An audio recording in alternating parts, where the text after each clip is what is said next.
Hello. What's up, everyone? Hello, Salty. Hello, J Rebo. Ask Anna. What's up? What's up?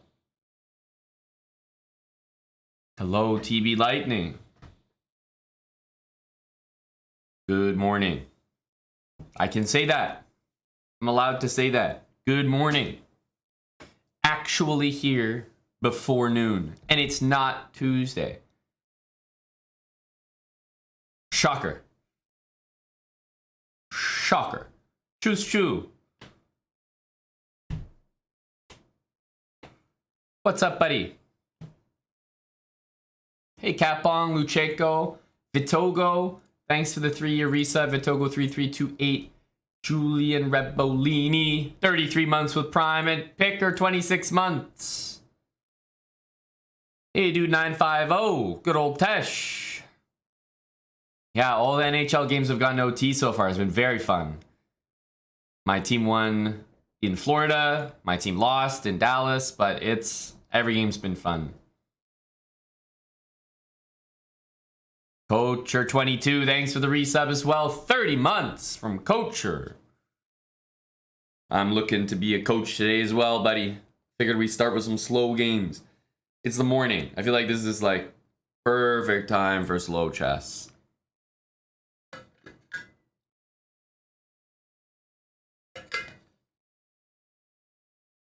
It's all rainy in Toronto right now. It's all like, I don't know, murky. Just like that kind of weather. So even though I'm here with the window open and everything, it looks like this is a stream that's being launched at like 10 p.m., doesn't it? Like how dark it is. I don't know. It feels like a nightclub.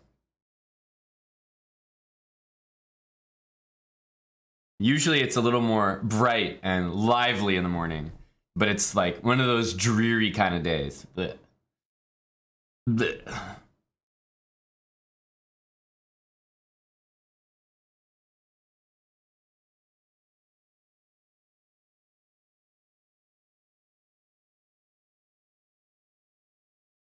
Well, that I'm glad to hear, Lucheco.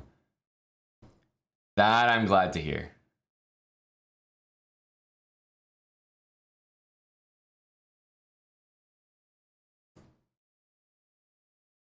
Just listening to an easy mix in the morning here. Opposite where you are, DP Leo. And where's that? Make us all jealous.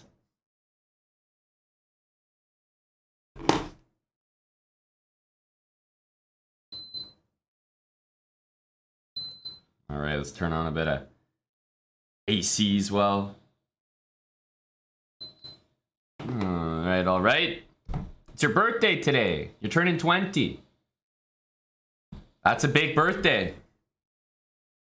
That's the age where you start to do illegal things because you can't wait until you're legal in America.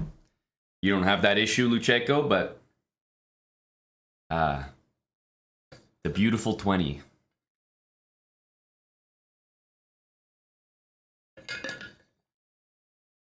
Happy birthday. Yeah, Canadians don't really have this. In Canada, there's 18. In like 18 years old, you can pretty much do everything. And then some places it's 19. 20, you're already, yeah, you're you're doing whatever you want by 20.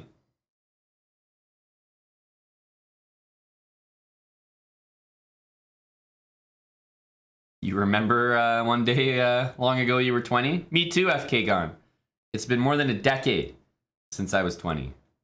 Say what? SOB, thanks for the 17 or 27 months, sorry. Is that right, Cool Hand Luke? HBD, friend. HBD. Green Square Grove. What's up, buddy? What time is it in Oz right now?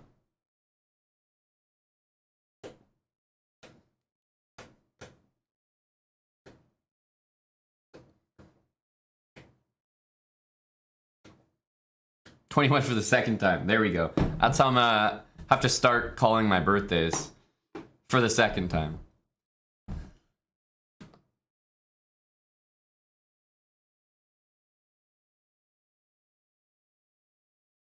Quarter to midnight. Okay, so a little late night chess bra. I respect that. Hope all is well. I think we're good. Feeling good today. Singular greeting. Singular. What do they say? One positive vibration to you. A singular positive vibration to your direction.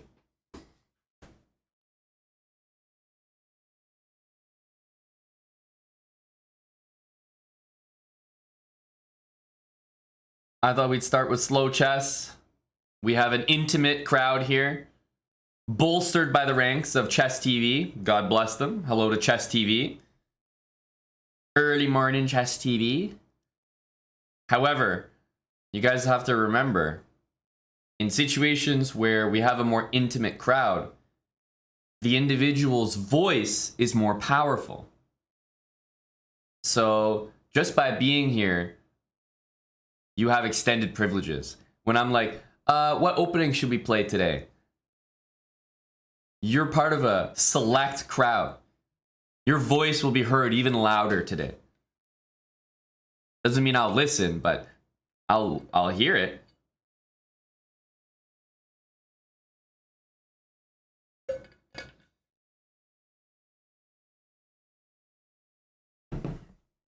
All right, let's start a game here. Just get some chess underway. Wake people up. I need to get everyone's brains going. Get you guys thinking. It's before noon here.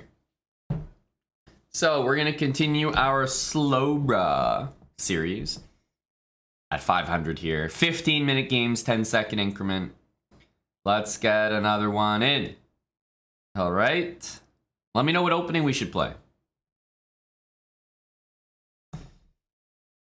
Wait and see what the first move of the game is, but let me know what we should play. Let's see, e4. What are we feeling?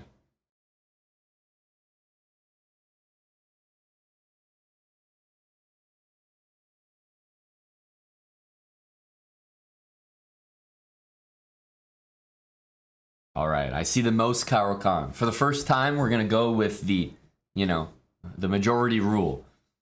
Caro-Kann. I will play, c6, d5. I actually see more and more people play with two knights these days. I mean, I'll just tell you, straight up and down, on my mama, I have never seen anyone play b3 in my life. I haven't. I've been playing chess for a long time. I have never seen this move. Wow. Well, I can definitely tell you that pawn takes pawn. I mean, I would have played that move if he defended it. So if he's not going to defend it, no brainer, right? Gotta take. Okay, so now knight c3. So, I mean, definitely we want to defend this pawn. I'm trying to think what his moves are actually intending here. Maybe he just wants to go there. I don't think he's going to be able to take this pawn. Queen e2. That's the only other way to hit the pawn, and it drops this pawn. So I think we just start with knight f6, right? Defend what white just attacked. If bishop g5, we could play bishop f5, but I have another move after bishop g5 that I was going to try, which was queen a5. Hitting the bishop and hitting the knight because of that move b3. But okay, that didn't happen. g3, so again, my opponent is looking to do something like this. Bishop g2 and take the pawn. Let's have a think here. It's gotten to the point in this game where I now have, the spidey senses are tingling. This is a lot of, I would say, unusual moves. So it's really got me thinking, how can I take advantage of it? Bishop g4. looks like a reasonable move. Bishop f5 just to defend the pawn ahead of time is going to be great. Bishop f5, e6, and eventually bishop to b4 looks quite good. So those are the moves I'm looking at. I'm just wondering if bishop to g4 should be played on its own, and I'm almost getting to the answer being yes, because for example, if I play here and my opponent plays there, then I actually have a very nice option, which is to bring my bishop back to f5, because I know this bishop wants to go here, and I know that knight wants to go there. So if I'm able to put his bishop on that square, that is the worst of both worlds for him. The knight can't go there anymore, and the bishop can't go there. And if I go here and the knight goes there first, well, then maybe I can play something like bishop f3 to hit the rook. So I'm more and more drawn to the move bishop g4, and I think I'm going to go for it.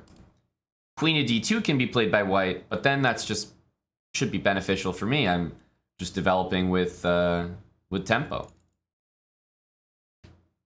So we'll see how he reacts to this. It's like 3 different moves, 4 different moves. I think f3 is totally reasonable, but then after f3, I am clearly up a pawn, right? Then there's no debate. Nobody can say nothing. That is a clean extra pawn for me. So I'm happy with that too. Right, here I have a double pawn. Maybe he's gonna start attacking it, try to win it back. After f3, that's a clean pawn.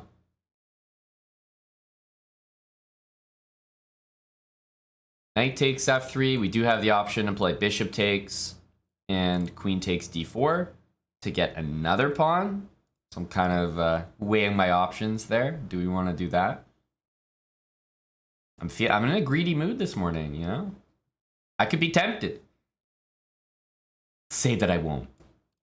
Bishop takes f3, queen d4. And he's looking kind of nice, I'm not gonna lie.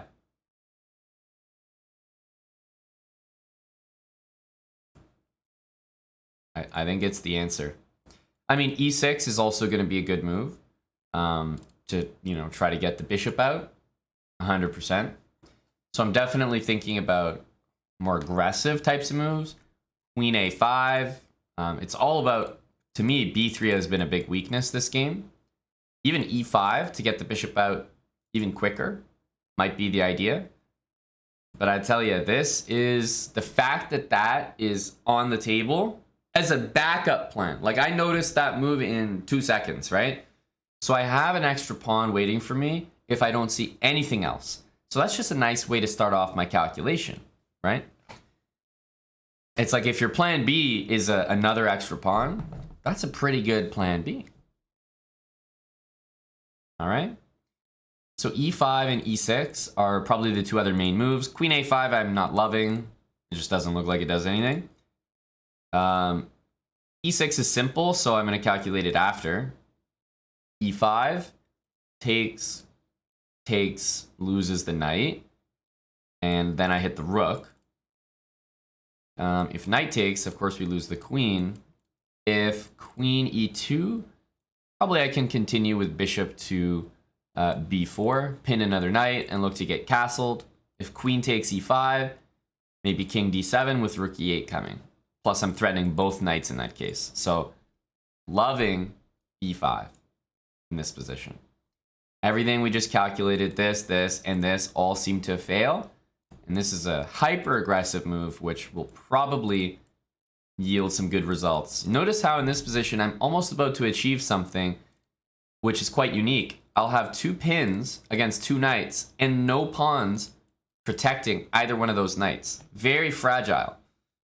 Right? This position is very, very fragile for white right now.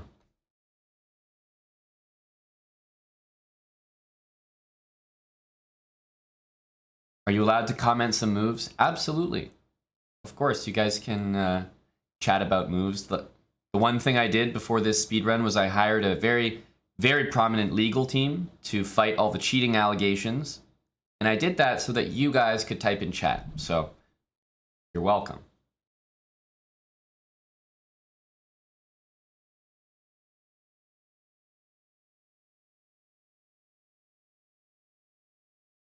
Okay, bishop e2. Perhaps a very good move. Unpinning the knight. Now, the number one move on my mind is bishop to b4 because it's with tempo. So I'm really liking the look of bishop to b4, and I think I'm just going to play it. Pins the knight, allows me to get castled next turn. Yes, I want to maybe go here. Yes, I might want to push, but all of those moves are going to be better with my bishop on b4. So this is a move I'll play without too much calculation. I'm not really analyzing, oh, is it better to go here or take? It's just my instinct tells me that whatever good stuff is going to happen from me taking or pushing or making other threats is going to be magnified if I have another piece in the attack. And that's just basic chess principle, I guess.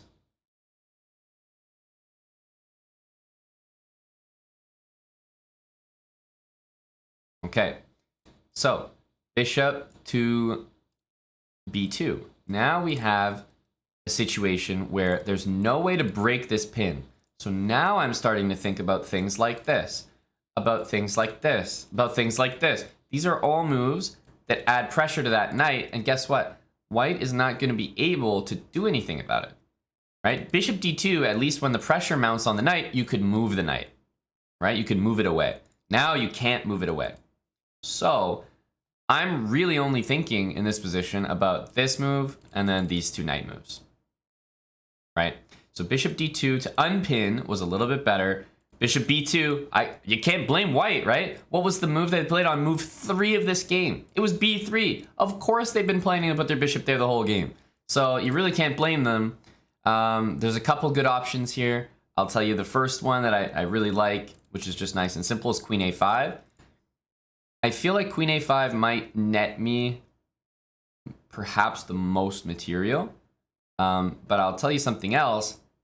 Keeping it simple, bishop takes knight, pawn takes pawn, just wins a piece.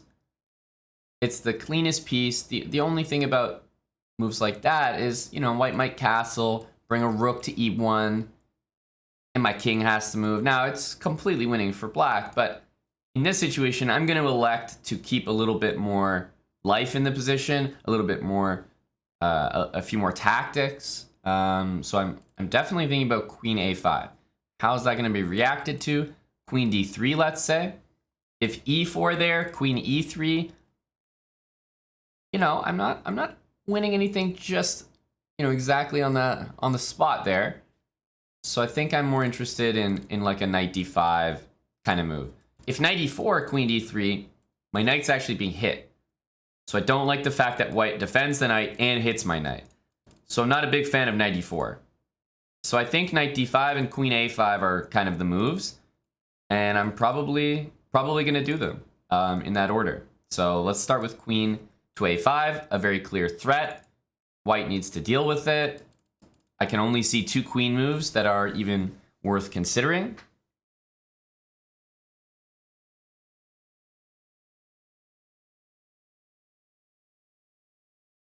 Queen d3, it walks into this move, which looks like a devastating fork, but, you know, there is queen e3 there, which pins the pawn to my king. Now, in that position, of course, I can continue by castling, but it's just a longer calculation. It's not so straightforward. And I'll be honest with you, Chess Q Corn, you're 100% correct that queen d2 gets wrecked by knight e4. But I will be honest, I'm less enthused about winning a queen for two pieces than I am about winning one piece. I would rather win just one of my opponent's pieces, and I may be pushing it here, but I truly believe if I have a piece and you have nothing, I prefer that than if I have a queen and you have two pieces.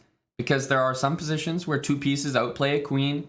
You have to still be, you know, very accurate. It's still pretty tricky. Whereas an extra knight beats, like, it's just better in every single position in chess. It doesn't matter. So queen d2, I don't know if I would have played knight e4, honestly. I might have considered knight d5 as well to just win a piece straight up. Not even give him an option to take two pieces for it. This move, however, he's basically not reacting to the threat. Although he's making his own threat, the fact that mine is with a check is quite significant. So I think we just go straight away with this. I'm thinking about other moves like bringing the knight in, but there's no point in letting him castle. So we'll start by taking this. It's with a check.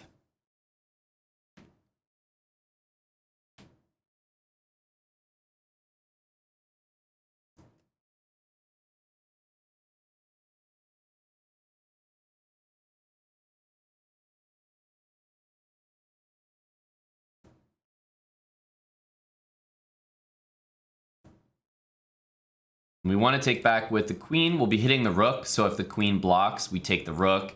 And it's possible we just clean up the whole back rank there. If white takes, we take back, and the king moves, you know, let's say here, I could see a checkmate happening in only a couple moves, right? King there, all of a sudden bishop h3. King here, all of a sudden knight e4. King here, all of a sudden checkmate on e3. If takes, and the king goes here, knight e4. If the king goes back to g1 or f1, there's going to be checkmate with those two checks. And if the king goes to g2, then bishop h3 anyway, the king takes on h3, knight f2 check, wins at least the queen. Maybe we even can try for a checkmate there instead. So after bishop takes c3, queen c3, knight d2 may be the only move, right? Which is a little bit of an unpleasant thought. I'm not sure that's entirely obvious right now. And in that position, I don't profess to say that my opponent is surviving at all. All right, king here. Basically, I can treat this exactly the same as if he took and then played king here, right? So king f2, pretty much the same thing. If knight e4, king here, bishop to h3 will net the queen. I also may just throw in a check, but the thing about the check is if he goes king g2, I don't really have anything after that. I don't. Right? That's kind of the end of the line for me. So I'm trying to find a way to make everything work here. Bishop takes b2, of course, is a whole entire bishop. Very tempting, but I think this game is calling for knight e4 type of move to be played. Knight e4, the only difference in the position is king e3. So how do we deal with king e3? Let's say I play queen c5 check, king takes knight. It's like, am I getting a mate there? I signed up for a mate.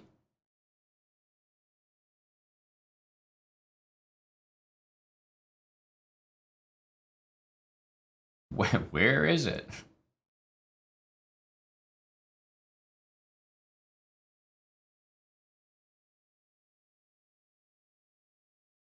Well, I think this is a good way to start. My knight's under attack, so I can't really take this. And if I check the king first, the king goes there, and I'm not precisely sure my my next move. So I do kind of like knight e4 check first.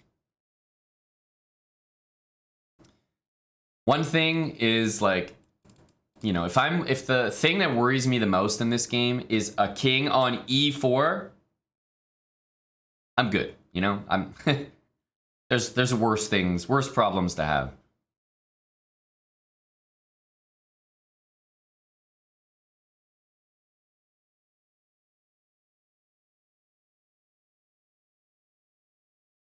All right. So bishop takes b2, always an option. Another move that I was considering, which I thought was kind of interesting, was check, king takes e4, and then I almost want to just castle. Because if I play f5, the king goes back to d3. Great position for me, but maybe not a forced mate. I think it will result in mate, but it's not like 100% forced. So yeah, in this position, I think bishop takes, king takes on e4 will most likely result in a checkmate for me.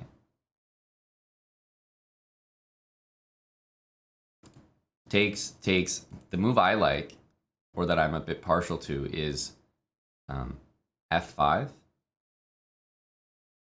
Kind of like f5. it looks like it chases the king up the board the most.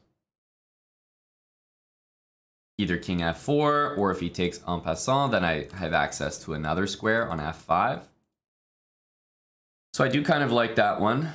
I guess I'm between this move and just taking. Just taking. Both look very good. Queen c5.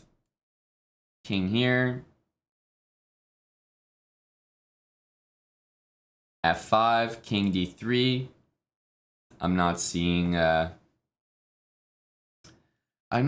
anything there exactly. I mean, it looks good, but I'm not sure that it's winning.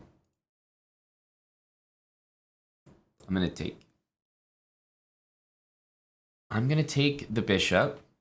I'll be hitting a rook as well.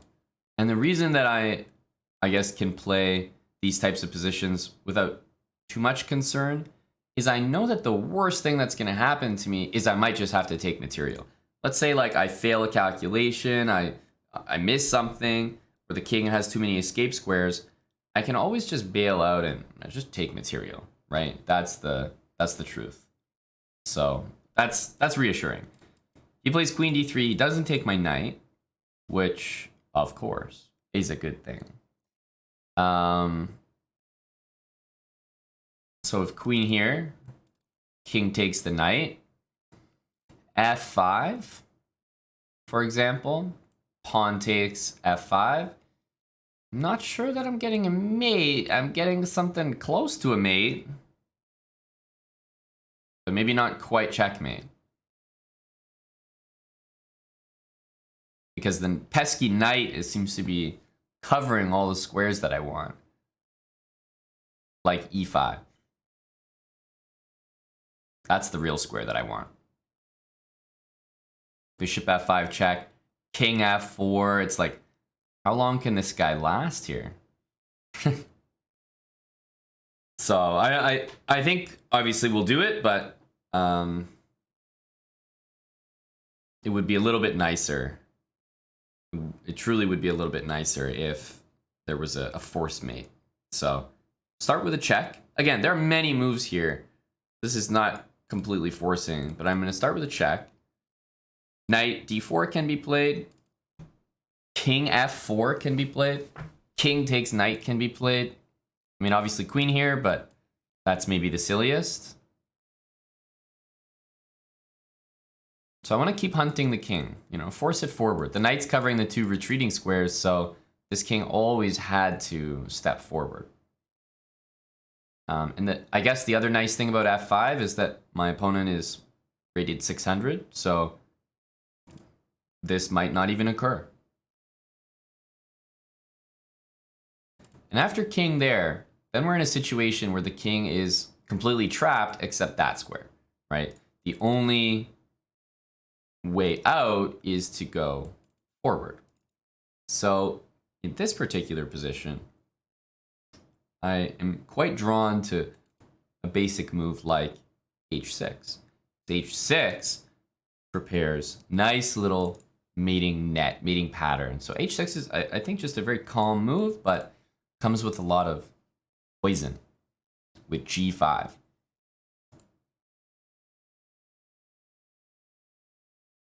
And remember, we're still attacking this rook.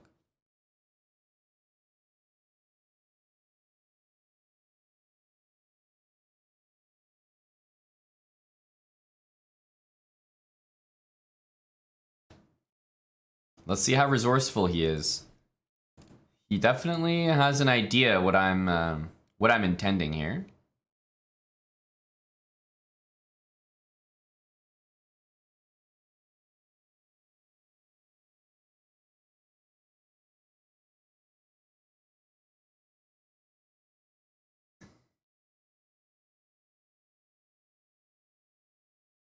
Yeah, the plan is to mix these two ideas, or these three ideas, this and this, because the knight is covering both, right? And both are checkmate.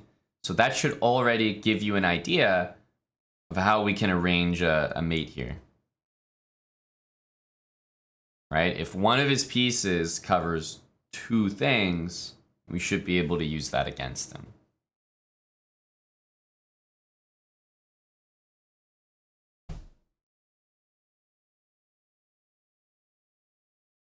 Rook d1, and to his credit, he's starting to go on the offensive with queen to d8. In this position, I have two tempting options. If I go g5, takes, queen e5 is mate. If I go g5, takes, bishop e5 is mate. So I can mate with the queen, I can mate with the bishop. If I take first with the queen, the problem is the king has a square to run back to. But if I take first with the bishop, then g5 will be checkmate. So, do I mate with the queen? Do I mate with the bishop? Or do I mate with the pawn? The answer is obvious. We mate with the lowest value piece. So we take with the bishop, which means we mate with the pawn. There is only one answer to that question. And every piece here is participating in some way. Even the knight blocking the king, the pawn blocking the king, the bishop guarding the pawn guarding the bishop, and checkmate.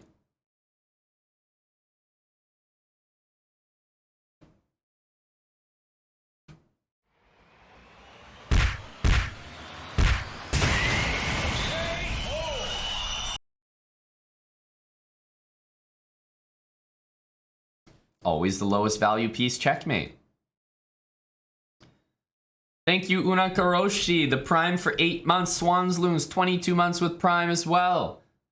Pose Rook, a brand new sub with us. Welcome, Pose Rook. Spudge, 18 months, tier 3. Go, Spudge. I was about to say, I haven't seen you in a little while. And it's been such a little while that you haven't seen the new KO. God damn. What do you think? Billy Badass, 53 months with Prime. Sphinxy9, 18-month resub. And the Kakooler, 14 months with Prime. Thank you, guys. Let's look at the game review here. Let's talk about that opening for a second. Pose Rook, stars, buddy. Stars for me. All right, so yeah, let's look at the game for a second here. B3, obvious mistake, right? It just does not even deal with the center pawn. It's for sure a blunder. We take, and white goes here. Okay, so now we want to defend this. And we saw g3, and now in this position, you know, the GM radar was going off. Something was wrong here. He's spending too many times on pawn moves that are not a part of this opening. I have an extra pawn. We decided to go bishop g4. Because now we're hitting the queen. And if he plays queen d2, I mean, he's kind of blocking his bishop. He's not developing any pieces. I'm developing with tempo. That's good for me. And as I said, if bishop e2, then the very nasty move would be bishop to f5. And you can see here that the engine supports bishop f5. It's a funny looking move, right? Why would you develop your bishop here, bring his piece out, and then bring your bishop back? I'll present to you guys another example of this, just so you know sort of what we're talking about. Have you guys seen this opening? Right? And queen takes d5, great move, but, you know, then the knight comes out and hits your queen. So, of course, after knight f6, now it's the case that if white just plays knight f3, black takes back with the knight, and the knight is great there. It's blocking the isolated pawn. So sometimes what white will do is they'll play bishop b5 check. And if you play bishop d7, how stupid white would be to take you. You take back, and then you take this. Amazing position for black. Temporary pawn sack. But after bishop here, white will play a far more intelligent move, which is bishop to c4. And you'll realize that the knight can no longer come to that square. It can now not even go to that square. The bishop doesn't even want to be on that square. It would rather be on c8 so that the knight could take on d5. So you brought the bishop to the worst possible square on the chessboard, and you can see that white has a significant advantage here. We're hanging on to that pawn.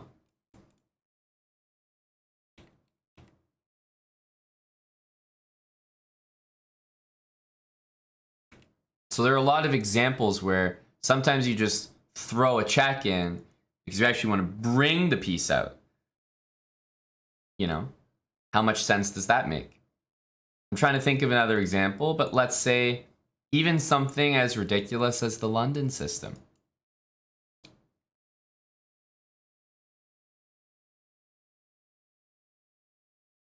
Right? So someone might play the move c5 here. Okay? So they play c5, right? And then after the move c5, there's something interesting that you can play as white. Does anyone want to guess? Based on what we're talking about?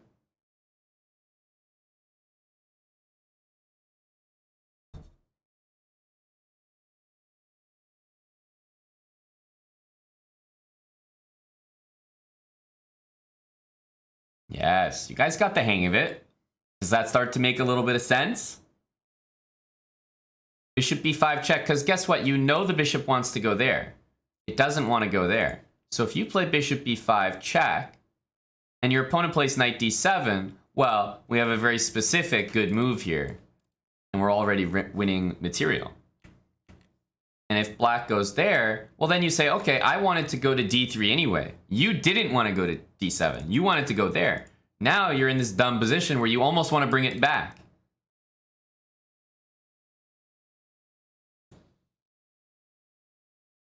Okay. So you're starting to get the idea. Have you ever seen the Catalan? Right? Opening makes a lot of sense.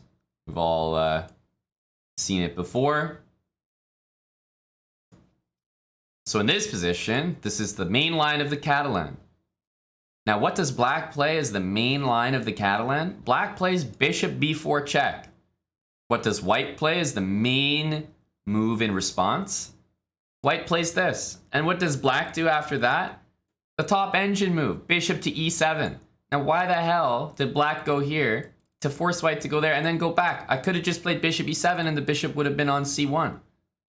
Well, all the exact same things that we just talked about. This bishop now doesn't have the option to go to b2. Now you're forcing your opponent to develop the bishop on that diagonal. This opening has been studied enough that they're saying, okay, it's actually worth it to force white to develop his bishop here. Bishop on d2 is not a good square. That's not a forever square, right? This bishop is eventually going to have to go to a real square, like f4, like g5. So if you're going to have to move this piece again anyway, it's not that useful that it's on d2. The fact that it's on d2 actually only confirms that when you do need to place it on a good square, you don't have it on c1 where you can choose this, you know, any of these squares. You don't have as much choice. All that black has done here is restricted the amount of squares you can now put your bishop on to pretty much just these. Because there's nothing going on this diagonal.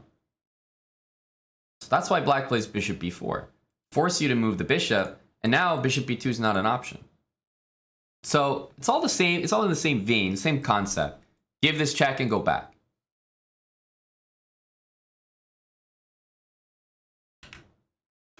So if we look at our game now, right, I played bishop here, but if the bishop went here, I would move my bishop back. Because now this knight can't develop to any square. It would be stuck on g1. The bishop also wants to go there, doesn't want to go there. And now the knight's blocked. So this is like now, you know, the worst possible position for white. Everything is wrong.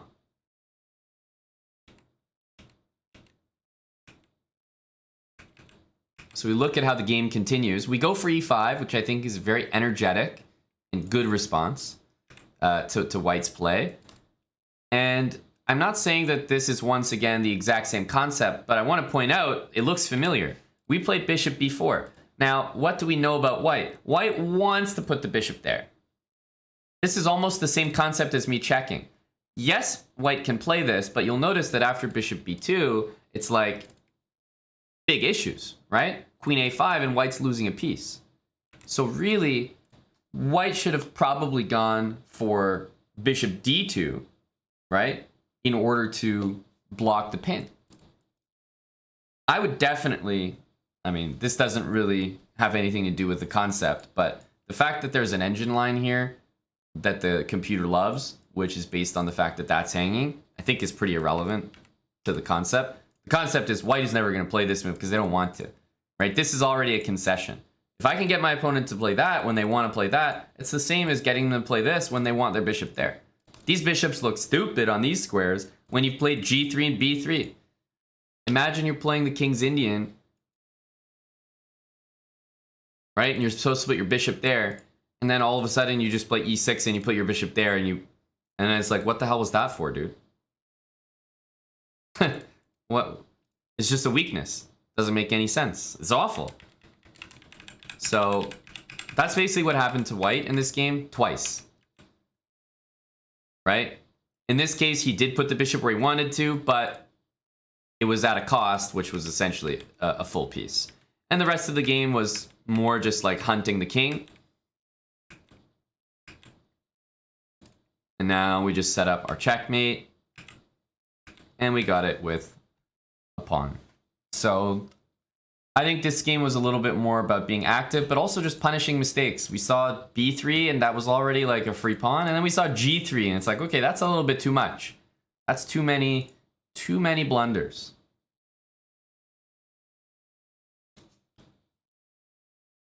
Should be able to punish that in the opening. And the moves that I made to punish my opponent in this game, I don't think they were that weird. Right? e5 was the only like pretty serious aggressive move, but for the most part I was just developing, but I was trying to do it with tempo. And then by the time we won a piece, the game's already over. Right? e5 is the very tricky move. Tactically sound because of this. So definitely that's a move that, you know, you might not find in your game, but even if you didn't and play e6, I mean, black is doing amazing here. You're going to do the exact same thing. Bishop there, queen there, maybe knight d5, castle, knight to d7. I mean, e6 is a fantastic move as well. So even if you don't play e5, I don't think that takes away from how good the position is. Thanks, Mike Salsa, for the 9 months there, buddy.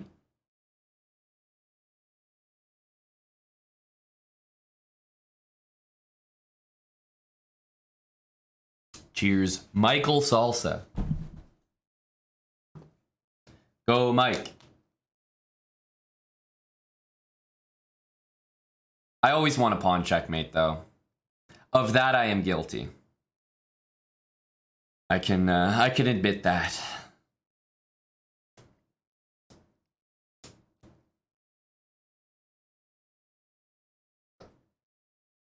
All right. Shall we continue? Perhaps with another game. Is everyone's calculation goggles on in the morning here? Is everyone awoken? We had to start with a game with a lot of calculation to make sure everyone's with us here.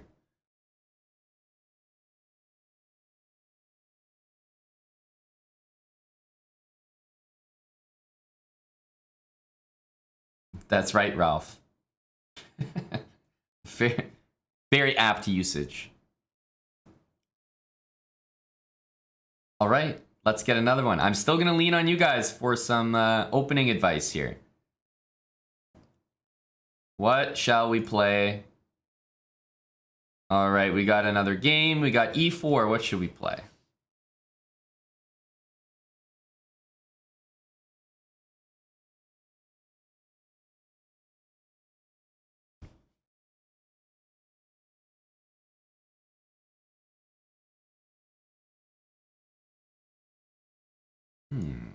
Okay, I'll play d5. The Scandinavian has never looked so good. That is not what I would recommend. Why are you queuing up to a 15-minute rapid game and pre-moving the second move of the game? It's like, relax. Of course the Scandinavian's great when they don't take you and they blunder a pawn. I mean,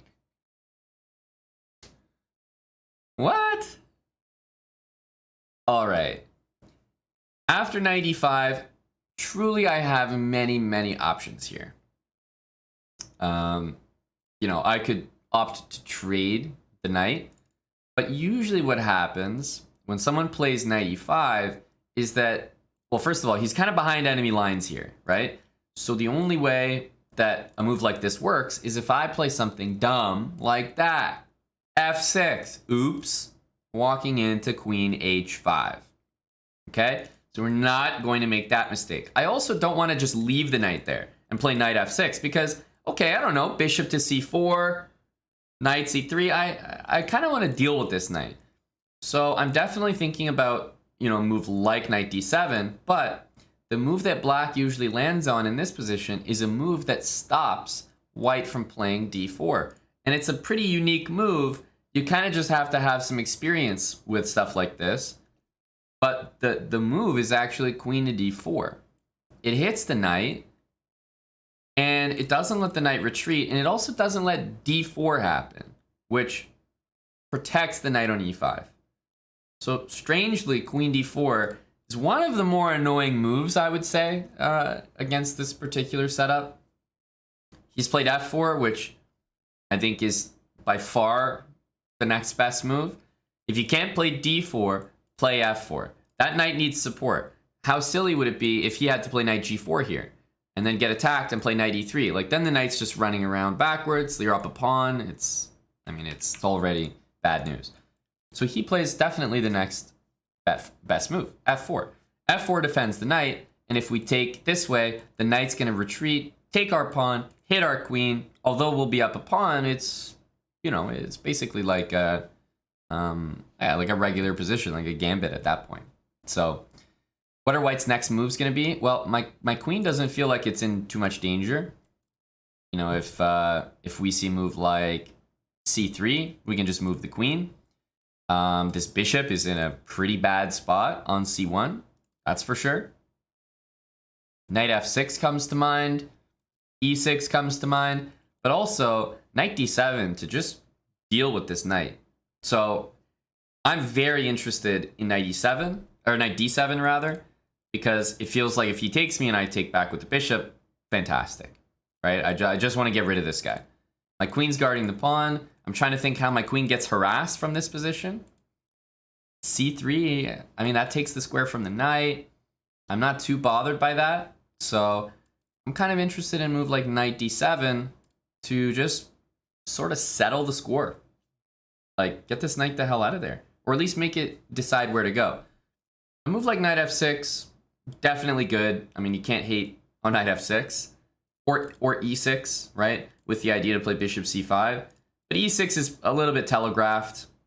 Of course, this is the plan. But, you know, if white's ready for it, they're just going to play c3, d4. I mean, it's not going to happen. So I'm leaning towards knight d7. I want to deal with this knight. And why would I not play knight to c6? Well, because I just don't want those double pawns. So knight d7 takes. Of course, I'm going to take with the piece, right? Now I can castle if I want.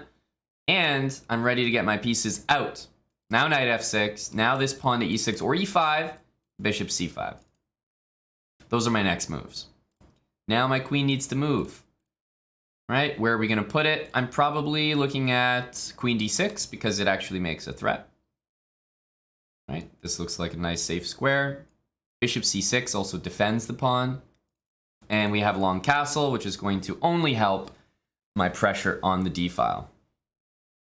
Knight a3, actually not a bad move. Coming to c4 here.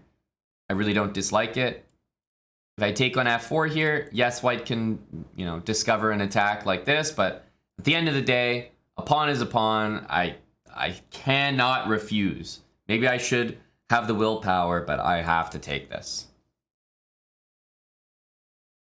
I have to take it. All right, and a very quick move, knight to b5 by my opponent. Interesting. The most interesting thing about this move is that it actually threatens nothing. It threatens nothing. So once you realize that, then you start to think to yourself, wait a minute, why am I not just attacking it? Right? It doesn't threaten anything. The faster you play a6, the more your opponent is going to think that this is something that I missed. Right? So I'm just quickly playing a6 because I understand my queen is covering that square. The backwards queen move is not easy to spot. Why did he play knight b5? Well, surely he wanted to take. But if you know it's defended, just call him out. Like, okay, I mean, just going to attack you. What are you doing? Well, now I'm coming back, taking your knight, and my opponent has reached move 9 without a single piece developed, because all the pieces that he's developed, he's either lost or traded.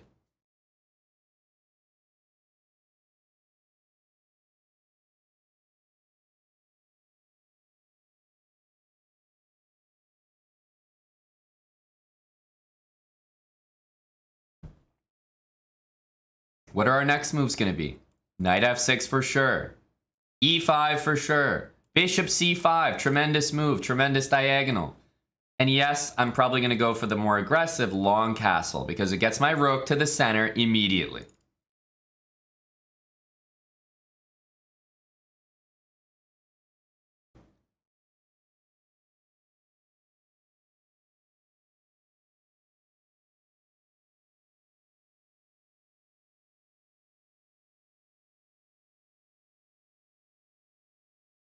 Oh, my opponent might not be here anymore.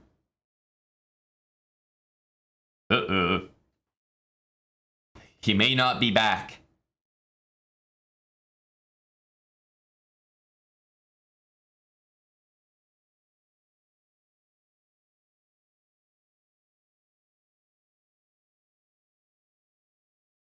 I can definitely say that if I was to generalize what we've seen from, you know, people 400 to 600, maybe you guys have some comments as well. If anyone has seen other games in this series so far, I'm curious what you think. But if I can make an overall generalization, it would be this.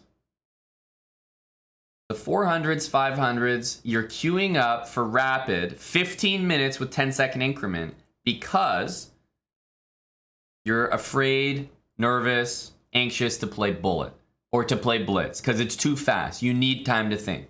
I understand that. But then when you queue up and you actually play, all your moves are made within 9 seconds of each other. Make it make sense. Everyone queues up for 15-minute games and everyone plays it like it's a goddamn 30-second game. Just go play 30 seconds. Why is everyone the same? Just go play 10-second chess. Go do puzzles. Why are you in this pool? Why are you queued up? Use your time. It's there. It's there for you to use.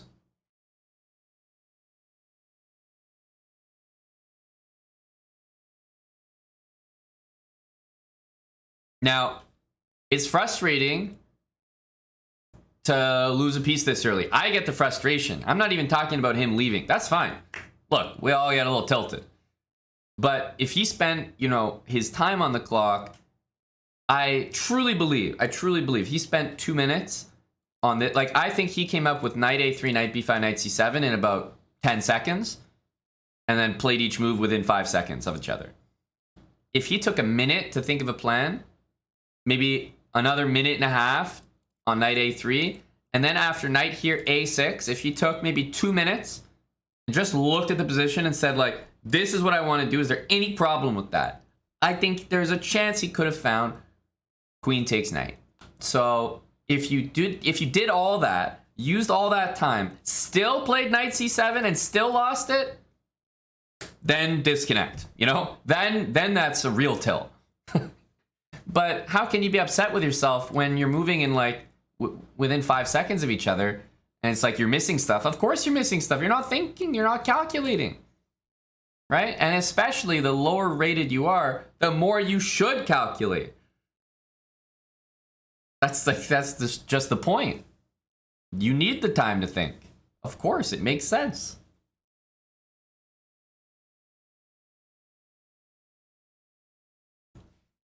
But let's face the facts here. The Scandinavian is that good.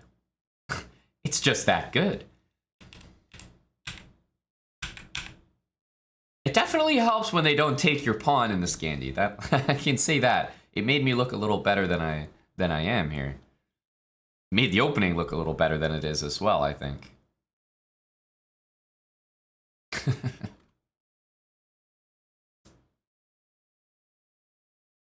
Ethan, thanks for the 4 months.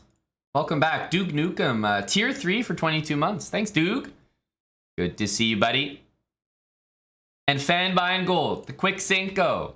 Thanks for the morning 5 there, Fen. Appreciate that.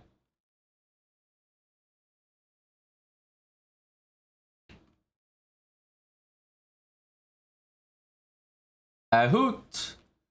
Hey, Hoot, thanks for the half a year. 6-month resub.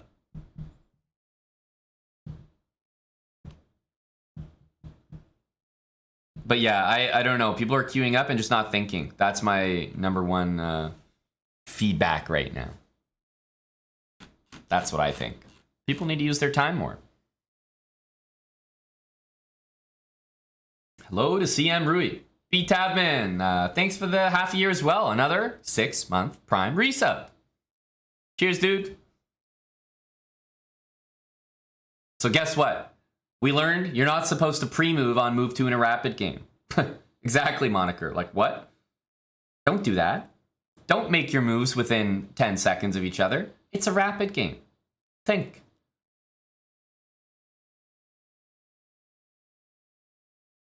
What if white played d4 after I took the pawn on f5? Well, then I would surely move my queen, right? I think someone had a comment earlier that a6 was a mistake, or, you know, what do you do about d4? I understand that.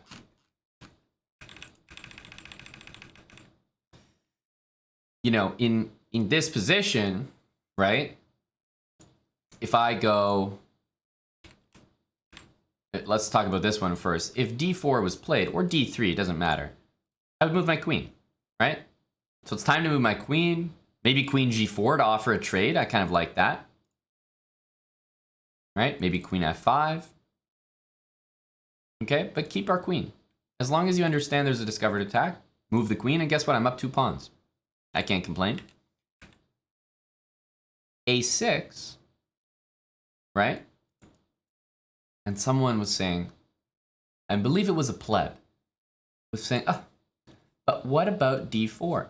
That's a blunder, because now your queen's under attack. And if you move the queen, you don't have any square on this diagonal. So c7 is under attack. And if you play queen h4, well then g3. But what about e3? Now your knight's under attack. And I'm threatening to checkmate you in 1 move. And if you remove my pawn, I'll take it back with a check and I'll win both of your pieces. So what now? Is it still a mistake?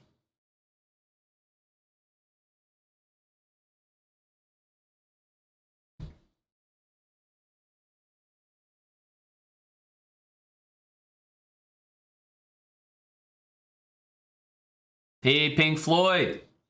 Congrats, buddy. You must be in a good mood. What a night. I didn't have a chance to watch the full game, but I definitely saw parts of it. The fact that it went to overtime was nuts. And then, yeah, for the boys to win it in overtime for you must be pretty hype. But I think both games in the NHL, both series, are going to be super close. I'm really excited for the playoff hockey.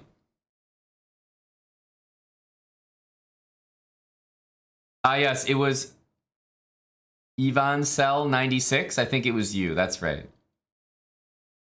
That's why I'm not a GM.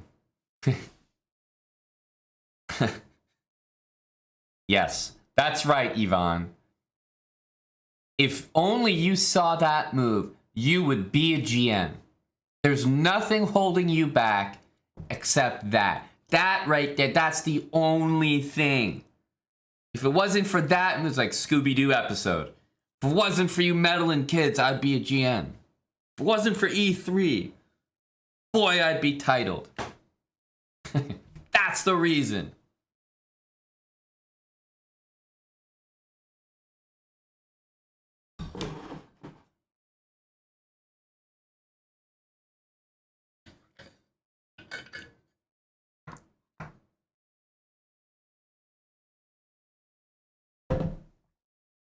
Do people care about the Hockey World Cup? I don't think so, Penguin Seducer.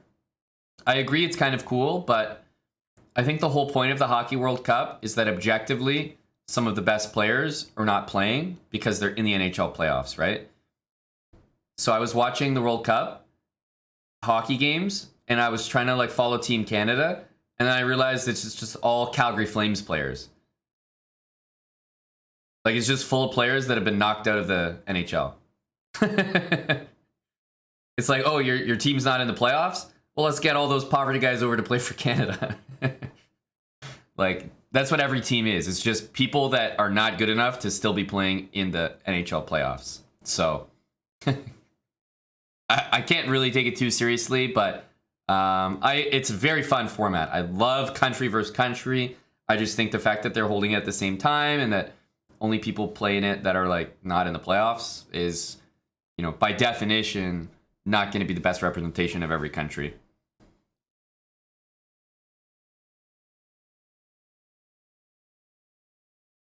I've definitely been to the UK. Yes, I have.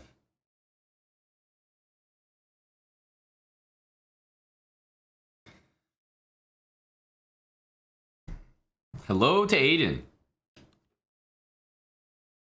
All right. Golduka, thanks for the 100 bits. Ace Zulu, 17 months. Welcome back. Appreciate the resub. That's a prime. And also, Steven Codes. Yeah, he does. If only we could code a script to resub with that prime automatically every month. Hey, Steven? Oh, boy, that'd be something. Thank you for your prime, buddy. I appreciate that. How are we feeling, guys? Should we go for another slow game? Are we enjoying the slow morning grind?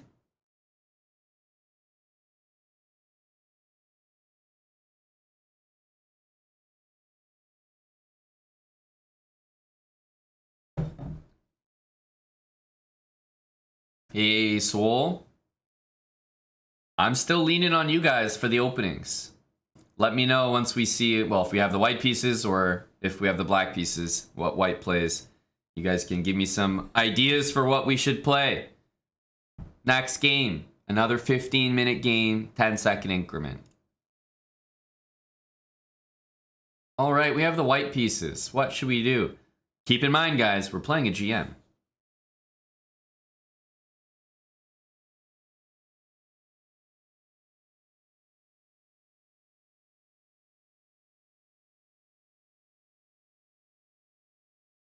All right, I'm gonna start with D4, and we'll see what happens. D5. What should we play?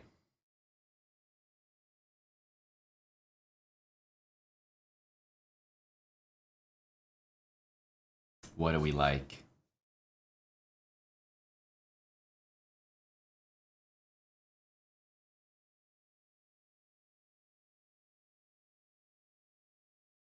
All right, we'll keep it classy. Keep it consistent. Queen's Gambit, fantastic opening. One of the most common, most popular. Let's go with C4. All right, and what do you know? We can already talk about something which I consider to be a massive mistake. It really is. The number one thing that black needs to do in this position is defend the pawn. Yes, you can play this, but at the lower levels, I wouldn't recommend giving away your center like that. Defend your pawn. You need a pawn in the center. You need to control the center. So our opponent played knight f6. Yes, it guards the pawn, but it doesn't guard a pawn with a pawn. So what I'm going to do here is I'm going to take. And now tell me what you're going to do. Because if you take with the queen, I'll walk out and attack your queen with my knight. If you take with the knight, why am I the one who gets this beautiful privilege to have the entire center and with tempo? Right? This is already a fantastic, small, but very noticeable advantage for the white pieces. This is precisely why you need to defend d5 with a pawn. You can't let me have that whole center for free.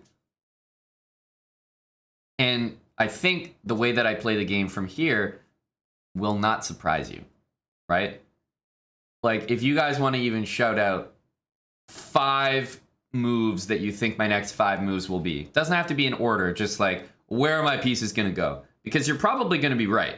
It's not that hard to play this position. You got a big old center. I mean, where do our pieces go?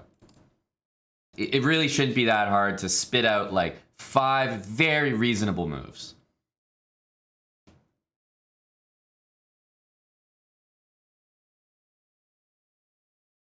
Yes, knight f3. Yes, knight c3.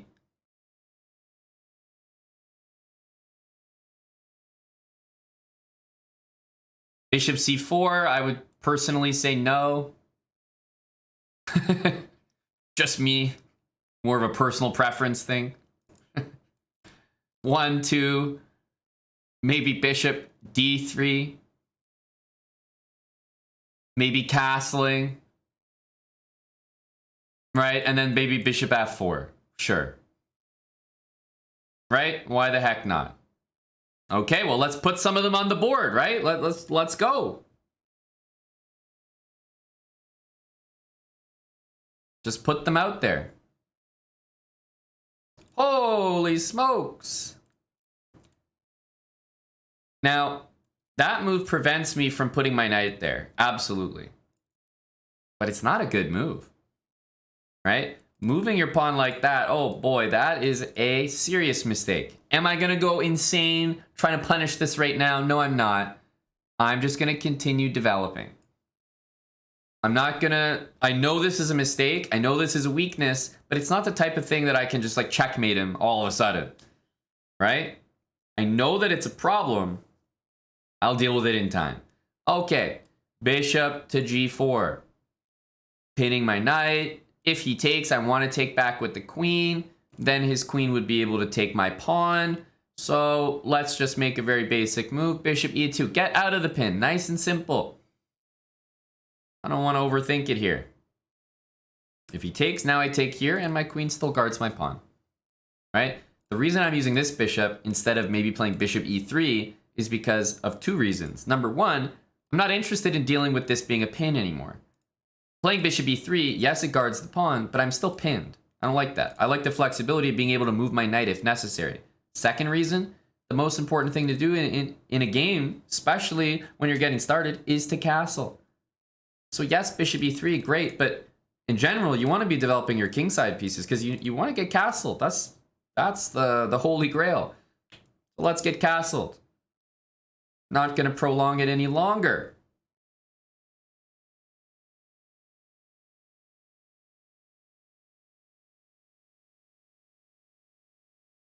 Think of it this way. Bishop e3 guards my pawn. But if my pawn is protected down the line, depending on what he does, it's possible that this bishop might want to go to f4. But down the line, is it possible that this bishop would go to d3? I would say much less of a chance. Because now my d-pawn would be not defended by my queen. I would still be pinned here. So it's more likely that this bishop belongs on that square, then this bishop belongs on that square. So I'm going to make the move that I know is going to be my move in almost 100% of my positions. Because now I still have the flexibility to put this bishop on a different square. Whereas this bishop was never really going to go to a different square. It was always going to go here. So why not make the move that I'm sure of? Now, bishop b4. What's the main difference between this game and the previous game? My pawns are not on b3 and g3. Also, this is not pinned to my king, and this is not pinned to my queen. So these bishop moves are much less effective than my bishops, let's say, in the last game. I think it was a couple games ago that we looked at, right? H3. What a beautiful habitual move, right? Just ask the bishop what it's doing. If you want to take me, go ahead. I'd love to just clarify that. There we go. Just clarify that. Okay, I just want to know. And you've taken me here. I was maybe even going to ask you over here what you're doing. But the fact is, when someone plays bishop b4 and pins your knight to nothing, never bother kicking them out with a3. I wouldn't say never, maybe that's a strong word, but guess what? If someone is doing that, their plan is to take you. So just operate around it. Play bishop there, play rook c1, play queen b3, develop your pieces. Don't waste time doing this, because guess what? They're already planning to take you. If they don't take you, then what the hell was the point of their move? It makes no sense. So we're gonna leave that there. He ends up taking us voluntarily. Now I don't even have to waste time playing that move. Knight on b6, knight on g6, knight on g3, knight on b3. What is the most effective way to play against those pieces? Most effective way. Always push your h or a pawn. Always. So when I see the knights there, if I saw a knight here, I'd be playing g3, h4, h5. When I see this knight, I want to play a4, a5. Boot the knight out. Then the knight's going to have to go where? Somewhere back here. Then I can go queen b3 and I'll be attacking some serious pawns. A lot of people are suggesting bishop a3. I hate it. Why do I hate it? Because my pawn is not in front yet. It will always feel, it'll just give you that sense of comfort. When you play bishop a3 and your pawn's in front of the bishop, your world's your oyster. You can play a5. Your pawn has some actual intentions. But if you play bishop a3, yeah, the rook will move. What's your next idea? You play queen b3, he guards the pawn. I'd rather have my pawn here, so I'm actually threatening something like a5. So a4 to me, automatic move. I'm not thinking about e5 to hit that. Not yet. Not yet. I want to bounce these knights around. a4 is very effective at doing that, and people don't even understand that you're about to make a very serious threat when you start pushing these pawns. So for example, in this position, I'm already seeing a5 and queen b3. This bishop, I'm not committing yet. I don't know where we want to put it. Maybe here, but probably here. But I'm not rushing. For now, queen b3 hits this pawn. Right? Queen b3 also hits that pawn, because my next idea is going to be a5. So the question is just the order. Do I play a5, knight c4, and then queen b3? Or do I play it the other way and go queen b3, hit the pawn, and then go a5 to hit that pawn? Honestly, both are, very, very strong. Very, very strong. But which one, looks like it does more damage? For me, I'm kind of looking at a5 first. It might transpose 100%. It really might. If I go here, it might just transpose, because if I go a5 or queen b3, my opponent could reply queen e7 and then play knight d7 after a5. And it'll be the exact same. It really will. This move does not allow knight c4. So actually, queen b3 makes a little more sense, because it just restricts my opponent's options. But the fact of the matter is, after knight c4, queen b3, there's an important move that you need to see there that just kills it. That just makes you realize, there's a certain move that just basically refutes the entire line. a5, knight here, queen b3, and it's not knight takes a5 from c4, because then maybe I would take here, but knight takes a5 from c6. Now the knight's protected. Everything's bad there. So we definitely want to start with this move first, hit that pawn, stop knight c4, and then go a5. But these were my two moves no matter what. I just had to figure out the order to do them in. Important to remember that I'm not in any rush to move this bishop. Like, Guys, this bishop can develop anytime. It's on a great diagonal at the moment. It's actually contributing a lot without even moving. Queen e7. Wait a minute. Did we just benefit from not rushing to move our bishop? And now by moving the bishop, it's actually a lot better because we had the patience and instead did these moves instead. Oh yeah, that's right, we are. That's right, now bishop a3 looks a hell of a lot better, doesn't it? Yeah, that's right.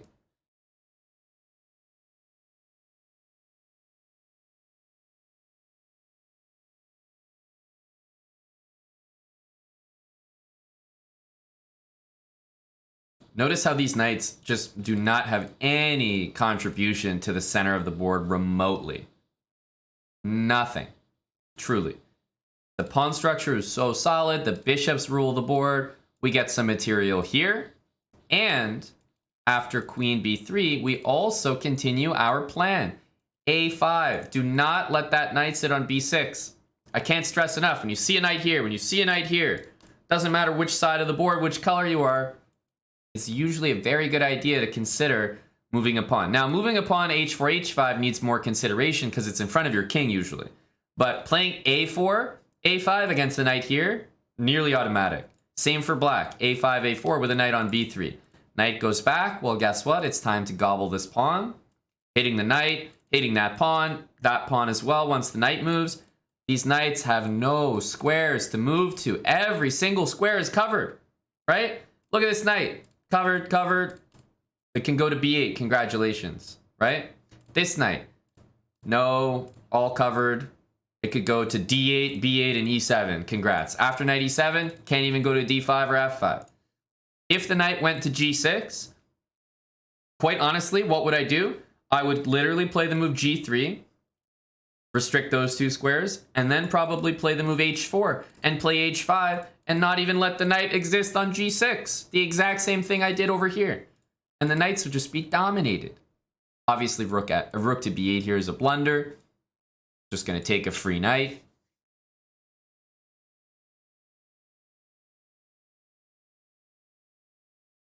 Rook b2. I'm just going to keep it really simple. Just, you know, take, right? Everything on the queen side. I'm interested in trading pieces. A rook trade, of course, benefits me tremendously. Rook there. We're just going to keep gobbling.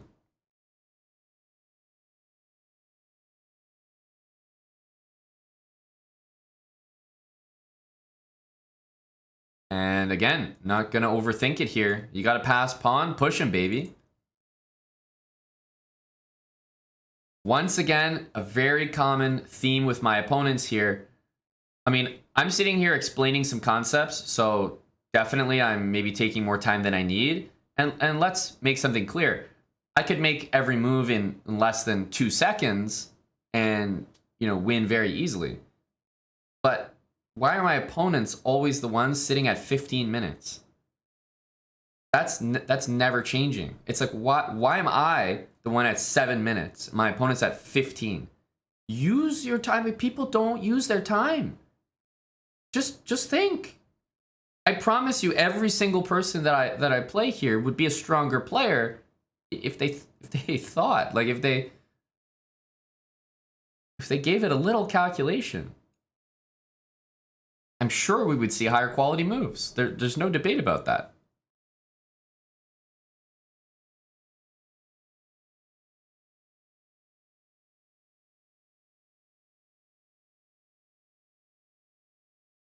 They're thinking on my time. They might be thinking on my time. But the problem is, there's no way that they're seeing the moves that I'm playing. So you're right, they're probably thinking on my time. But they're not thinking about the right stuff. There's no way. They're thinking about the lyrics to the latest AI Drake song. Let's take this. That's a queen trade. And then we'll take the knight afterwards. Did we just get linked to a resignation article? Oh my goodness. I think that might have been for my opponent. Got auto-linked to a resignation article. It's like, we here at chess.com believe that that game should have been resigned by your opponent 5 to 10 moves ago. Call your local helpline if you're seeing someone in need that needs to resign a game and just isn't pulling the trigger. Thank you, chess.com.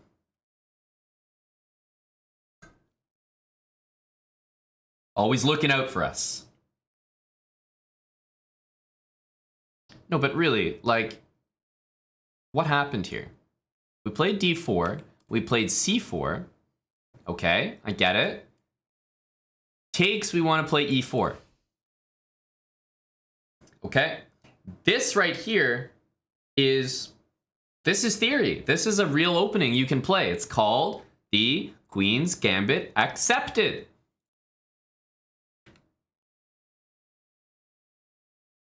Right? Black could play knight there. Okay? Now, what my opponent did was play knight here. So now, after this, let's just say my opponent played knight back. Do you see how this is the exact same position? But what's the difference? What's the difference between this position with my move, white to move, and this position? It's my move in both cases. The knight's there in both cases. My pawns are here in both cases. There's just no pawn. It's already gone. The pawn on c4 has just disappeared. This is so much better for me because it's just not there. Of course, this is like a massive advantage that I don't have to worry about that c-pawn. So when you're playing the Queen's Gambit as black, it's imperative that you keep a pawn in the center. Play e6. Look at the difference in how, like if I take whatever, I can't play e4. I can't own the center. Black has just as much stake to the center as white. We both have a center pawn. We both control a square. As soon as you play this, if I take, you take with the queen, I go here. You move your queen, I go e4. Already bad news. You go here, I go e4. Let's follow the game, right? Knight b6, knight f3, f6, another bad move, knight c3. How easy is white's position? I'm playing chess the way they like draw it up in a children's book, right? They're like, oh, get your pawns here, get your knights here. This is like a sketchbook of where to put your pieces. Nice simple development, not overreacting. Habits h3. He voluntarily did this, and all of a sudden I was thrown into this position. And certainly here, I would say is the moment where a lot of us might differ in terms of how we continue. Right? So the best move by far, in my opinion, is a4. Stay flexible with your bishop. Bishop a3 is a good move, but considerably worse than a4. The rook just moves here. And now what? You know, you play queen b3, great, it's already defended. Black's coming with the knight. Maybe knight a5, knight c4. The bishop is not doing enough. We need a4. Do not let that knight get comfortable. If you play a4 and black plays a5, now play the exact same way as you just did. But the inclusion of this move and this move really benefits white. For example, queen b3. Okay, black's going to defend it. Let's say they don't blunder again. Yeah, queen e7 would be a blunder, once again. Let's say rook e8. Bishop a3. Knight c6. But guess what? There's no knight a5 now. This knight is a little bit weaker. There's no pawn guarding it. So that means this guy, there's no c6 or c5 that can happen. It's tied to the knight. The knight can't move because of the pawn. There's no knight a5 to control the c4 square. Right? I can play queen b5. Put pressure everywhere. There's no a6 to kick me out. And at this point, I would just bring my rooks to the center and maybe look to, you know, push some pawns or something. But white just has an overwhelming position. The inclusion of a4 and a5 is in my favor. Benefits me. If he doesn't do anything about it, then the move a5 will happen, and he's just dead. I want to talk about what would happen if this was played. Knight there. In this position, of course, queen takes here is a phenomenal move. But I tell you what I really might play here is I really might play g3. And in my opinion, g3 is the strongest move in the position. Look at these knights. They have nowhere to go. After g3, let's just say random move, I might consider h4. Now, of course, there's other things for me to do, like go take this pawn and I'm up a rook, I can, or I'm up the exchange rather, and many pawns, I can win easily. But h4, this is the exact same idea as a4, a5. h4, h5. Kick the knight out again, and the knight it just doesn't get to play the game. Certainly not the way he wants to. You see knights on these squares, you push, you push, you push. It's just what you do. Not every single time is it going to be the best idea. And as I said, be more careful pushing your h-pawns because it's in front of your king, usually. So it may also come with some weaknesses. But there are so many examples of that. I mean, one of the most common is like, take a French position.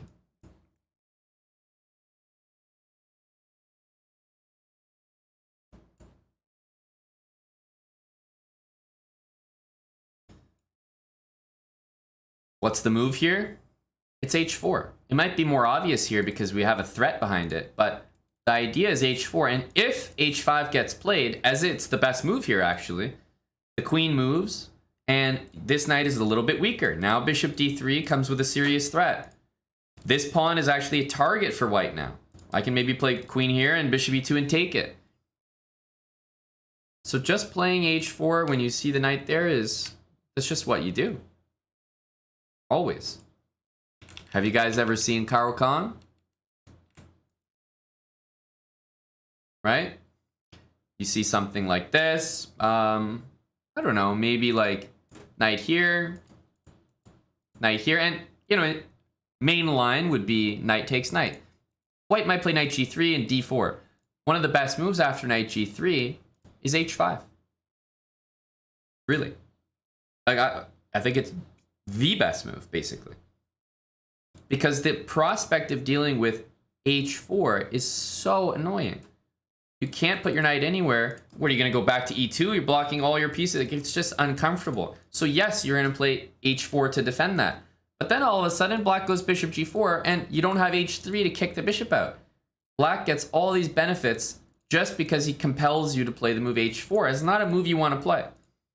But h5 for black is not that bad, because there's a knight on g3. Black can play the move g6, which usually follows a great h-pawn push. And what does g6 do? It covers all the squares the knight could go to. So pawns on g6 dominate knights on g3, and vice versa, of course. Pawn on b6 dominates a knight there. So one of the best structures you could have for knights on these squares is, of course, you know, your pawn pushed up, and then maybe this pawn to follow. It just dominates all the possible squares the knight could go to. It's really uncomfortable. Usually when that happens, you need to completely reroute your knight. Like, your knight just can't exist on those grids. It does nothing. It contributes nothing.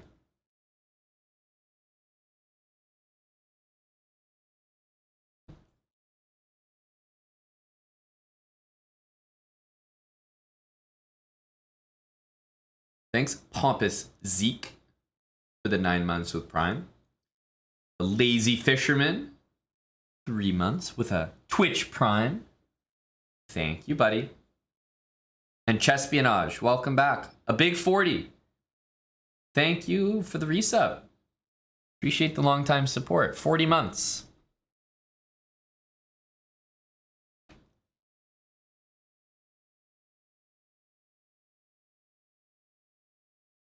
Why is everyone talking about cow opening? What are you guys talking about?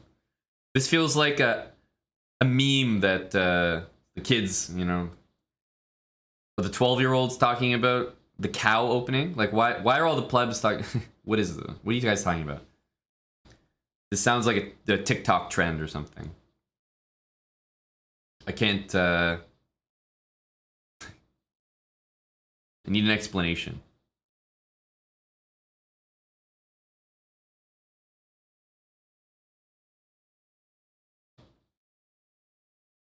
Do you guys want to tell me what the opening is? Is it like a secret or something? You guys are like, why don't you play this? I'm like, okay, what is it? What's the opening?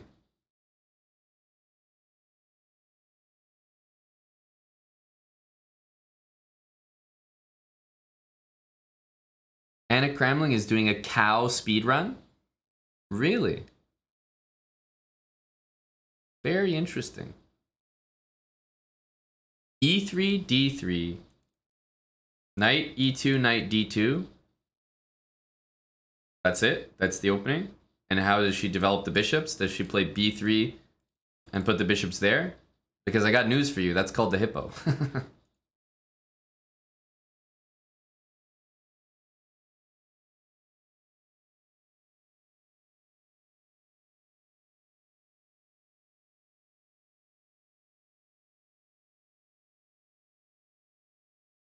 Wait a minute. Are you joking me right now? You're telling me that Anna plays this opening and puts the knights here?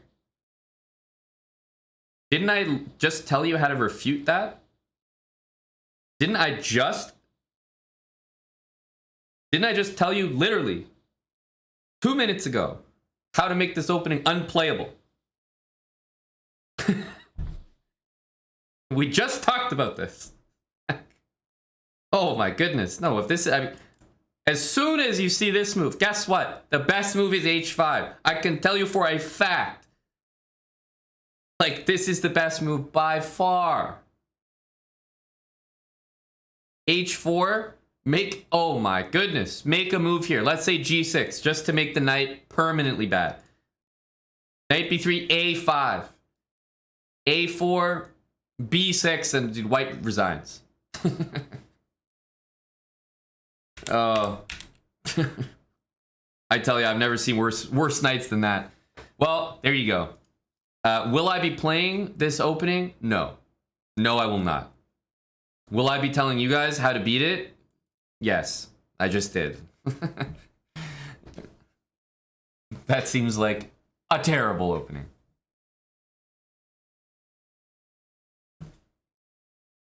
Anna's been winning. She made 1,700 with it.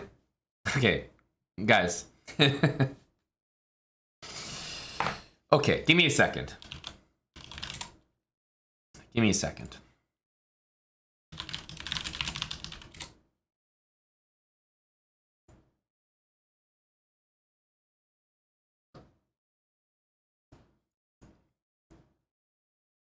Okay, do you know what this is? This is on the SLOWBRAH YouTube channel. This is a speed run I did without a queen. And I went to 2,000. I played every game with no queen. And I went to 2,000. You can do whatever you want. You can play anything for sure and reach 2,000. Anything. You could play H4, H5.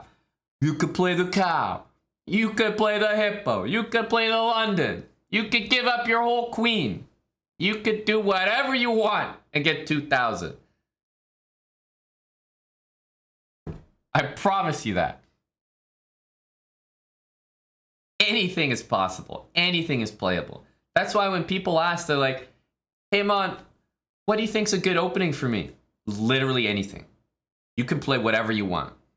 You are not a 2,800 GM that, you know, sticks their nose up at the French defense because the Najdorf is better.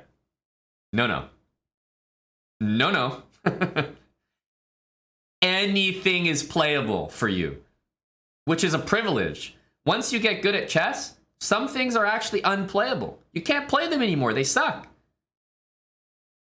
Right?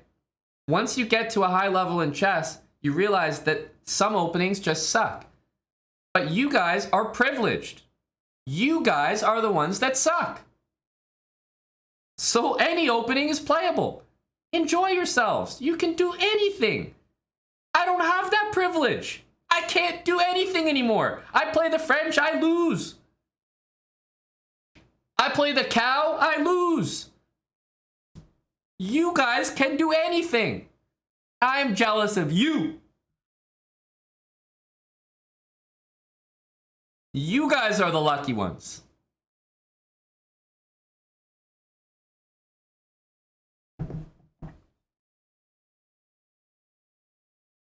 The world is yours, exactly. So, am I going to be playing the cow? No.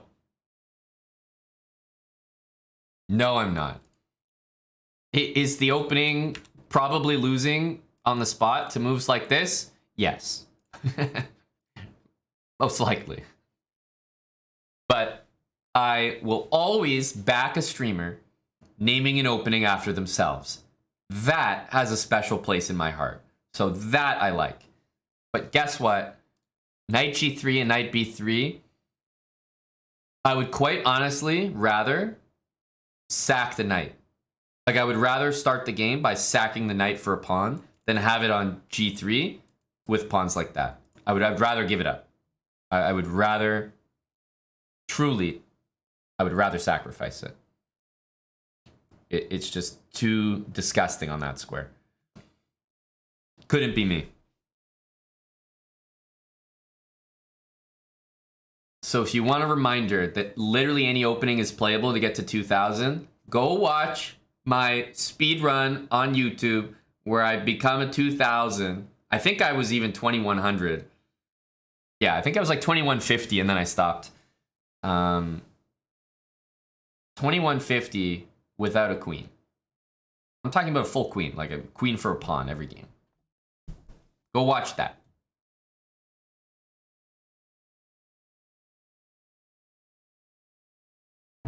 Yes, sad, salty, send. You're 100% correct.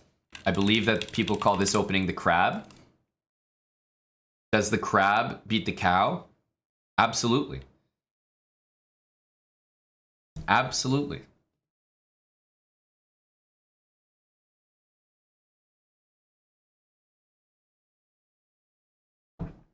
Immediate refutation.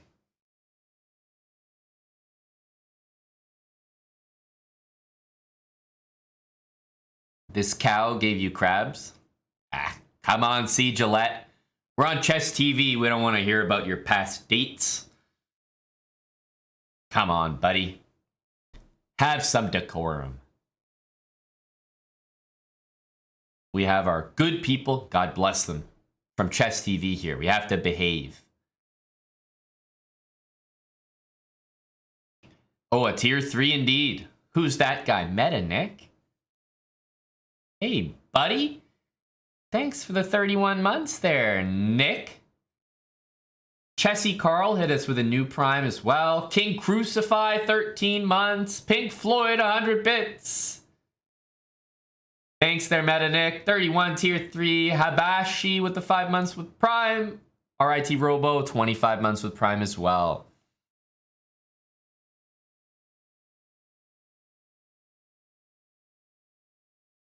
Welcome, welcome, welcome. All right.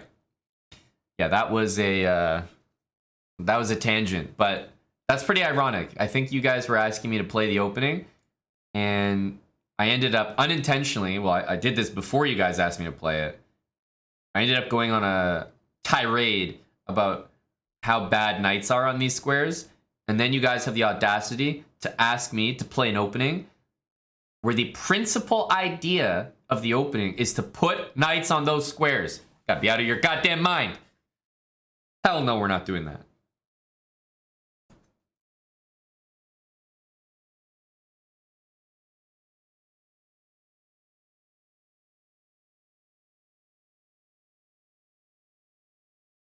All right. Another 15-minute game with 10-second increment. Let me know what opening you'd like to see.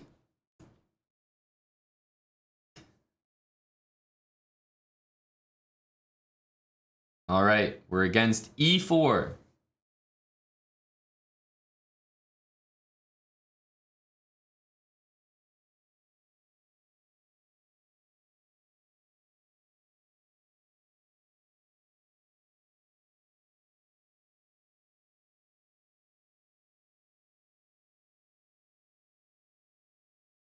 I'm going to play e6.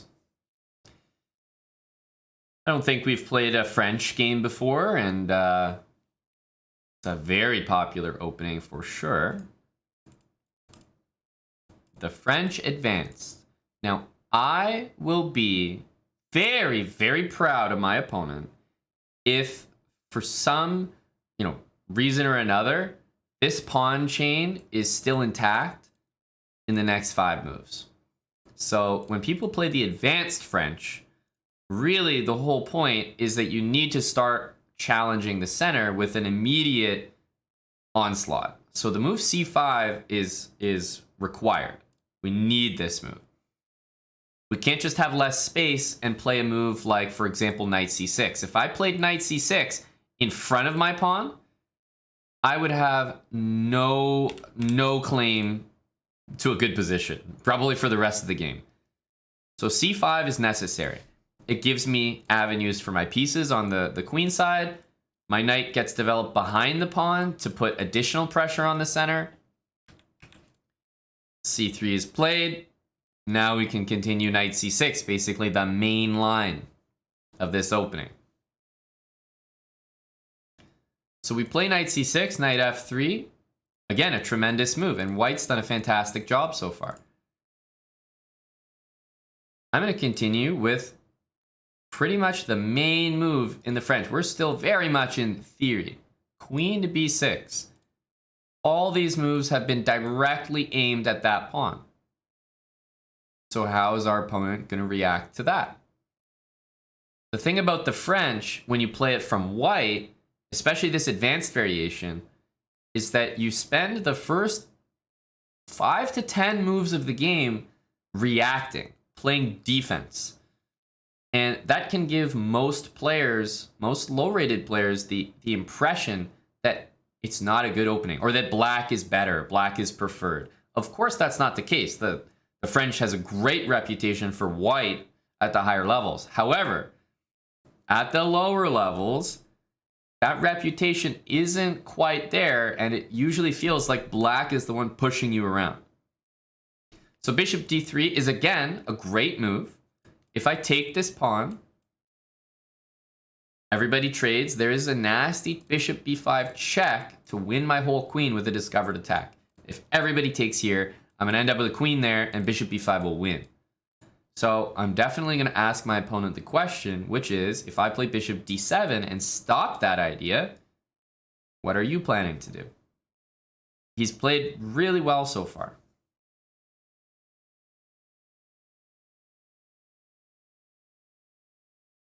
There's always this temptation to guard this pawn with the bishop, and it's never good. Never good. Bishop e3 is never good. Again, another great move. And of course, I'm going to walk right into pawn takes pawn, because now we get to see whether he blundered the pawn or whether he knows what to do next. So I'm going to take the pawn, and as a French advanced player, you have to be comfortable losing this pawn. That's not something that's that comfortable. I'm winning a free pawn here, and it is truly free. And the reason why I wanted to take it is to see, did he mean to give it up? Because I don't think giving up a center pawn at 500 elo is the way you should be playing at all. I don't like the opening choice already, but I was curious to see, whether he's just, studied the French. He knows the opening. Now, in this case, and I'm pretty sure knight takes is the best. In this particular case, I'm pinned, obviously, which means that I only have like a couple moves. Bishop to c5 could be played, or knight takes f3. Right? Knight takes f3, the queen would take, and then it's my turn again. Right? Knight takes f3 is a check. There's no time for white to take my queen. So we take here. Let's say the queen takes back. Our queen's under attack. Yes, we can play bishop c5 to trade, but also queen takes b2, hitting the rook. After queen takes b2, the move knight d2 would pretty much be forced. Right? It would have to be played. The only way to really save the rook in the corner. And if I wanted to, maybe at that point I could even take on e5.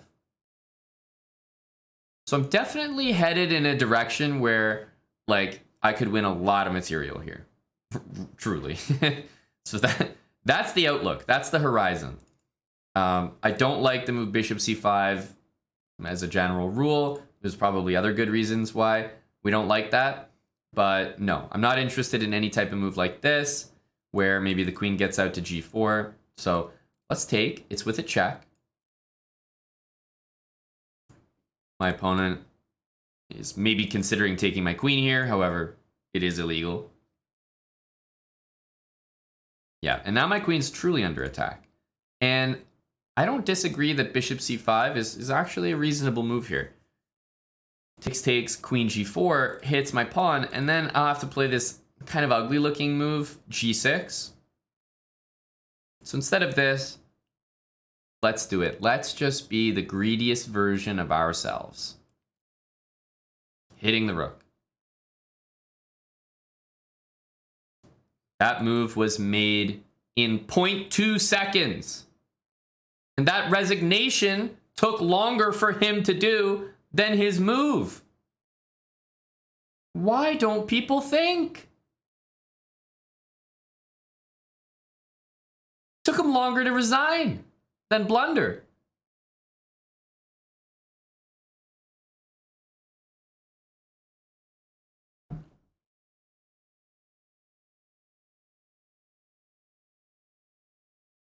So I really have this impression, the French, of course, I'm going to have this jaded opinion. It's not a good opening. That's because I'm thinking about when I go to a tournament and play Grandmaster and they're booked up in the French. Yeah, guess what? The French sucks. At 500 ELO, the French is amazing. I've even done a French speedrun before. I only played the French. And guess what? Against the advanced, I was winning every single game in like 10 to 15 moves. Every single game. And it's because people would just blunder their whole center. And the same thing happened here. Although my opponent played some very legitimately good moves, it's not easy to feel comfortable losing a center pawn, a very important one at that, losing a center pawn on move 7, 8, right? He did this. I took another pawn. Now I'm up 2 pawns. Of course, I still need to develop my pieces, but I'm up 2 pawns, maybe about to make it 3. And white plays the very bad move, bishop d4, and resigns before I can even take it. But just, again, my opponent has over 15 minutes on the clock, not thinking about their moves, and, as I expected, could not keep this pawn chain together. What did I say at the start of the game? I said, as soon as I saw this, I said, if my opponent can keep this pawn chain intact in the next 6 moves, then I'll be impressed. And what happened? 6 moves later, we're looking at this position, and, well, that pawn chain, I was wondering if it was going to be intact, if white played the best move here. Well, it wouldn't exactly be intact. In fact, it wouldn't exist at all. None of it would be there. It's about as destructed as those 4 pawns could have been. It couldn't get worse than this.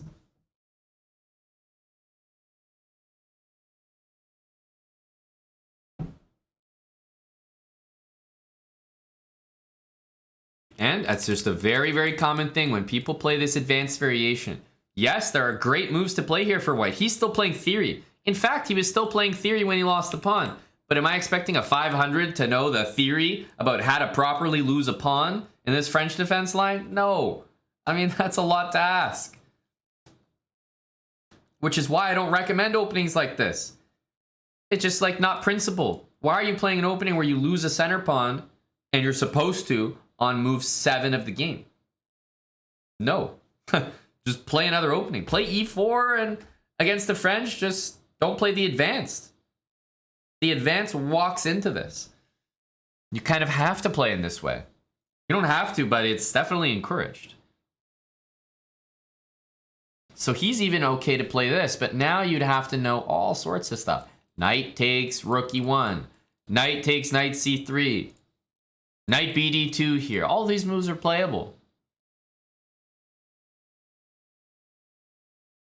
But not bishop e3. It's so common for people to blunder the b2 pawn.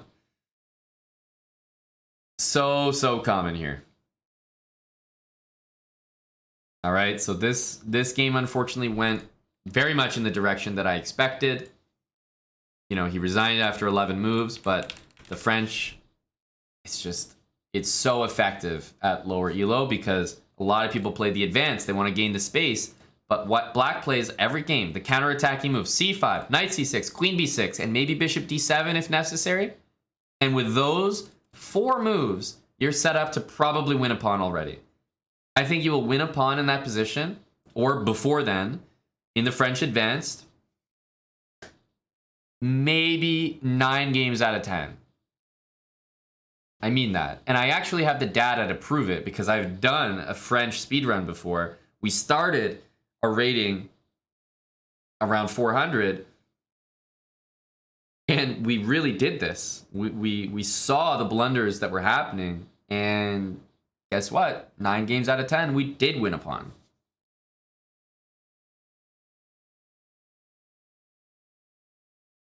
So it's tough to do. And whether or not it's possible to play it correctly with white, I don't recommend it. It's just, why play such a complicated gambit sacrificial line where you have to memorize all this stuff? It's like, just keep your life simple.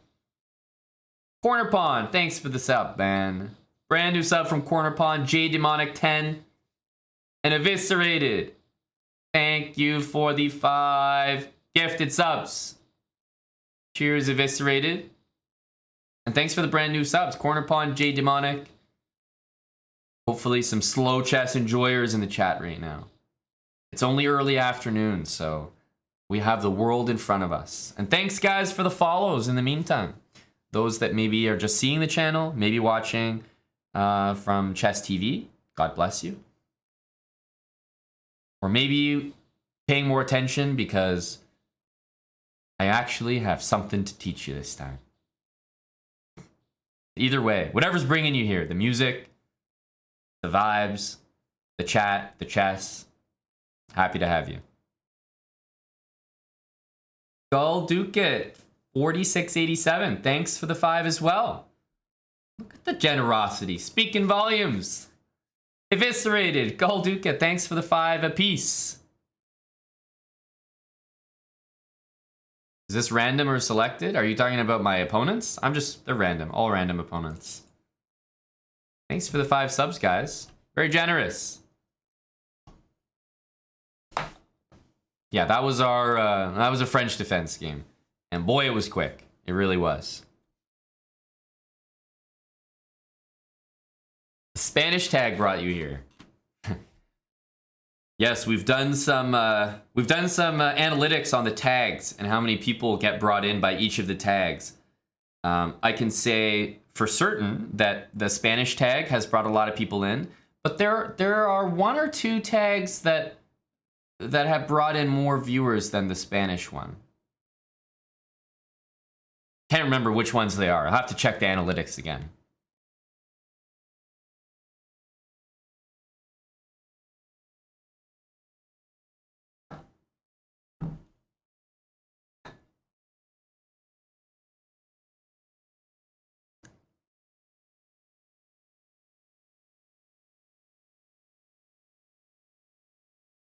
Hey, Matrix.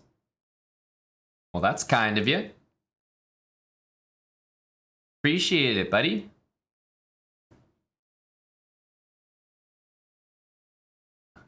I will say that I am streaming at a slightly unusual time for me.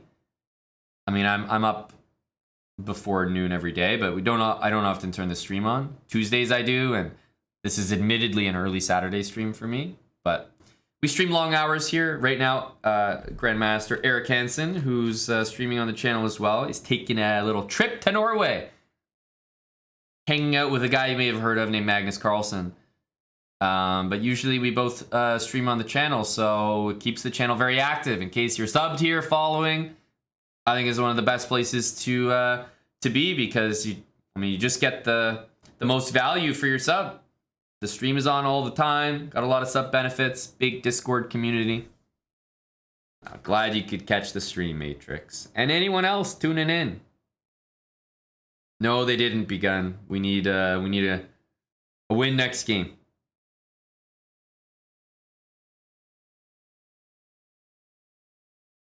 Holding down the fort, but only temporarily, you know? I took a week to go visit my family last month. Earlier in May, I also was preparing some YouTube videos off stream, so I wasn't streaming then, and that just helps to have more people. You can get more done. Gus 1787, thanks Gus, 25-month resub. Appreciate you, buddy. All right, I'm gonna take a bathroom break. I will be back in just a few minutes, but let me know. Should we continue with the slow chess, or what are we feeling? Let me know. I'll be back in a few. Thanks for watching, guys. Stay with me. Just a short break. Let me know if we should continue with slow chess, yes or no.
Okay. I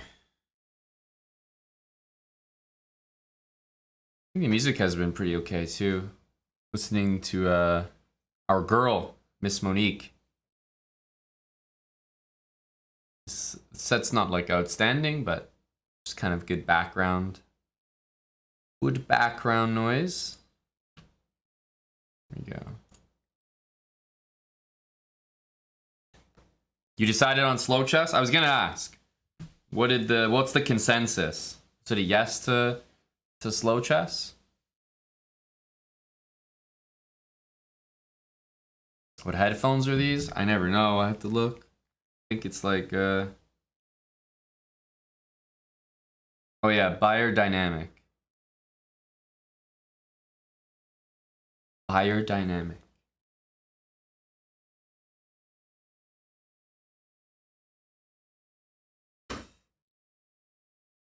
We decided on slow. Got it. Hey, Mount Prime.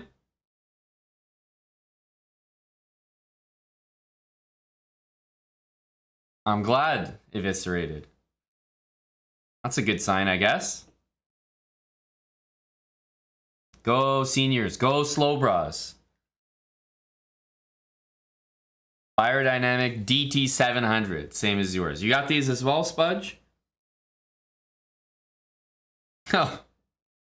Oh, Spudge. Sorry, buddy. I just checked. Mine are the DT900 Pro. Oh. Oh, that's embarrassing for you.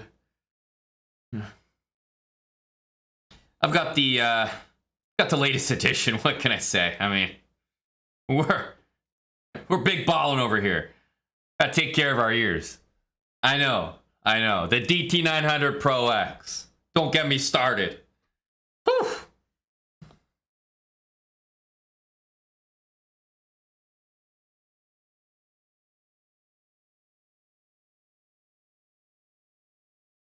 Do I have a Dyson? No, we can't start this discussion again.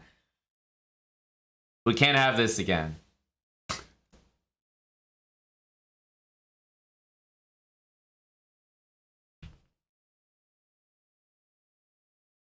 I've been asking everyone for recommendations for chess openings, which I will get back to asking in just a second. But what should I need to order? Like something. I'm gonna be streaming all day. I need to order something to like eat. Something easy.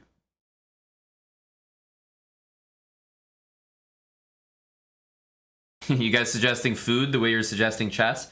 English, French food, Italian.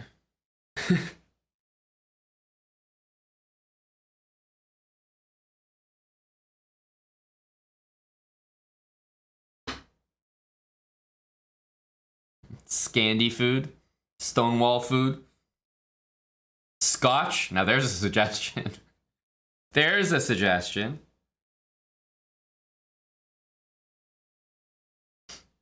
Jimmy John's. I'm not sure. Someone was telling me maybe it's in Canada, but like we pretty much don't have Jimmy John's in Canada. I don't see too many of those locations. I've never seen one actually.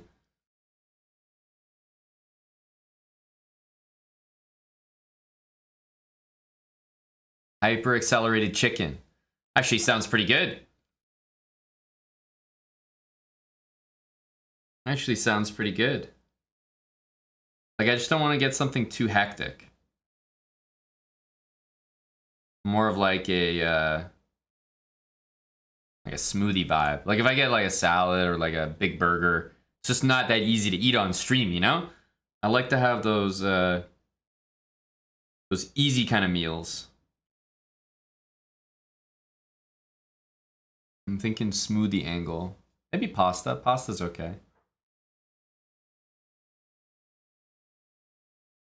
Don't let the stream constrain me. What are you talking about? You guys always come first. Have you ever seen me like take a 30-minute break to go and eat my food? Honest question. I've been streaming for 8 years. Have we ever really seen this? I don't think it's ever happened. I eat all my food on stream.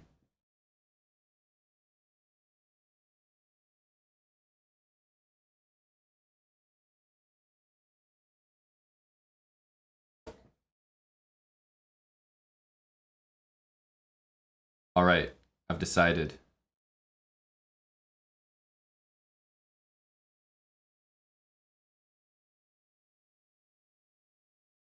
We will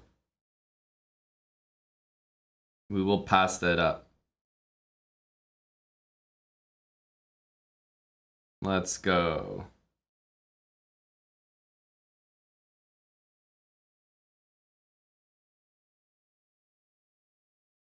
Okay. Oh, we're gonna hit up just some classic chicken. Classic chicken. Chicken and pasta. Done.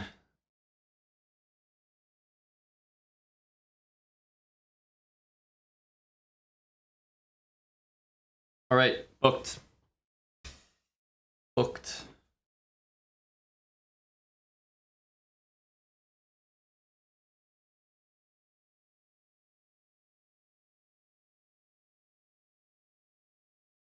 We love a buy one, get one king.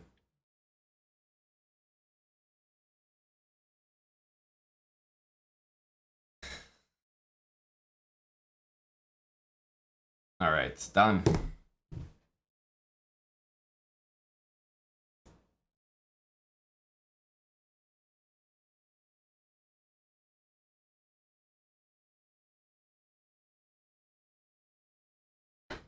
Hey, Pose Rook. Your donation messages? They probably do. Sorry, I just haven't checked. I was just ordering some food. But we're good now. Let me see. 14 months with Prime. Next best thing. Thank you very much. Melissozor. Thanks for the 2 months. Melissozor. Appreciate the resub. Poser, $10. Ever play the Kyle Dubas opening? No. What's the Leafs joke? You only rely on major pieces and ignore the quality of your pawns. I have not. I've not tried that. But if there's anyone that's going to get flack in the Leafs organization, I think that's got to be the last guy on the list. I think he did a pretty good job. I mean, you can't solve everything in his position. There's definitely some accountability on the coach, the players, etc. So I think they were lucky to have him. I think he did fine, and I just like that he had a lot of passion for the team. He was their biggest fan. Like he was legitimately passionate, not like, you know, general manager, old person type of passionate. I appreciated that. Victor P516, thanks for the 2 months. Pose Rook, appreciate the $10. You hit me with another 10, Pose. That one, I didn't see your message, in case you were wondering. It just says my name, but I saw your first one. It's definitely a funny one. Well, I think the Leafs did a good job with the trades before the deadline. Even, like, setting themselves up for the playoffs. Chari, great. Ryan O'Reilly, great. Obviously, some of their big guys are going to have to go, but Matthew Nyes is a beauty. Wool is, you know, a fine backup. Their goalie situation's not the best, but Samsonov played well enough. Yeah, Shen, that's right. I just think they've got some big guys that can throw the body now on the Leafs roster, which is unusual for them, so I'm optimistic. All right, guys. Let's get back. Let's play another game here. Yeah, like I said, as usual, we're going to lean on the chat for some opening suggestions. So let me know what you want to see.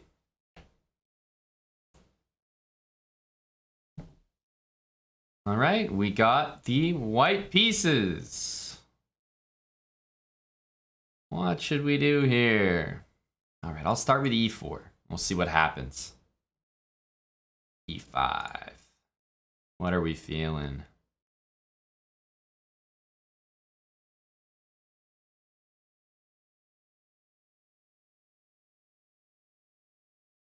Okay, knight f3. We'll keep going. Ooh, knight f6. Okay. Well, it looks like our answer is in front of us. We are currently playing the Petrov. So there you go.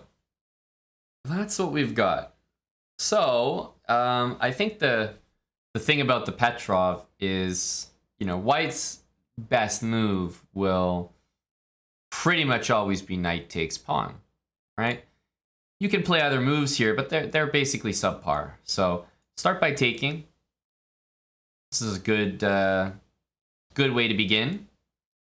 You never know what people are going to play these days. A lot of people still take this pawn, which is a huge mistake. And yeah, I mean, I don't know. I just kind of had a feeling.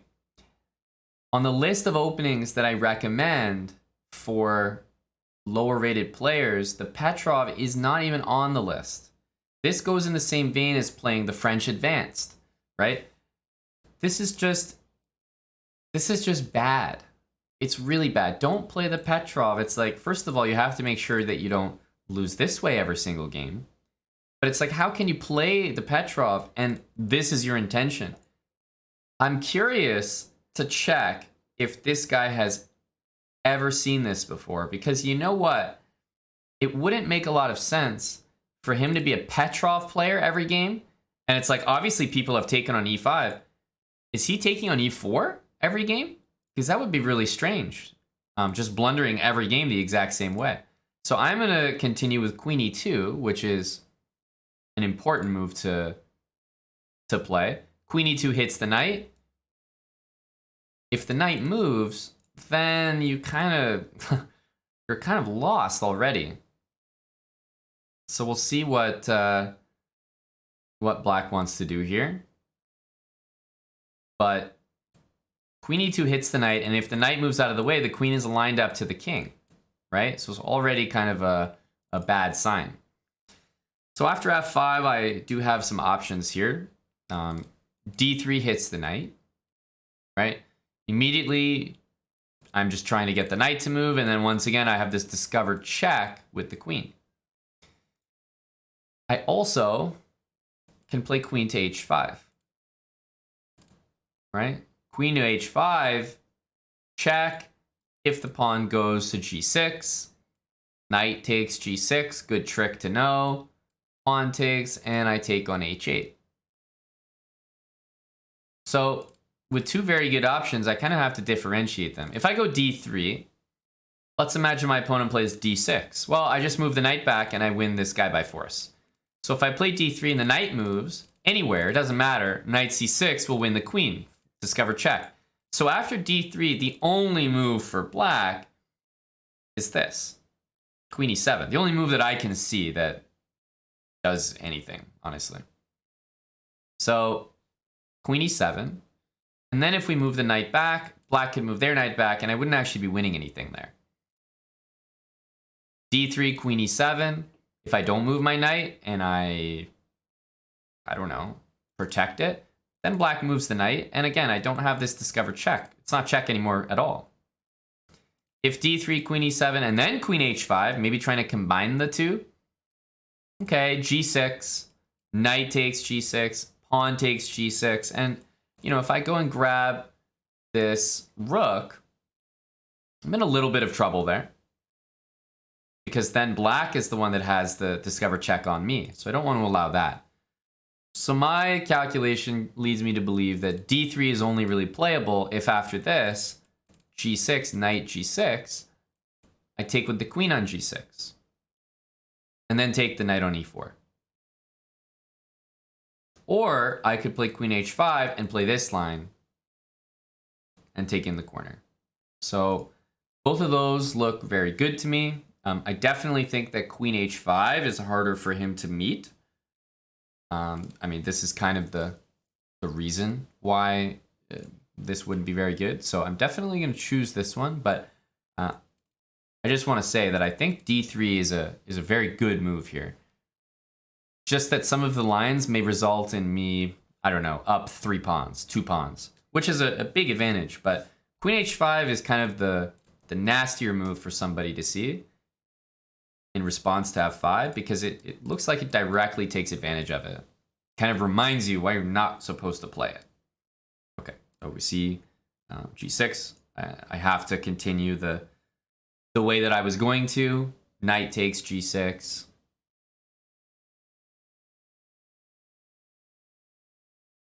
So if pawn takes g6, yes, I consider queen takes g6, but after king there, I don't know if I'm really seeing what happens next. King e7. Yeah, I don't think there's anything there. Knight f6, so this was part of our calculation. We need to move our queen. If we move the knight, we actually lose our queen. So we don't want to do that. We got to move our queen. And I have some nice options here. And I actually have an option that has nothing to do with what I would usually play here. Usually, I would play queen h4 or queen h3, but probably queen h4. So if he takes me, I take the rook. But I just have a much better, completely winning option here, which is to bring my queen right back to e2 with a check. And now this rook is just hanging. So already my opponent is completely lost. And it's mainly just because of his opening choice. I do not recommend playing the Petrov. That's for sure. This is just asking for trouble. Now after queen e2, I mean, the king can move. I'll take a full rook. Yes, the king can go to g7, but the best thing that's going to happen is taking the knight back. And okay, the knight can go to e4, but guess what? The knight on e4 is now pinned. The rook is for free, and my queen can still return to h5. So I'm going to start by taking the rook. But now I have multiple other threats. Queen h5 is a huge threat. Right? Queen h5, d3 is a huge threat, winning the knight. And I'm up a whole rook. So the first thing I'm going to calculate here is, of course, this. Queen h5, check. King e7, forced, because if king f8, you get mated. So queen h5 check, king e7, right? And what do we do from there? Well, I'm sort of thinking that in that position, queen f7, king d6, yeah, it's probably very, very good for me, but I'm not completely winning. I'm looking at queen takes h7 check, because if the king goes here, I have knight f7. If the king goes to f8, I have queen f7. If the king goes to f6, I have queen h4, potentially with a skewer there, maybe even something better in queen f7 check. If the king goes to e6, though, that's kind of where I'm not sure. Right? Not sure what the best move there is. But after king e6, I can bring another piece into the attack. That's already a pretty good feeling for me. So I'm a big fan of queen h5 here. It seems like black's king is in serious trouble.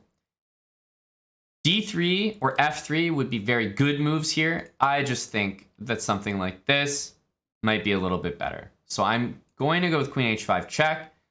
But if you played d3 or f3 here in a position like this to win the knight, you would be making a very good decision. d3, bishop takes f2, king d1. Yes, it sucks to move the king, but you're winning a full knight on the next turn. This move, checkmate. This move, not the hasty queen f7, but rather queen takes h7. So now we have answers to all these king moves. King f8, we have the simplest answer, which is mate.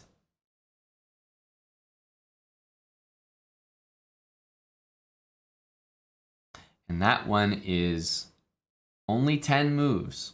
Just a 10-move game. I don't know how many people in the chat feel like they would be able to replicate that game. But in this case, I would actually say you know, some of the trickiest calculation was figuring out what to do here. It might have looked easy, but there was definitely a lot to think about. And then realizing in this position that you don't just play queen h4, but you actually come back. Our queen actually went here and here and here, back and back and back and forth multiple times. Same with our knight. But the bottom line is our opponent just committed, you know, treason. Knight takes e4 is unplayable. You can't be making that move. After queen e2, you're just worse. Much worse. So if you're gonna play this opening, you have to at least understand that you can't take that pawn on e4. What is the actual move to do? It's d6. Kick the knight out first, and then take this pawn. That move you can do. And now if queen e2, you can play queen e7 to unpin yourself.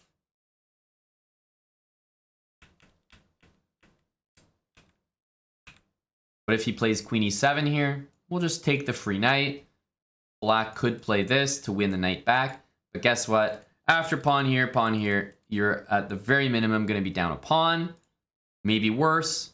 I have active pieces coming to kick your queen away. Kind of unplayable for black. Was it a 100% accuracy game? No, I'm sure it wasn't. I'm sure it's not 100% accuracy. I'm sure it doesn't have a brilliancy. Let's see. I mean, fine, we'll check. Oh, it has both.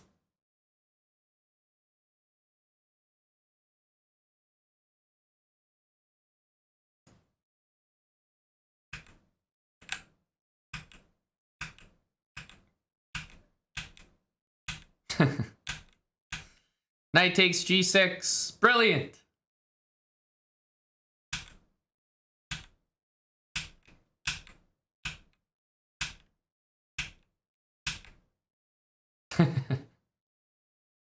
And look at that. We played like a 1400. I'm honored. I'm getting all shy now.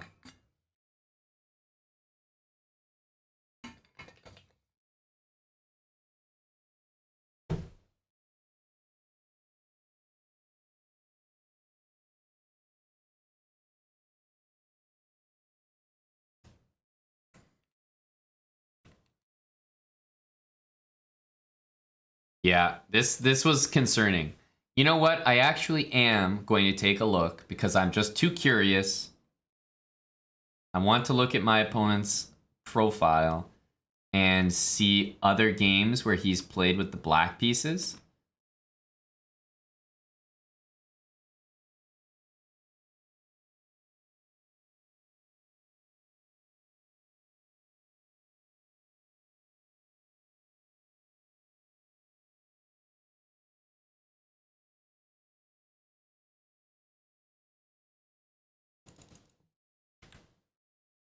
He played d5 this game.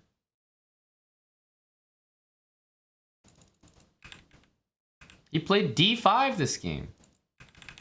He played d5 this game. He doesn't play that opening. He plays the Scandinavian every game. He doesn't even play what he just played. Why did he do it? Where's this coming from? Why the hell did he play e5 and play an opening that he's never seen before? He plays the Scandinavian. That's fine. Why did he do it for the first time against me? What are the chances? He plays it every game. Oh no. What are the chances? The first time he's like, you know what? I've been playing the Scandinavian and I love it. I'm getting great positions. You know what? I feel like trying a new opening. I've been having so much success with the Scandinavian. Let's try e5. Oh, he played knight f3. Let's copy him. Hell yeah, this will be fun. 100% accuracy, brilliancy, lost in 10 moves, checkmated on the spot. All right, maybe back to the Scandinavian for a few games. Oof.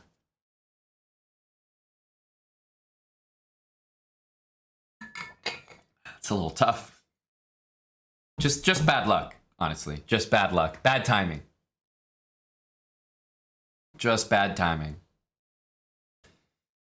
And if that game scared him from ever playing the Petrov again, I am proud of myself, because I don't think he should be playing it. He's much better playing d5. It looks like it's working well in the games that I've seen. It really does. He's playing right now. Oh, he's got the white pieces. He's got the white pieces. That's less interesting. That's less interesting. I wanted to watch him play with the black pieces again. I was curious if he was going to play e4, e5. But anyway, it actually just looks like bad luck, bad timing. He's never played the opening, and he randomly decides to play it for the first time against me. Oops.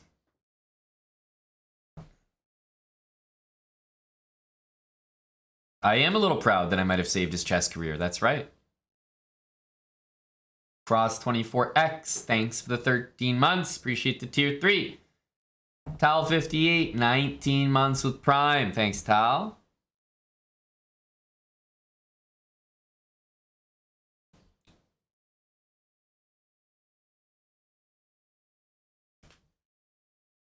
Exactly. He was having fun trying something new, but everyone needs a reminder, a slap in the face early on in their chess career, that if you want to improve, you can't have fun.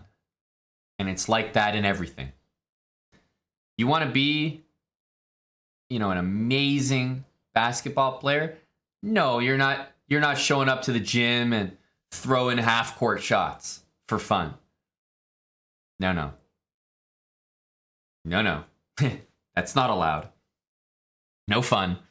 You got to go there and you got to drill. You got to do the drills. You got to do the hard work. Same thing in chess.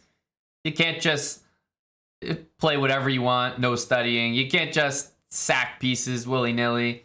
You can't just play random openings. No, you got to actually look at them, actually study, actually do your tactics, actually play some slower games. No fun allowed. Macho BDC, thanks for the 39-month resub.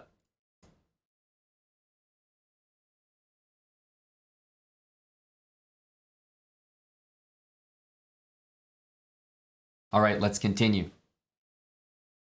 Let's continue. 15-minute, 10-second increment game. Let me know what opening we should play. We see knight c3. Interesting. It's kind of hard to reply to that with a specific opening. I think I'll just play what I think is one of the best moves against knight c3, which is d5.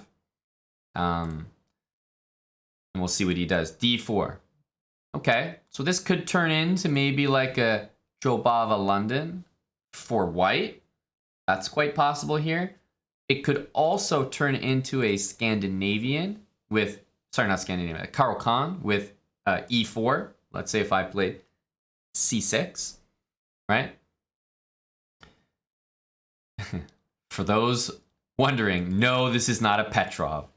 No, that is not the case.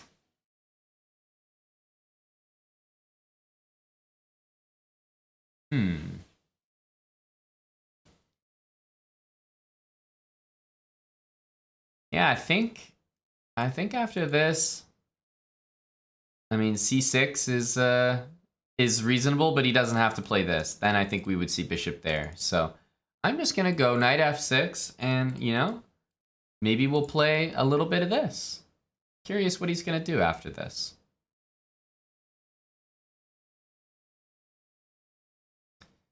If there's one thing I know for sure, it's that I do not expect a 600 to be able to play knight c3 in front of the pawn and make it look good. There's one thing that you usually don't want to do, and it's d5 and knight c6. And I say usually, because you pretty much want that pawn on c3. That's what you want. Or on c4. But blocking your own pawn is not a good feeling. Not at all. This already doesn't give me a good feeling for white's position. I think either the pawn should be there, or the pawn should be on c4, or the knight should just not be out on c3. Just leave the knight there, because you want to play e3, c4, maybe knight d2, c4. You need something. Here, I'm stopping white from playing e4 with my pieces. White's stopping himself from playing c4 with his own knight. And so white doesn't really have any push. There's nothing happening for white.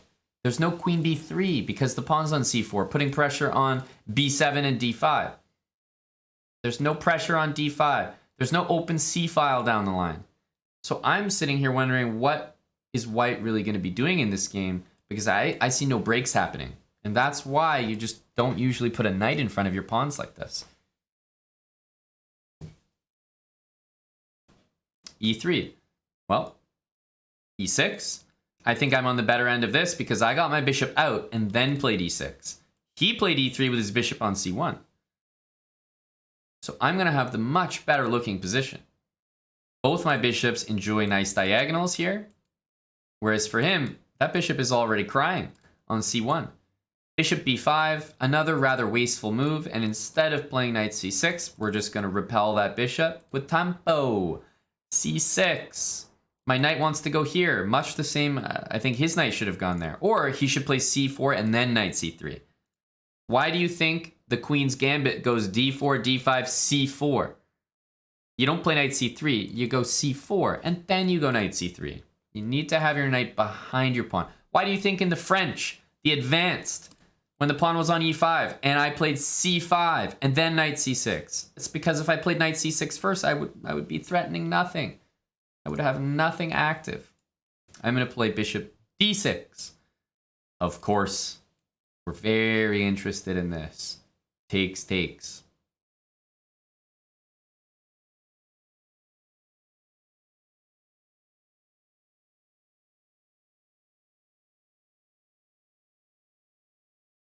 But bishop d6, probably where my bishop wants to go regardless. Knight to d7.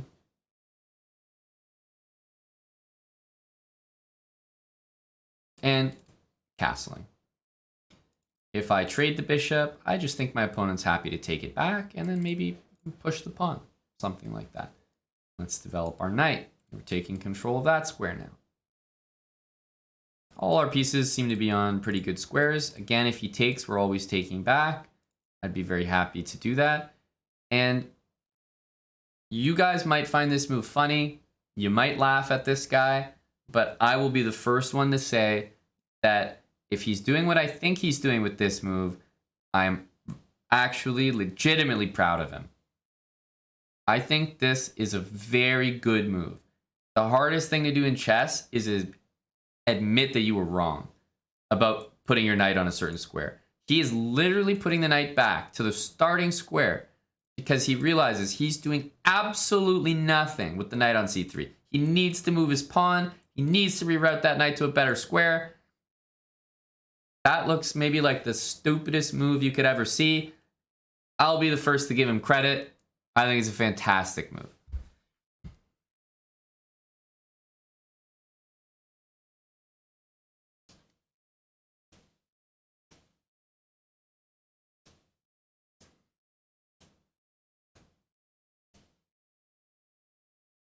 It's not going to slow us down, though. We've got all our pieces where we want. We're getting castled.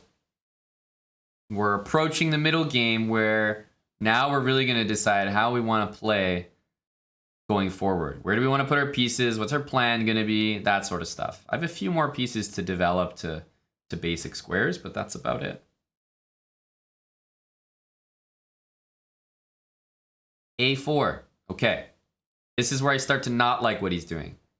He's playing this move, and I can't think of a reason why. Based on his last move, I'm wondering if he wants to play knight a3, and I think maybe he does. But guess what? Knight a3, you're going nowhere. That's why these pawns are so strong here. Okay? So now I start to think to myself, okay, but he's not really doing anything too threatening here. I'm still a little bit resistant to bishop takes bishop. The pawn could take back, and then he gets e4. You know, after knight c3, I don't love that. So I don't want to take this. I don't mind knight e4, but I'm thinking to myself, okay, rook e8's a decent move. Queen e7, queen c7. Which of those moves do I want to do? Because those are the only ones that are really on my mind here. I think I'm going to choose to bring my queen out this way. Sometimes queen b8 is a better move than queen c7, just because queen c7, if he plays c4, you know, when c5 happens, I want to be able to keep my bishop on that diagonal by moving backwards. So sometimes queen b8. I know that feels weird, like why would I block in my own rook? But believe me, queen b8 is actually sometimes quite a reasonable move. Hits that pawn, knight e4 happens next, and we just have really good pressure on this diagonal. So I'm thinking about those two moves. Queen e7 has the idea maybe to take and then play e5, and then everybody takes and we get our queen out there. Beautiful. So these are the 3 queen moves I'm thinking. And I'm not in a rush to play rook here because I think there are a lot of positions where I might get a knight in, maybe play f5, and really the rook might be useful on f8. So I'm not in a rush to move that rook. Even though this is a very decent move, I want to leave it here. It's possible this other rook can just go there instead. Right? And unfortunately, I can't really break in the center with e5 because my bishop's under attack. So this pawn needs to stay here for now. I don't want to take because of the pawn taking, and I can't push because the pawn needs to stay there. So it's kind of a catch-22. So my moves are between these 3. I like this one the least, and these are 2 very different plans. Queen b8, maybe for this, better control the center. Queen e7, it's not really threatening e5, which is why I don't love it, but it's kind of pointed in the right direction, and overall I think it's a stronger, more sensible move. But if I'm being honest, queen b8 might have worked better against what I expect he's trying to do. Okay. Now, this move I was actually a little bit hopeful for, and it's the move that I ultimately decided to myself, I'm okay with queen e7. So I'm going to take this.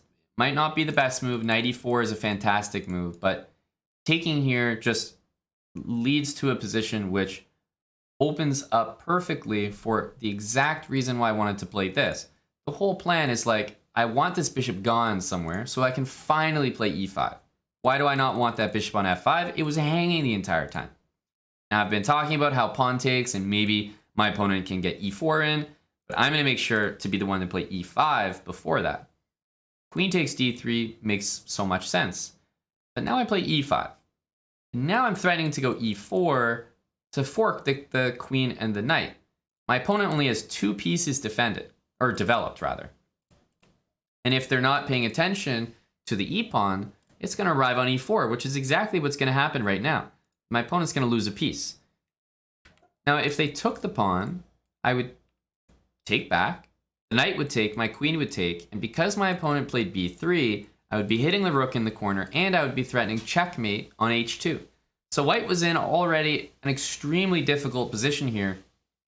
Even if they took, I would take back. And at that point, you're in big trouble. If you move the queen, well, I trade the knight, and then I put my queen on e5. I'm hitting your rook, I'm threatening mate. So you're going to lose something. So whether he took with the pawn, the knight, didn't matter. The reason b3 was so bad was you were going to lose something. Now, my opponent basically didn't react to e5. Might have actually saved himself from an early checkmate, but obviously is blundering here with the move e4. So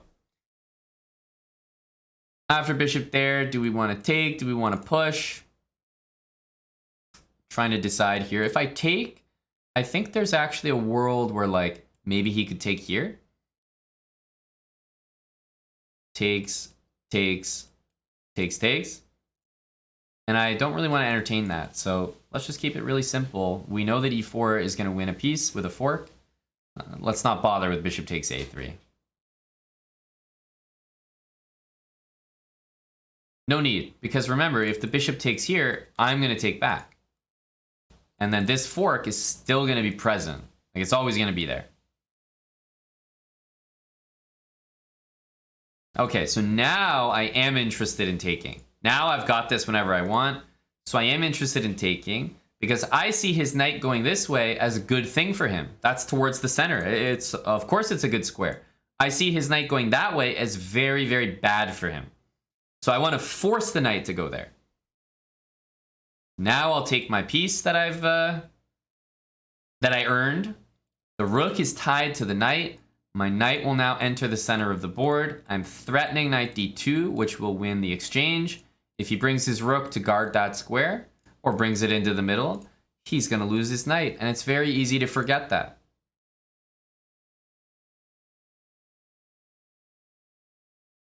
So we're up a piece. We're threatening this knight with the queen, which means it's tying that rook down. Easy to forget. We're also now threatening knight d2 to win more material. And the knight on a3 can't move anywhere. None of those squares are great. He played the best move. Very impressed with rook d1. Absolutely the best move. Developing another piece, guarding that square, leaving the rook there, guarding a3. Wow. Very, very good move. In the current position, I think we're just going to continue going forward. I'm going to play f5. This rook is going to swing over to e8. The knight does not look remarkable on that square. f5 immediately looks to open things up in the next couple moves. Maybe even lift the rook. But yeah, rook e8, f5. Just bring all the pieces to the e file and the f file. I think that's where all the action is going to be.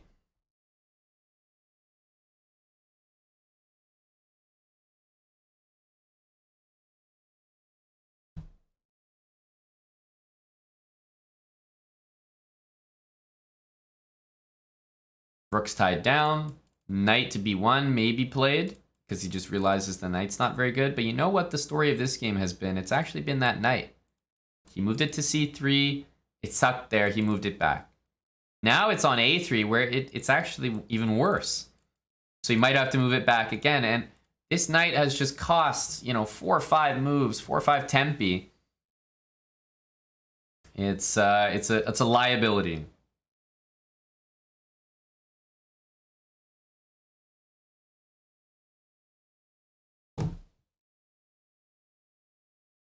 Rook to e8.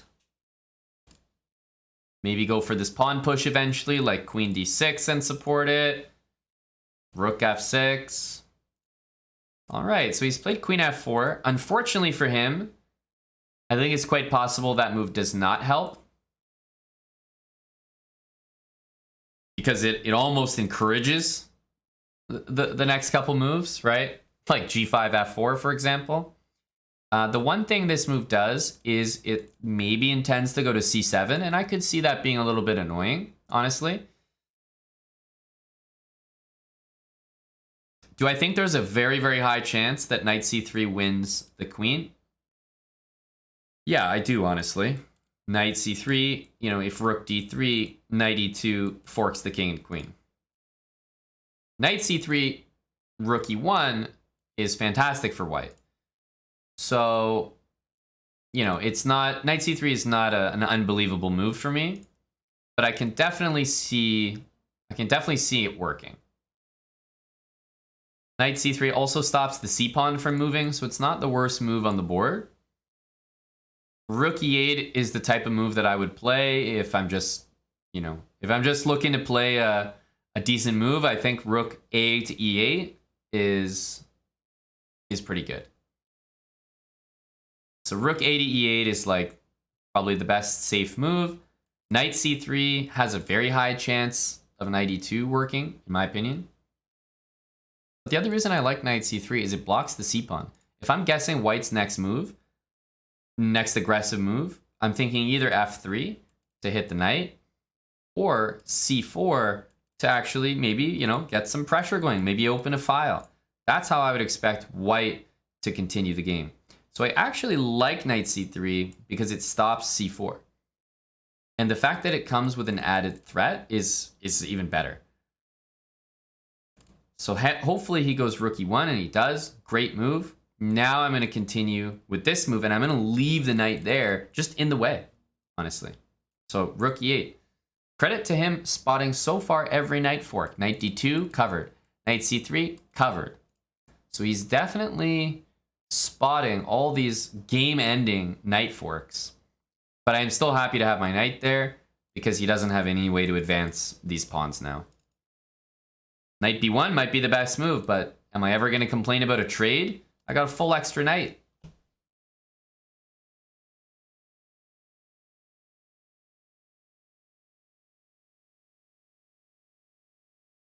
Yeah. And objectively, by the way, this is the best move. So again, I think he's played a good one. I am going to take it though. No need to get fancy here. Trade, we have a full extra knight, and that's going to be, should be more than enough here. All right. Yes, the knight can go to f6, queen f5, up there's knight e4, which would be quite good for us. But maybe we have even better than that. I'm definitely thinking about g5 here. I think g5 is a pretty good one. If the queen goes to g3, there's even f4. If the queen goes to c7, I have knight f6. So I like g5. I just feel knight f6, f3. I don't have a lot of moves there. So g5, I'm up a full knight. I can definitely be a little riskier with my pawns. I'd like to play f4.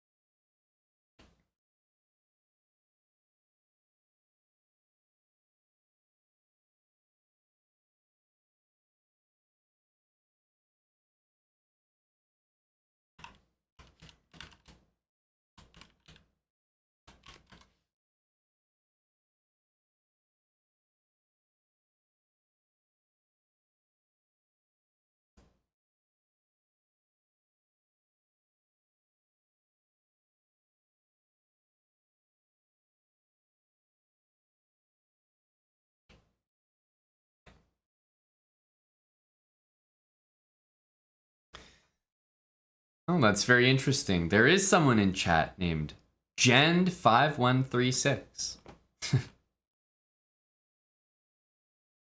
Well, that's very funny. Hello, Gend. He's in chat. That explains why he was seeing all these knight moves. I was like, damn. He's not that good, is he?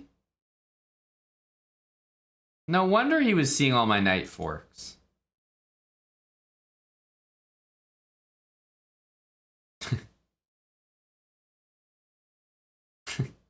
That makes a bit more sense now. He's been following the channel since 2 hours ago. 2 hours. And he got a gifted sub from Gregory, of course.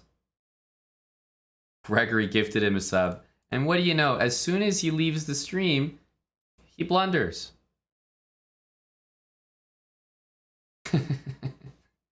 Queen f5, now my knight gets in and the f2 pawn falls. Well, that was quick.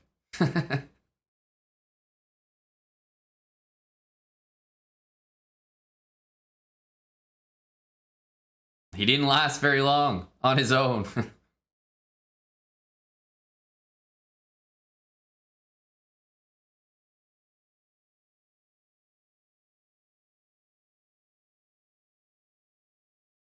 Okay, queen to h3.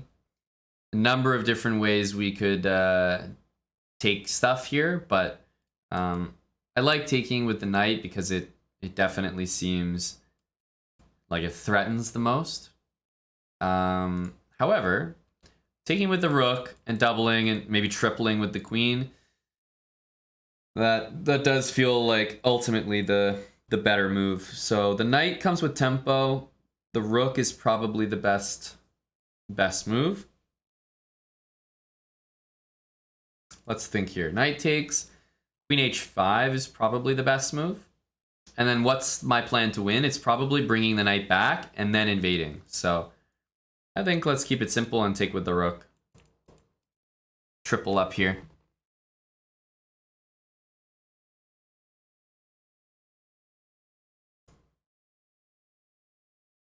I was gonna say that was just really impressive. Every single knight fork he was covering. It's like, how do you blunder a piece and then treat your own knights like trash the entire game, but then somehow you seem to understand my knights so well, where they want to go. You don't even understand your own knights. It's like, wow, it's a remarkable skill my opponent has.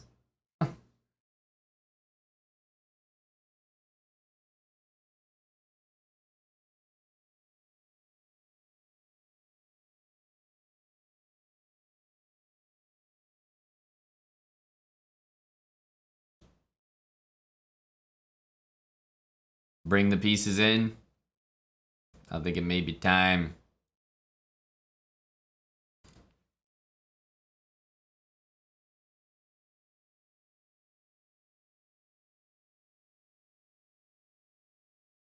Rook to f8 as well. I'm starting with the queen because if he takes, let's say my rook was here instead of the queen, I would have to take back with the rook, but it does make more sense to lead with the queen.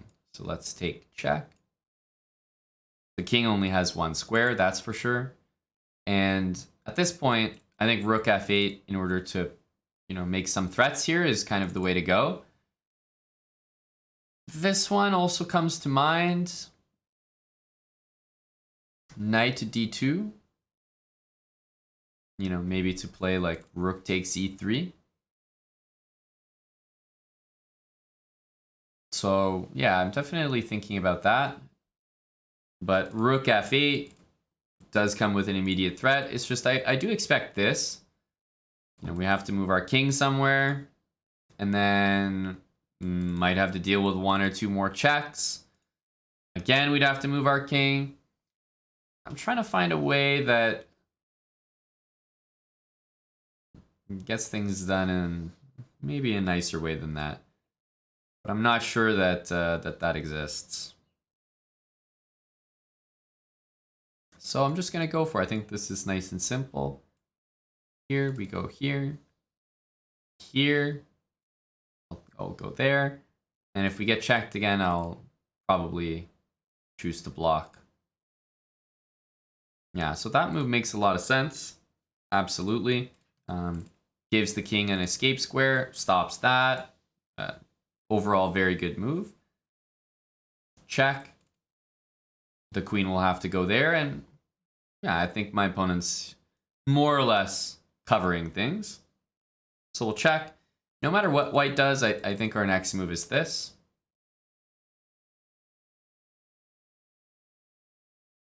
It's kind of given up on this idea. Yeah, no matter what, we'll probably take this, and then that will, make way for other pieces to join.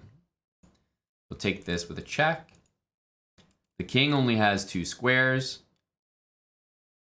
This one may be the worst of the two, although I'm not sure because rook f2 was probably force mate after king g2, so maybe he actually picked the better one. King there, and I will give a queen check here first because this one gets mated in a rather attractive way.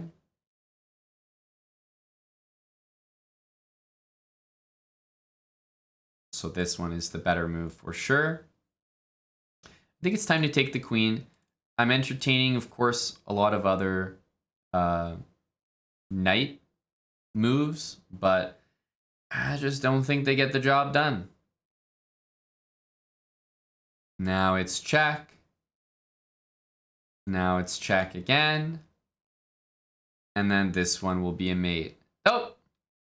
You wouldn't really do that, would you? You guys wouldn't really do that, would you? Of course you wouldn't.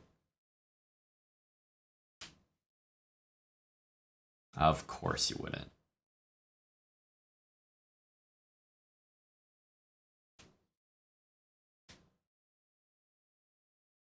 Hello, Jend. Good game, buddy.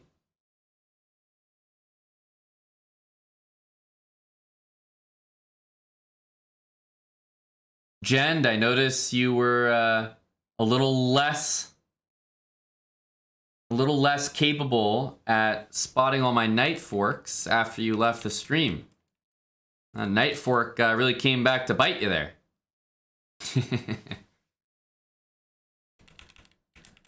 I also noticed that your first move out of the stream was queen takes f5. Well, that one wasn't very good either. I hope you enjoyed the game. I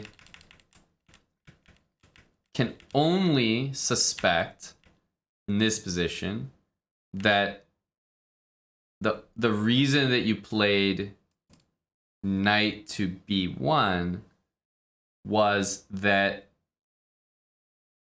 you may have heard me talk about the fact that your knight absolutely doesn't belong on that square, and so you decided to move it back.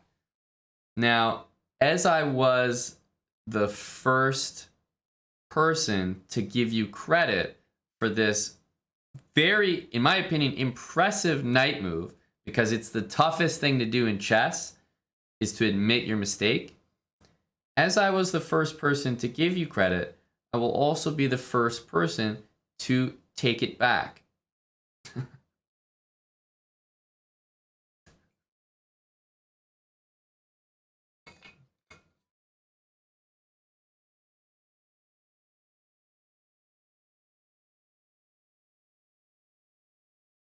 But it doesn't change the fact that knight b1 is a fantastic move. It is. Now, why am I hyping this move up so much? The knight just shouldn't be there to begin with. It really shouldn't. So the fact that white played this, whether or not he heard me say it first, I never actually said play this move, did I? I never actually said play it. So the fact is, even if he may have heard my thoughts about how the knight doesn't belong there, for him to actually move it back, I still think is a great sign. Right? That's still, a lot of that was genned.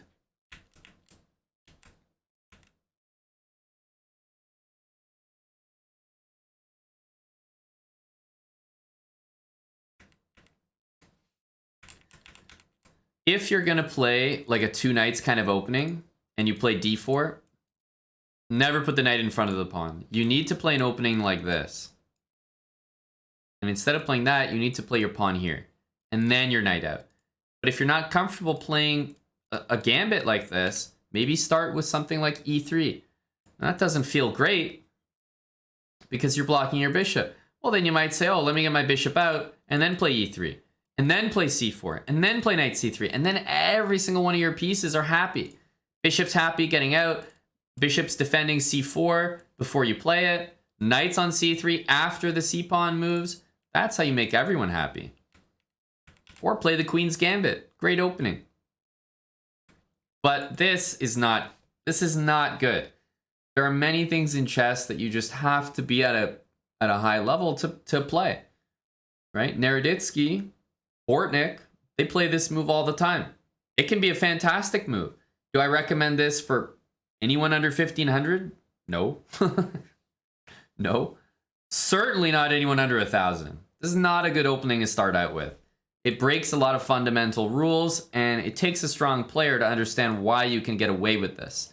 And a very specific system as well. You can't just play this and, play this and suddenly make it work because you're strong. No, you need to play like very specifically.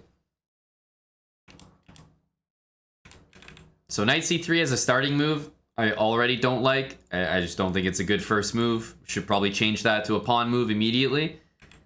And then you just realize that, wait a minute, you have no breaks, no e4, no c4. What are you going to do for the rest of the game? Right? What are you going to do for the rest of the game?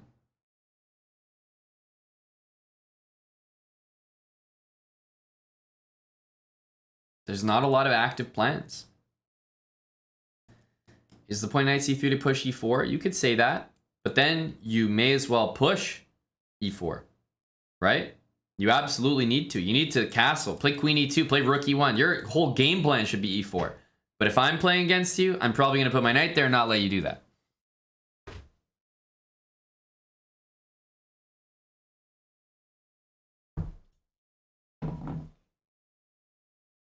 Hello to Dill.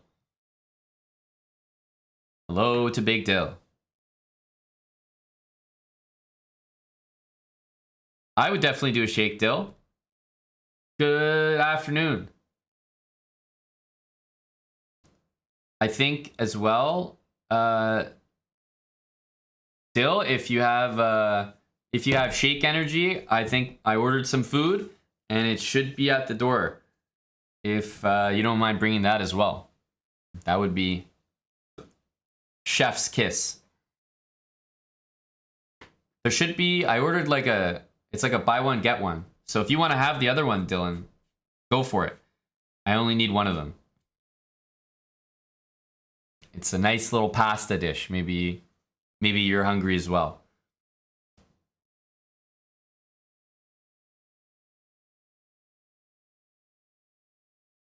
I think he played chess for the first time today, Lolly. I'm not sure how it went, but I know he was playing chess today, so I'll be curious to hear. But he's having a good time. Same with Jeff.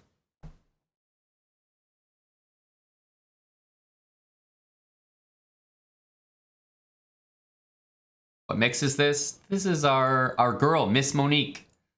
She has so many good. I mean, you literally can pick any of her sets on YouTube from her channel, and it'll be great. Can't go wrong. Can't go wrong. GG Jend. Thanks for playing, bud. Boater 4, thanks for 37 months with Prime. Gregory Lars, yes, Greg gifted a sub to Jen. Goal 11, 58 months with Prime. Lejuert, thanks for the 2 months. Jewert, appreciate it. Bearded Jungler 95, 3 months with Prime. Bearded Jungler, there you go. Some Gripex energy. I actually, 2017, I went to TwitchCon. 2017. I play a little bit of League of Legends. 2017, I went to TwitchCon, and I ran into Gripex there. Gripex 90, right?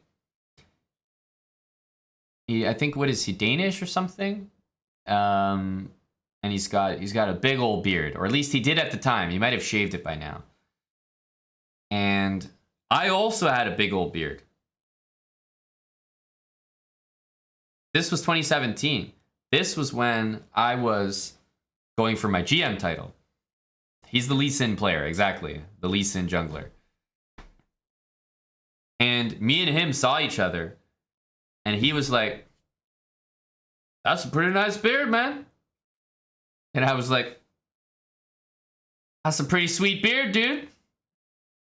We exchanged beard compliments.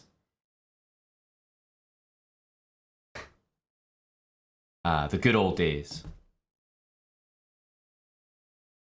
We also have a Prime sub from Draven Zed. Wait a minute. Is this full of League of Legends players right now?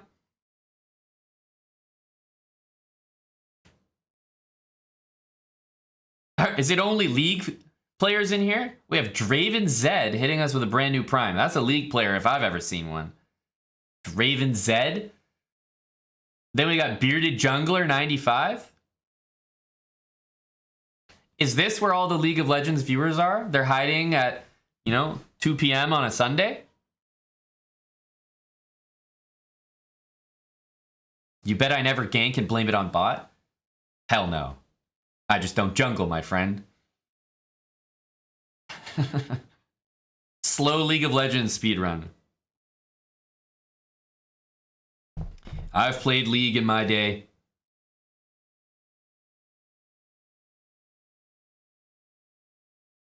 It's not Sunday? That's a good point. That's a good point. I mean, it's Sunday somewhere. Australia, namely. But you raise a good point. Matrix Sai, thanks for the 5 gifted. Appreciate that.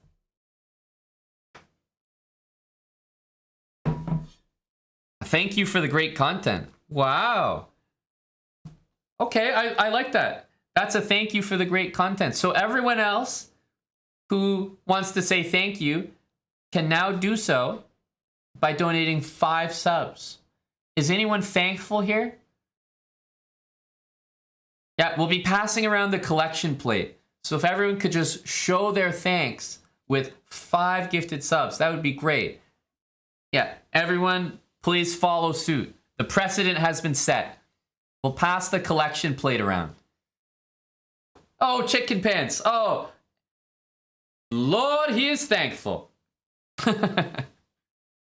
Thank you for 5 gifted subs, chicken pants. You're thankful but poor. Got it. Noted. Is that everyone? Do we only have thankful poor people in here? Go chat.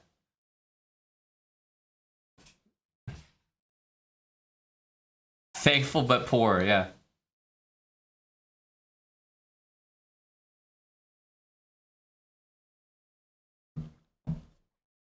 Thank you though, Matrix. I appreciate that support.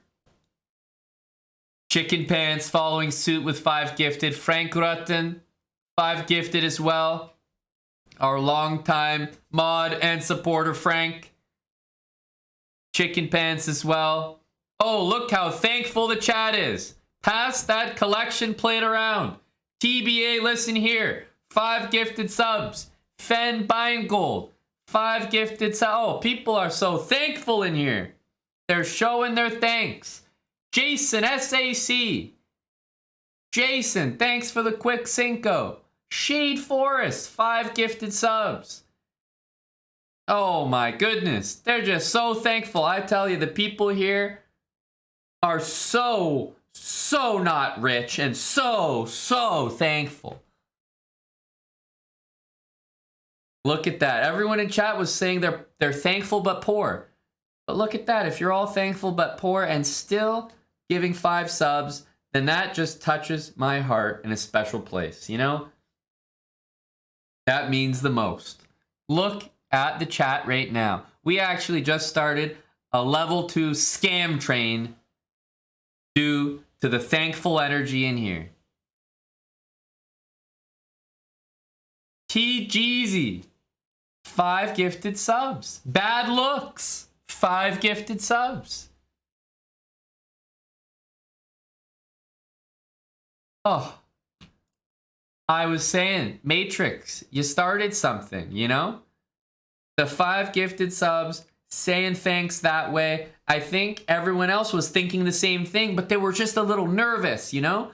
They didn't want to be the first one to do it. They needed you to step up, Matrix, and be the one to show them that it was okay to show your support in the form of 5 gifted subs. Absolutely. And you gave everyone else the confidence. You empowered them to gift their own 5 subs.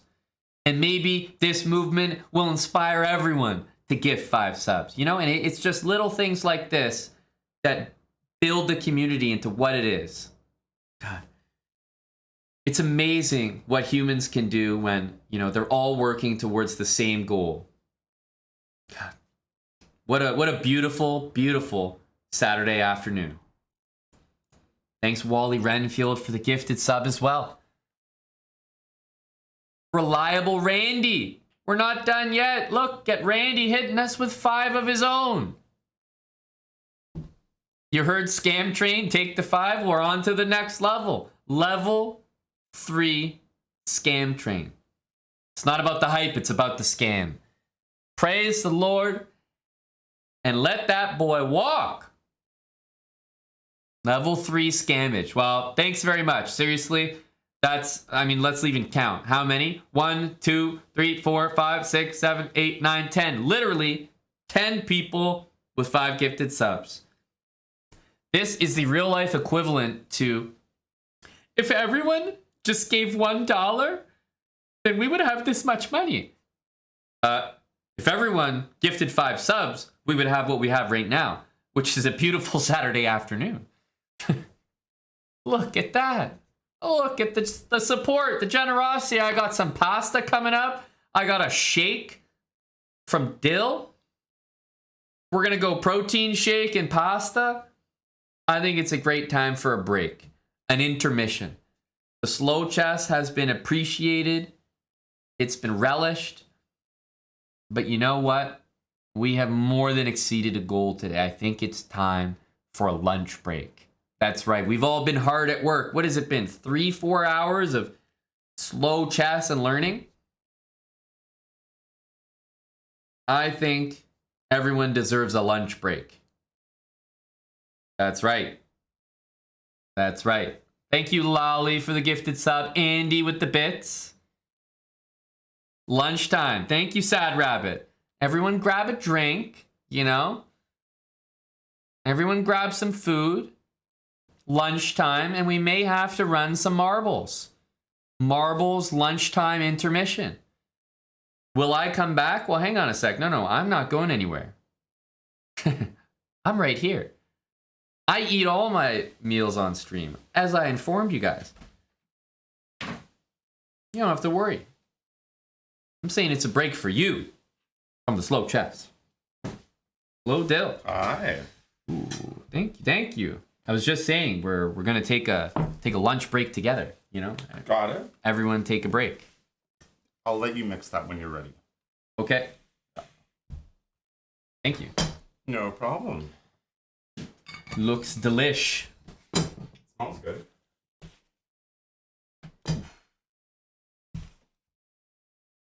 Looks delish. Sad Rabbit, granted. Granted. Oh, Chicken Pen says do your Duolingo. I let him know, Chicken Pants.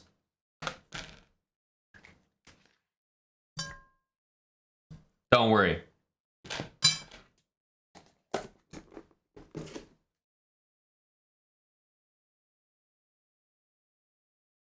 Where's the pasta from?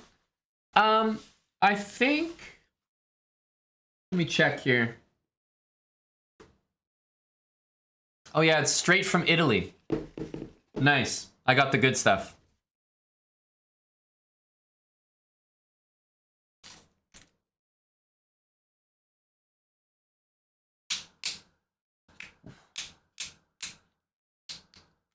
Oof. This is looking delish. I'm gonna mix this up and give you guys a look. Oh baby.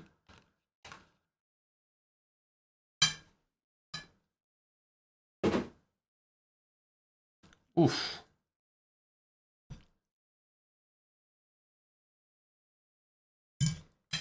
Viewer arena? Hey, that could be the vibe as well. I like that idea. I do. I'll be, of course, judging you guys appropriately. We just watched some slow chess. So marbles and a viewer arena, that seems like a good vibe. Let's take a midday lunch break. I'm gonna switch our account here so we can start a viewer arena. I'm in. You guys down to play some chess? You just watched a lot of chess. Hopefully learned something. I hope that was relatively educational. But now you got to put it. Now you got to show me.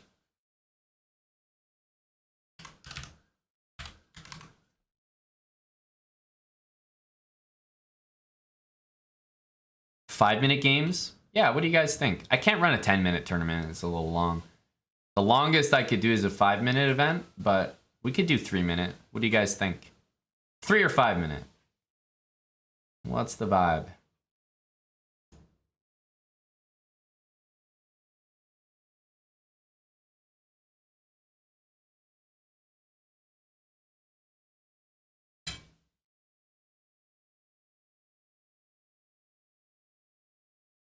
Coin flip? No, that's not the kind of channel this is. Cheesy Carl 888. Thank you kindly. This is the kind of channel where I ask you guys what you want to do, and then I just pick what I want to do. But I'm still curious what you guys want.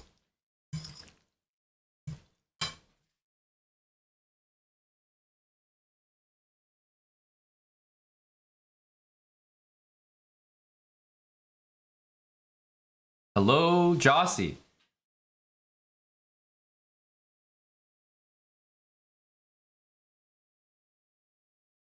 All right. Let's go. First of all, we'll go arena style. SLOWBRAH club. If you're not in our club right now, go ahead and join it. You'll need to be in it in order to play in the event. So go ahead and join it right now if you're not in it. !club. It's just a one-click, easy thing to do on chess.com. So join up. If you're not in there, you won't be able to play. We'll call it the Slow Chess Arena, and we will make it 5 minutes. We don't do many 5 minutes, 5-minute arenas, let alone tournaments. So I'll make it 90 minutes just because 5 minutes in a 60-minute event, you don't really get too many games. So I will make it an hour and a half long. And again, you can always play the whole thing. You don't have to. It's up to you. And we will have it start, let's say, in about 7 minutes or so here. You have to have 30 games on your account if you want to play. If that kicks you out, then that's a reminder to play more games on your account. Got to have an established rating to play in these events that we host here. All right, and I will add this to our join command so that everyone can get in. Make sure you're in our club, and then you can find this on chess.com, but you can also use the direct link, which I will put in the chat right now. !join should work.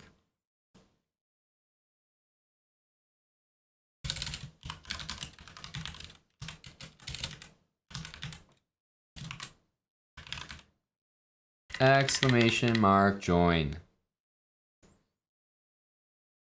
Is this unrated? Never. Never, never, never.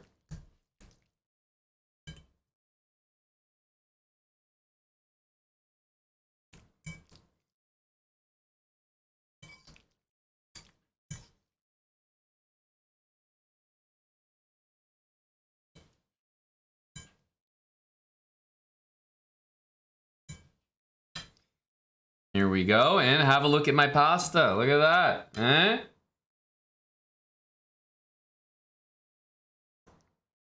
And in case you're wondering, it is vegan pasta. It is. If you're wondering how I know that, I actually assumed it was regular pasta and it got offended. So that's how I confirmed it. Straight from Italy, exactly. That's right.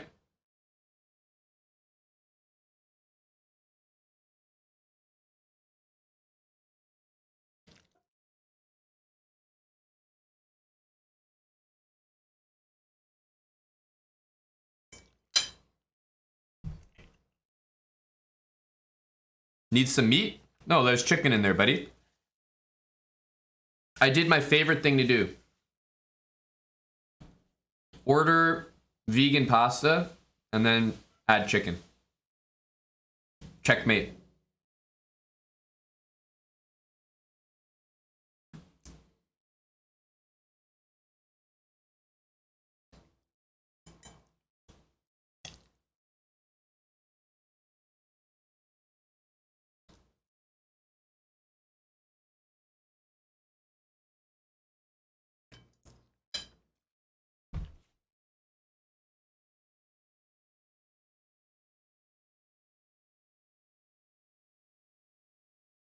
The tournament starts in 5 minutes. Time control is also 5 minutes. We're going to take a little lunch break here together. I got my protein shake thanks to Dylan. Got our pasta here that we ordered.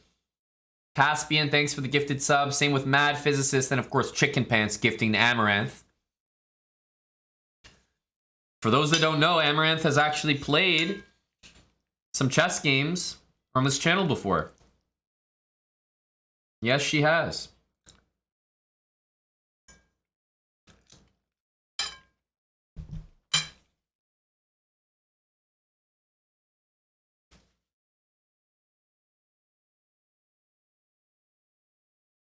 You were there. There you go. Hugh, appreciate the 23 months with Prime. Big Huge in us. Hugin is one of my longtime viewers here. 23 months with Prime. Huge in us. Thank you for the Prime. Join up this tournament, guys. Exclamation mark join. Just play like it's some 5-minute games. Get some chill games on the side. We're taking a break. We'll get back to some stuff in a little bit. But I think this is a perfect time to take a break.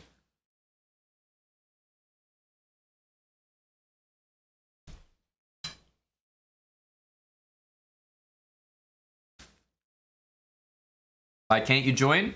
There's a few reasons, maybe.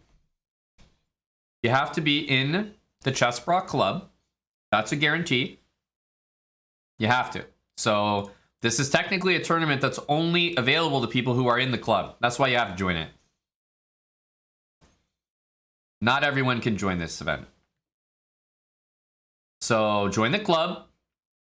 When you type exclamation mark join in the chat, and when you type exclamation mark club, it'll also pop up a link. So check out the SLOWBRAH club, click join. It's very easy to do, it takes a second. And then the other thing is, if you have not played 30 Blitz games on your account, can't play. If you have not played 30 Blitz games, it will not let you join. That's a setting that I've enabled. A lot of people like to just make brand new accounts every time there's a viewer tournament. They're scared about their rating. They're sitting on a new high rating. Whatever. For whatever reason, I don't like it. I don't like any of those reasons. So you got to have an established account with a bunch of games on it, which means that at least you're at the rating that you're supposed to be at. That's the idea.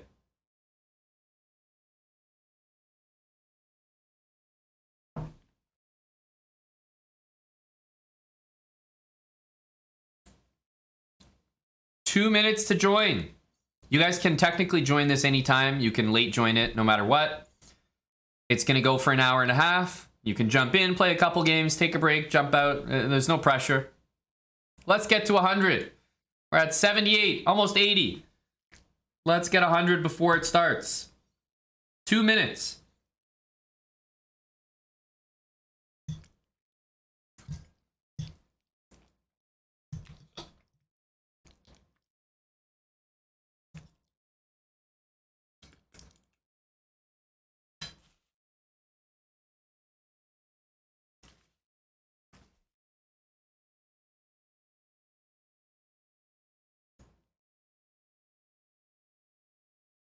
Get in here.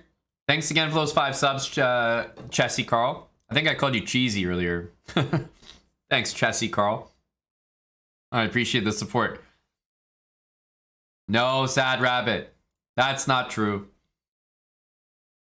Guys, get in here. Hopefully you've all got maybe some food, snack in front of you. Lunchtime for everyone. Protein shake for me as well. Some pasta, chicken. We got 90 people in here. 30 seconds till we start. 30 seconds till we start. Let's get everyone in. Get some games, practice.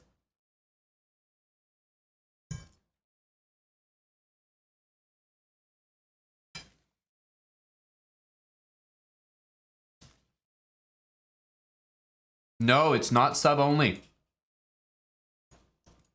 Anyone can join.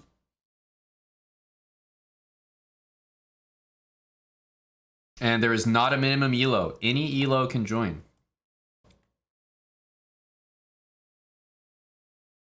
Let's have a look at some of these games. Good luck, everyone. It's a 5-minute game, right? So there will be time to think here. Doesn't matter what your rating is. There'll definitely be a good pairing for you in here.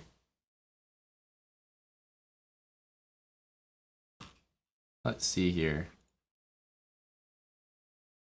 There we go. Let's spectate where the real action is. This is what it's all about, no? Is anyone just eating food and spectating the 500s with me? That's a vibe as well.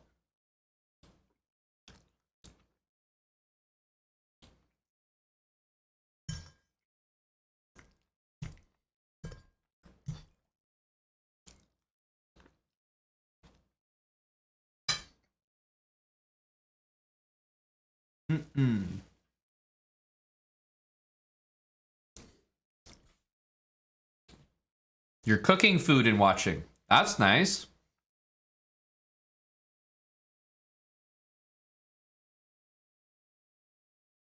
Hello, Darkbone. What are you up to, Darkbone? Are you in the event? Are you spectating?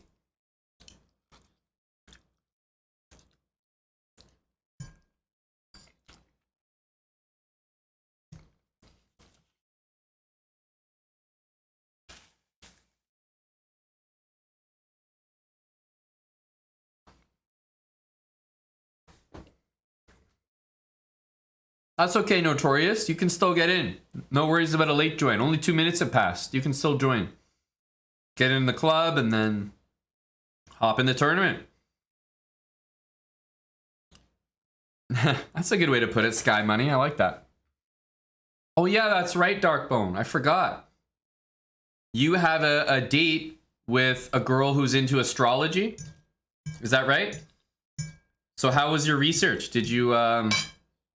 maybe the chat could help you out. Probably a lot of prominent astrologers in the chat. Did you find out, you know, do you know your moon? Do you know your rising? Hopefully you've done the appropriate amount of research.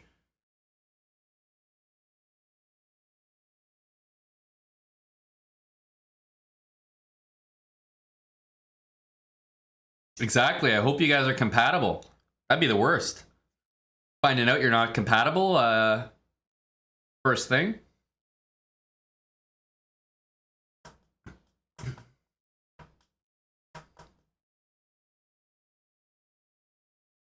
You know more astrology than chess theory now. The scary part is I believe you.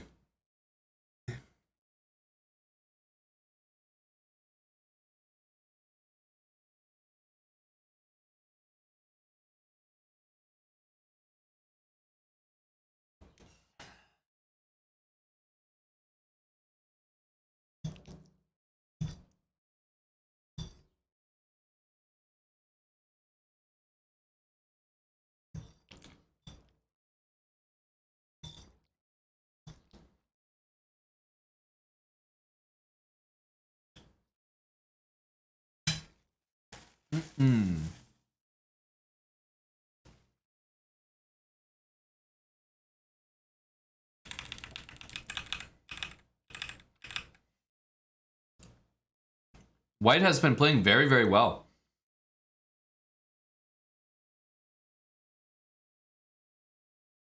Like, this pawn structure is amazing.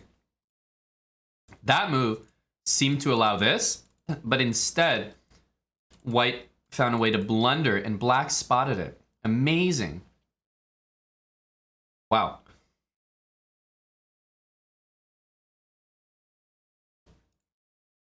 This game is flipped on its head now.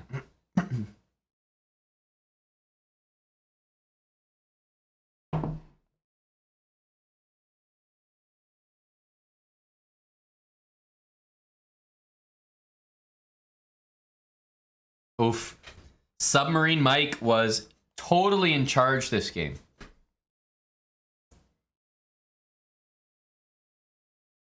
Totally in charge.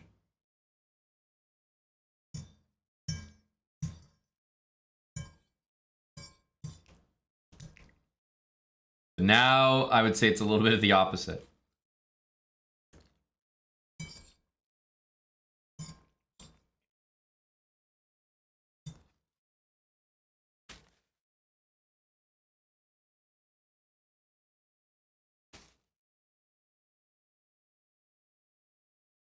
That one was possible.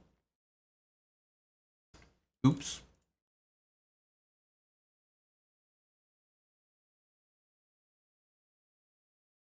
The thing with white's pawn structure is right now, it's perfect. Everything is defended, right? As soon as you move one thing, it all falls apart. Now this is under attack. If you move this one, then that's under attack. If you move that one, then that's under attack. Every pawn needs to stay where it is. So the fact that you moved one of them, now the whole thing's in jeopardy. See you, Darkbone. Best of luck, buddy. Let's get some updates when you're back, hey? Gonna need some updates. I feel invested in this now. Moneybird, thanks for 37 months with Prime. Cheers, Moneybird.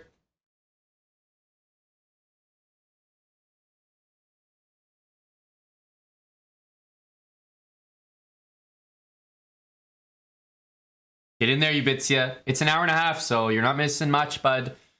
You're not missing much. It's a 5-minute tournament as well. The Slow Chess Arena. Gotta be in the SLOWBRAH Club.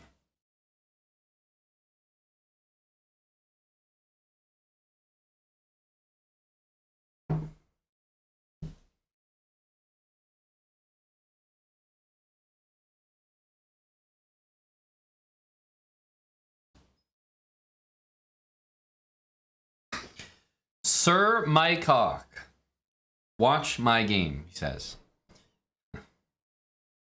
God, Mike Hawk is so demanding. I spent the entire morning with him, and now he wants me to watch him again. God. So needy.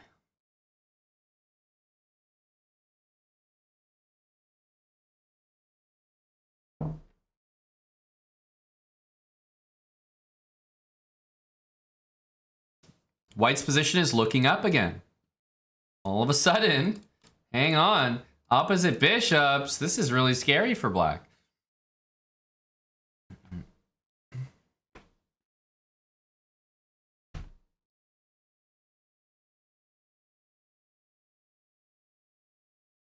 Do do do do do.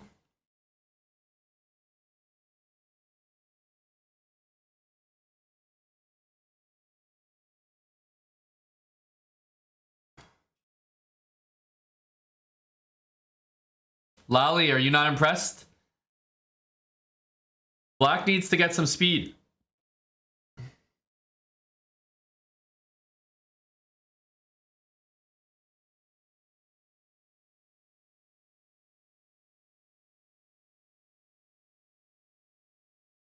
Ooh.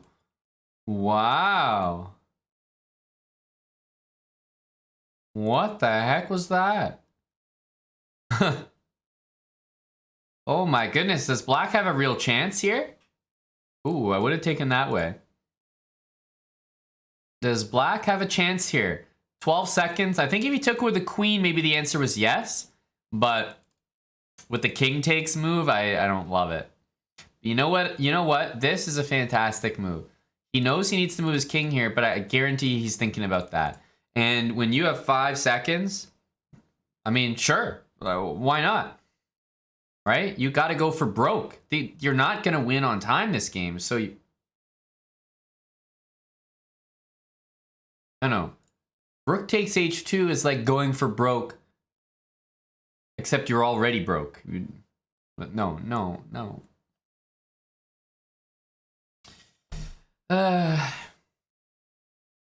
Oops. Well, that's not the way to do it.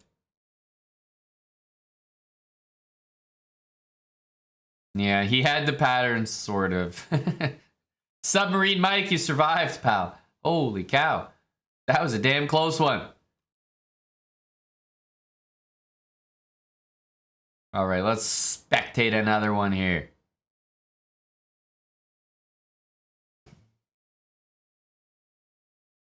Well, we came at a good time for white. You're definitely right there, FK Gone. You know, it's a good sign for him. Luther, yeah, nice try, buddy.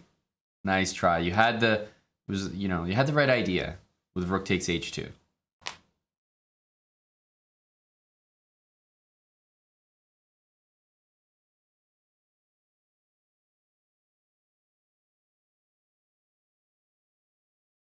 Yeah, queen b4 check. That's right, Baron. That was a very good move.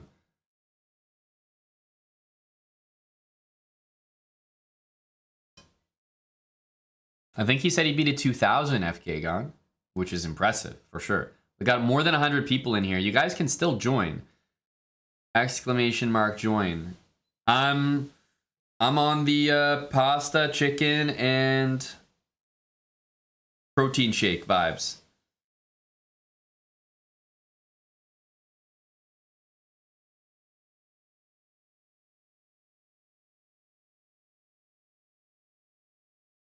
We're just hosting a viewer tournament, guys. You're all welcome. Oh, that's going to work for sure.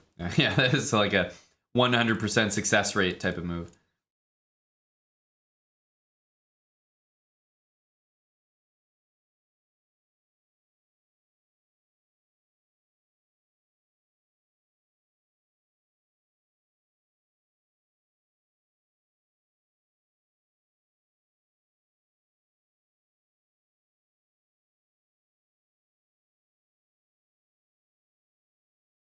Is that the case, Tommy? Have you been tuned out of my slow chess series, Tommy? Is it uninteresting for you? Uh-oh. We all know this is happening.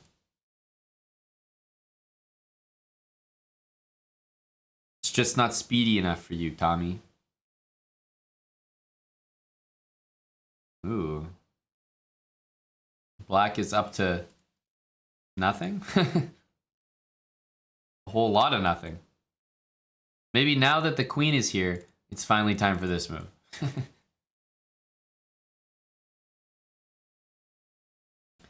You know what? I respect it. I definitely do. Yeah, that's a pretty good response. Dang.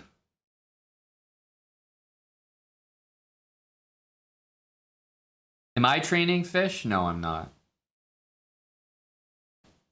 I used to, yeah, protein shakes when I was training for boxing, but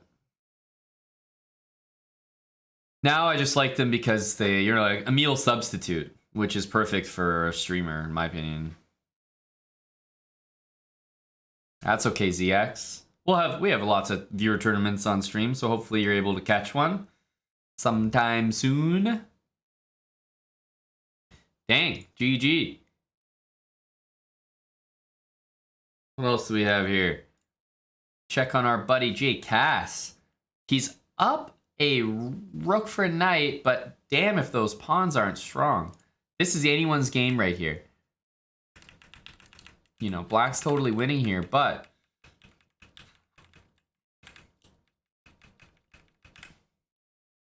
I don't think these pawns are moving very quickly.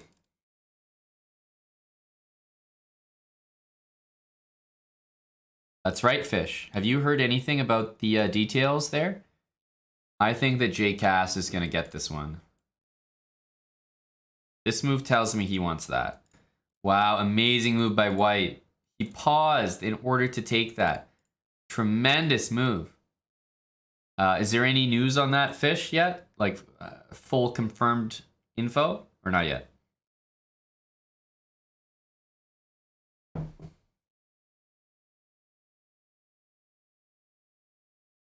Okay. That move's actually really bad.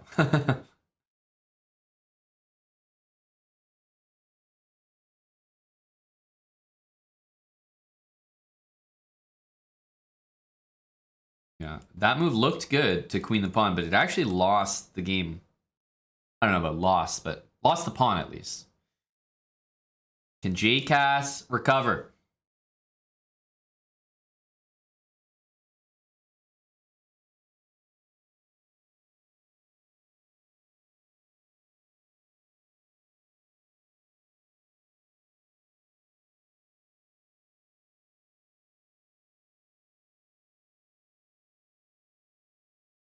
Solid.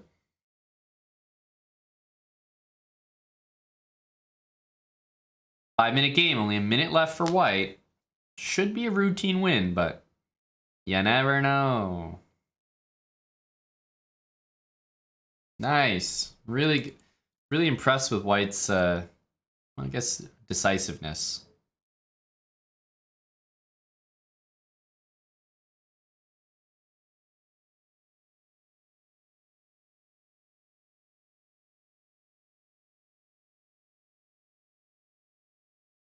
Yeah, really impressive. That was a really good conversion. J Cass gets KO'd.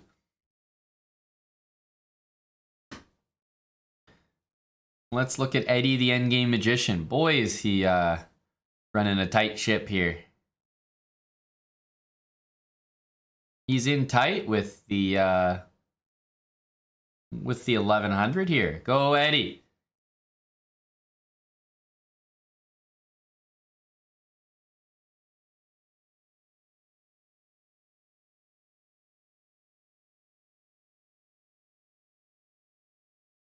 Mm-hmm.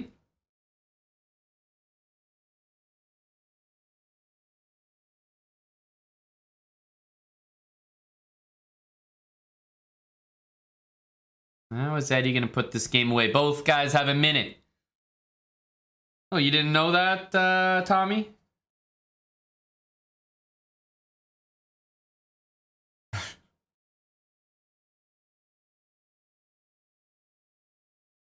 I think there was a big move there. Takes, and check. Which would cause some problems on the D1 square.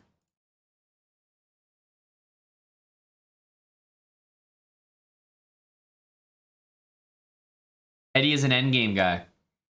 Oh, I'm surprised he didn't take that. Okay, what's Eddie planning here?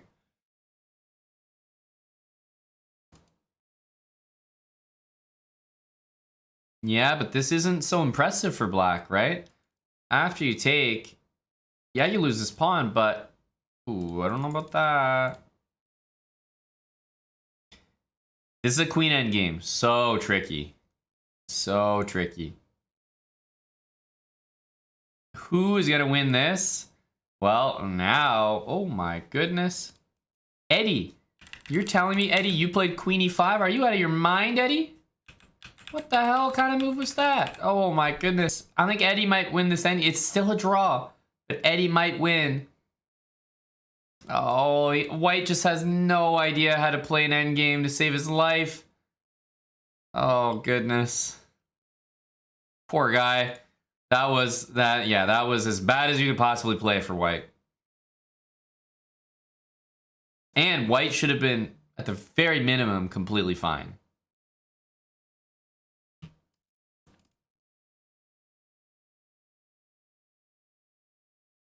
Dang. That was suspicious as hell. First of all, Eddie played queen e5. The position is completely losing.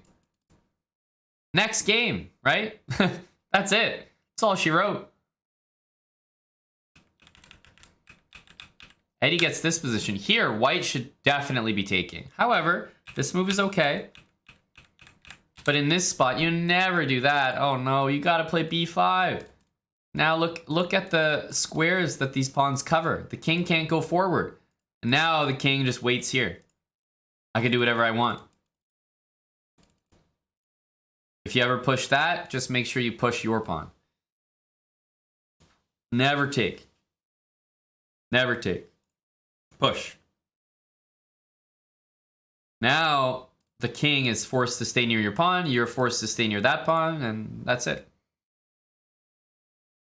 Dang. Well, that was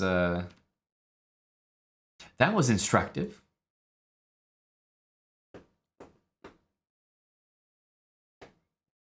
Let's see another game here.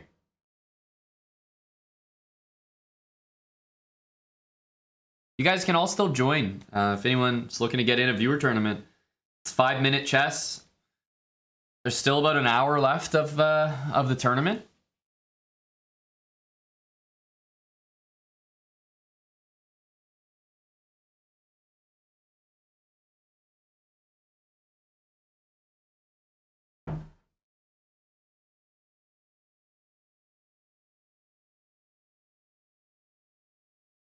That's right, Smucker.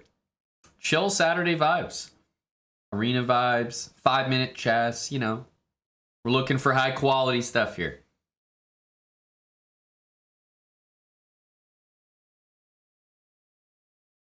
Black won by resignation. Eh? Pillow pants. What the hell are you doing? Medicated Saturdays. That's right, Eddie. Based on what I just saw here, other people are on the medication as well, buddy. You are not the only one.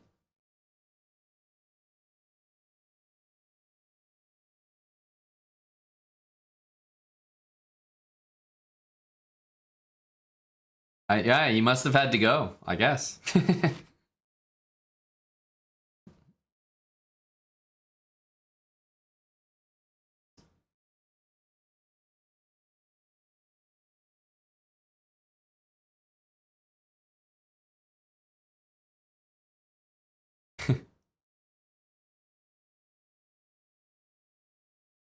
Were you winning? You felt lost? Well, Pillow Pants, in your game, weren't you like... You weren't even down a piece yet, right? You had 2 rooks on the board, a bishop and a knight, and your opponent had 2 rooks on the board, a bishop and a knight, right? You were down some pawns, but like, you can't be resigning games when you're down 2 pawns. That's crazy. You're never gonna win any games like that.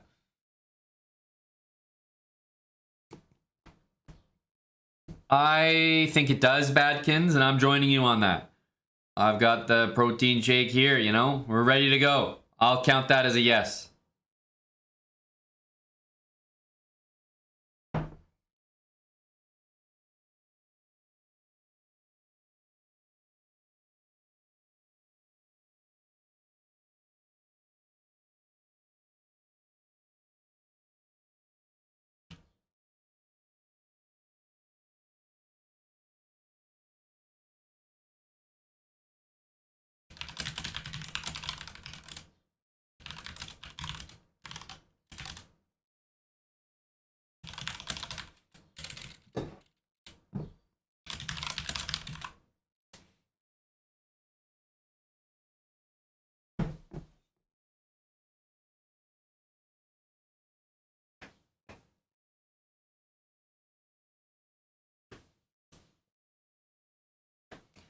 Opposite bishops. Truly some of the toughest positions for lower rated players to play. I think everyone has this like, oh yeah, it's drawn mentality. My God, it could not be further from the truth. A GM will draw an opposite bishop endgame like it's nothing. They'll make it look easy, but it is not easy. Not at all. I mean, Black managed to lose an opposite bishop position, which was 2 pawns up for Black in only like 4 moves. What did I just say? GMs make a draw look so easy. This guy was up 2 pawns and he made a loss look easy.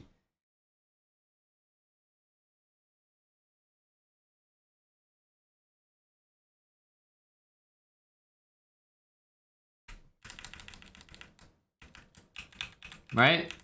In this position, I mean, Black is doing tremendously well. 2 pawns extra. And it goes from blundering 1 pawn to blundering 2 pawns to blundering mate, literally in 3 moves. Oof. Midge 488. Did you get psyched out? Didn't mean to distract you, bud.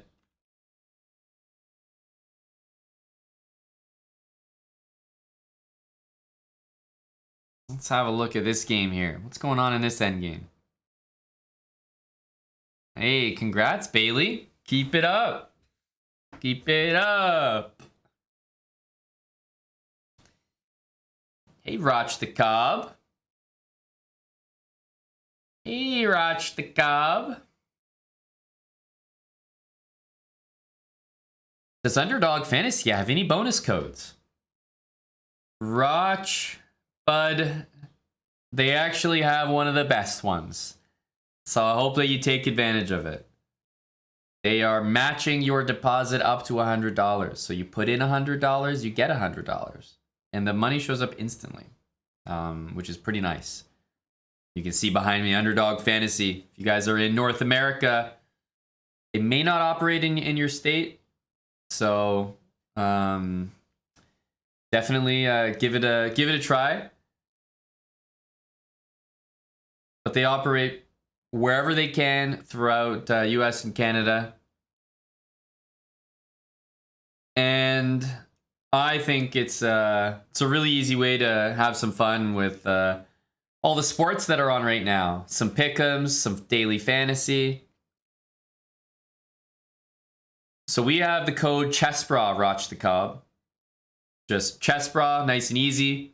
And CHESSBRAH, as long as you put it in when you sign up, then whatever you deposit will be matched up to $100, like I said. So give that a try, man. It's a very good code. Very good sign-up bonus. VSIM, always been more on the Lomachenko side. Always been more on that side. Plus, I think I saw the weigh-ins or whatever, or the face-to-face standoff, stare down, whatever you want to call it. And I liked how Loma handled himself more than the other guy.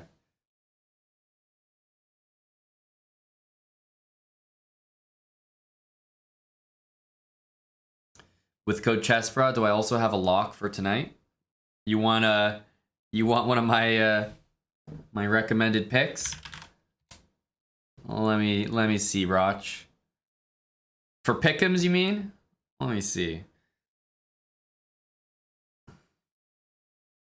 Jokic is playing, and what? Florida Carolina is also on.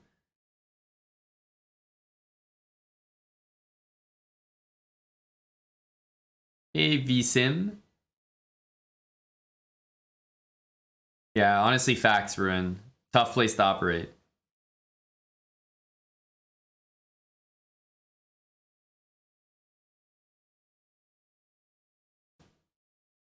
Let's see here.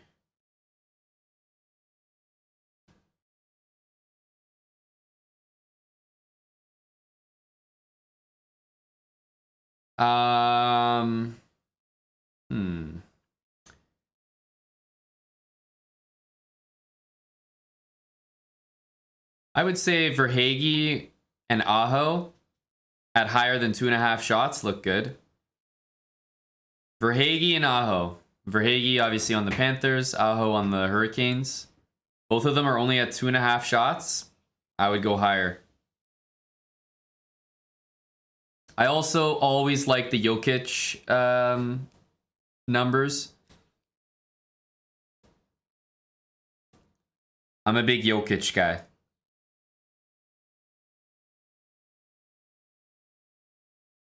So a higher on anything Jokic related, I'm a big fan. What is this endgame? I agree. It's been a little all over the place. But White's played it pretty well, if I, being honest.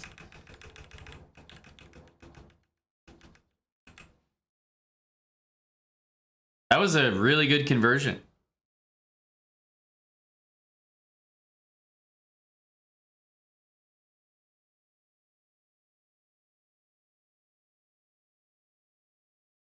Yeah, Jokic is great. I have the Nuggets to actually win the whole championship, so we'll see how that plays out. Man City versus Inter. I'm not really too deep into that kind of football, so I don't have any special insights to offer, but City is pretty reliable.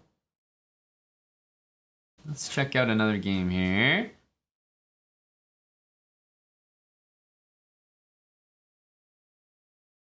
All right, let's check out a higher rated affair.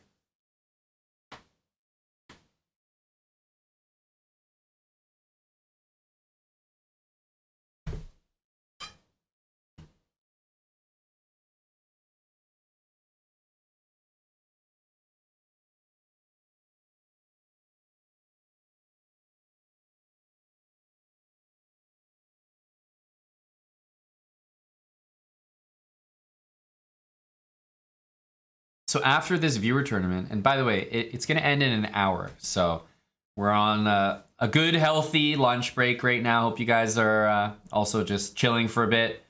A lot of you are playing, which is awesome. But after this, I think I was telling you guys a few days ago, if you guys were here on stream, maybe even yesterday as well, that I'm going to be doing a little series, very, very short, like a mini series, like the Netflix mini series. Think of that, with Salty Clown. Of course, you guys know Salty. I won't tell you exactly what it's all about, but that we're going to be doing it right after the viewer tournament. So I think you guys will enjoy it.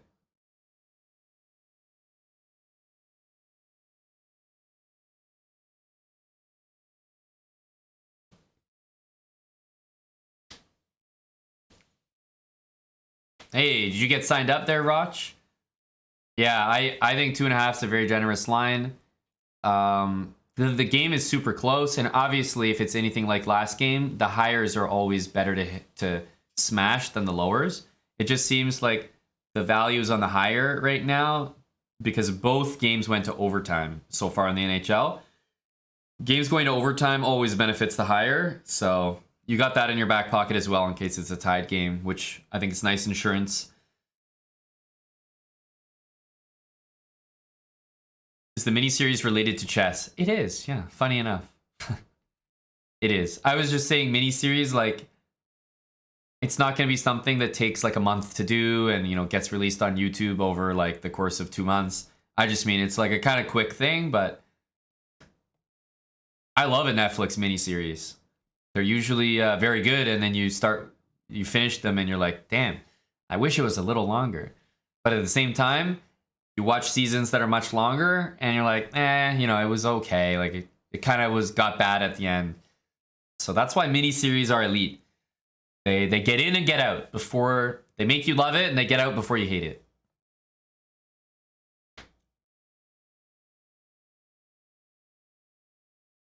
It's a very competitive game here between these two.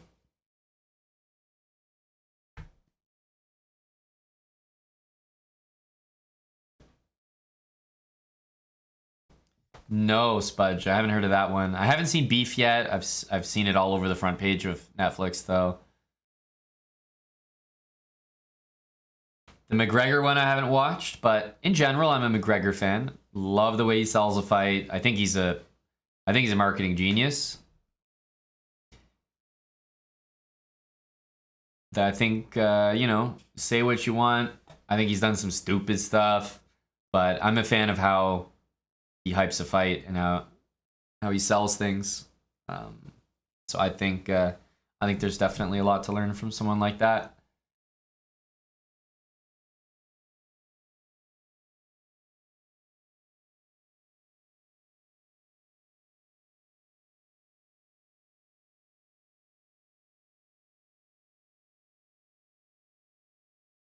I don't know if that move is that strong, J Revo. I mean, it's an okay move, yeah, but it's not too special.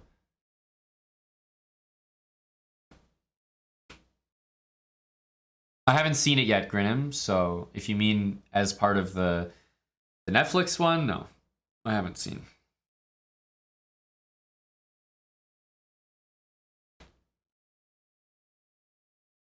I don't know if they had some things like behind the scenes stuff.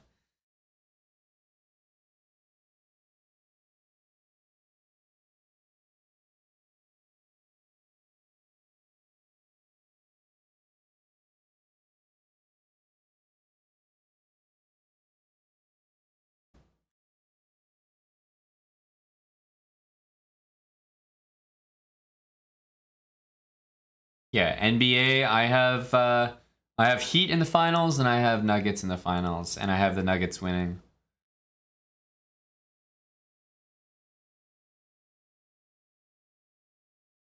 Two nothing Heat, 2-0 Nuggets. Good start.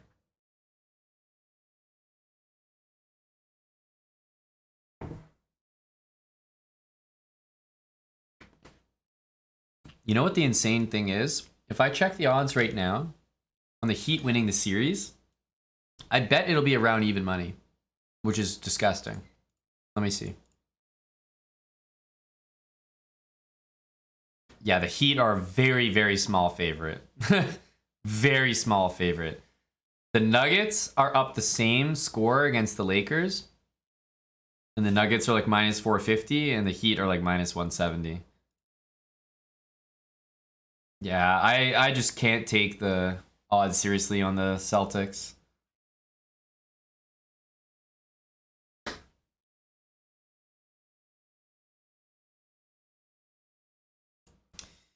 Dang. Nice checkmate there. Yeah, that was a tough position, right? There's only one move that's any good here, and it's probably that. I mean, I guess you could play this too, but yeah, this. But it was always a bad position for Black here. He was in control the whole time. It was a good game, though. Let's watch another one here. All right, all right, all right.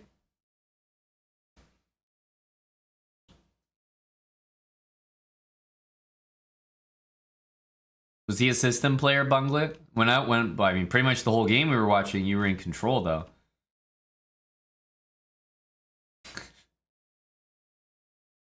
Oof, yeah, this is not a good look for Jossie, but he played the best move. He played there, he was mated. It was a rough game to tune in on.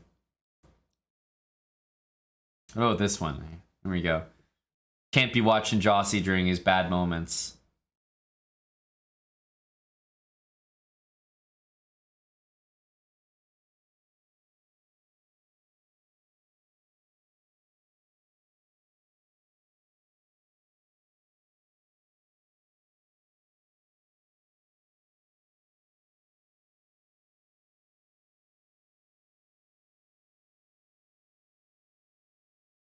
Oof. That's gotta hurt. The Quadro. Getting her done.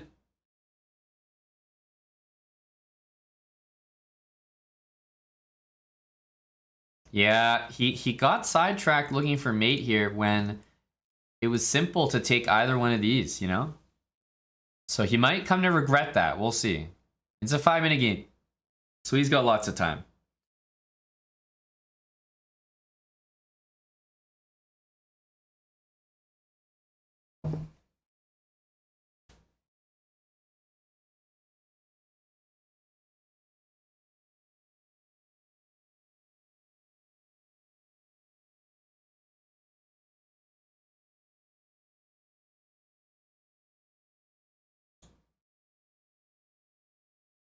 Uh-huh.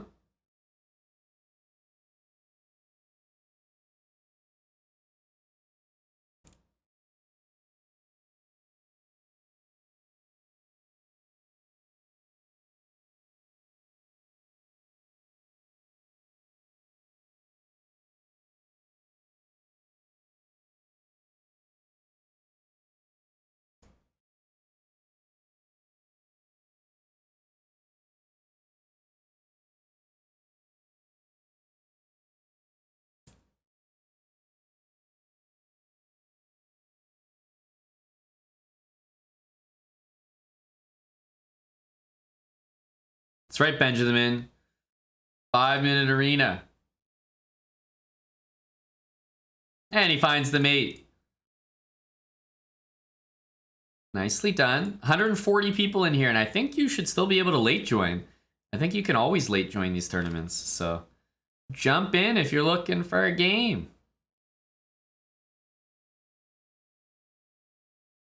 Ooh, this looks like a good battle. What's going on here?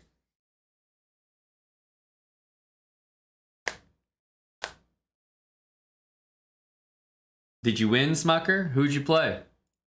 You paid your dues?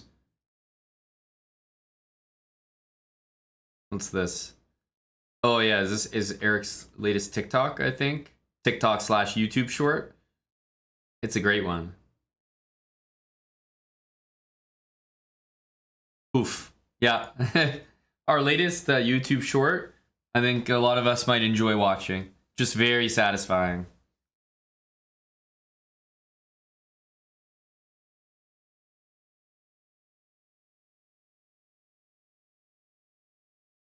It's not listed among the current tournaments on chess.com. So what? You go tournaments, current, but current means what?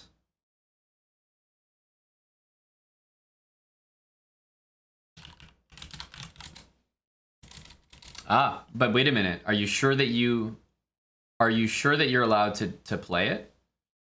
Like, if someone tries to join the tournament right now, can you join? Because it's quite possible that you might not be able to join anymore. Can someone try joining right now to confirm? Because maybe they stop listing it when you can't join anymore. But I think you should still be able to join.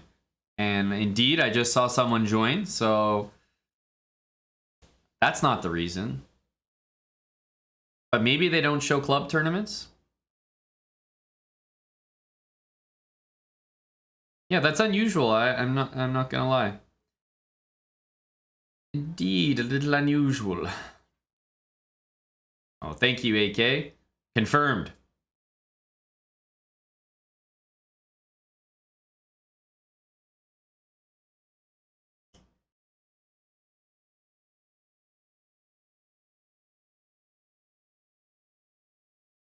Instead of taking that, going there, and hunting for the checkmate, but maybe you regret that as black.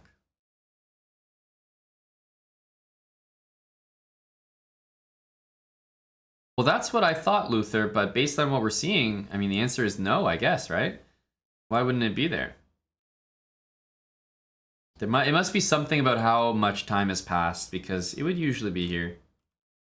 Even when I search it, it doesn't show it. Watch.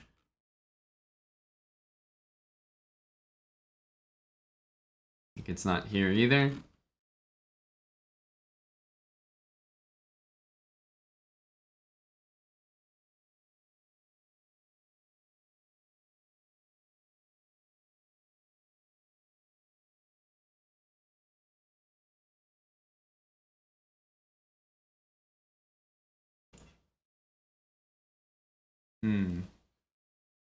Yeah, I don't really see.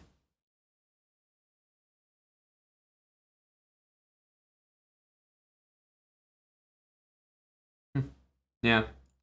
I don't know. The watch feature seems a little clunky.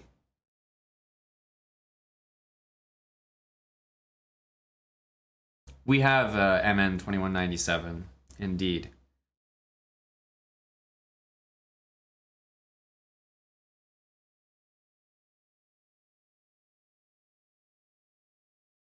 Thanks, Braden to the max. 4-month resub. Welcome back, buddy.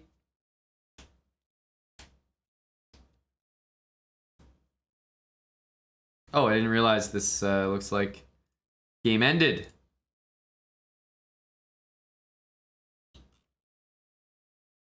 Let's see here. Oh, I like this username. BamDeezy is playing Road to beat Carlson. Dying. Lincoln just beat Eddie. And is Eddie, geez, medicated Eddie.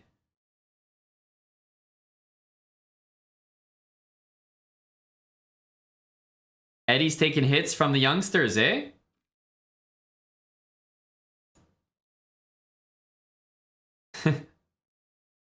What's Eddie been doing?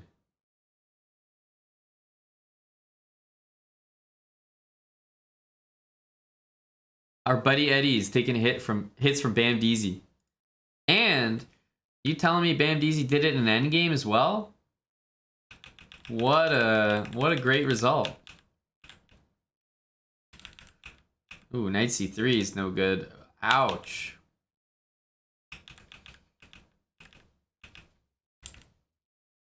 Ouch.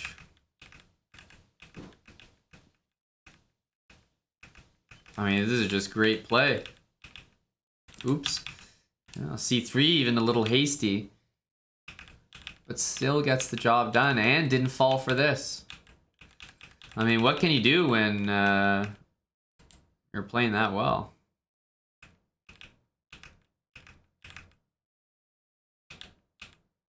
Dang. Dang. Lincoln B. I know. I'm just looking at the game right now. I was just looking at it.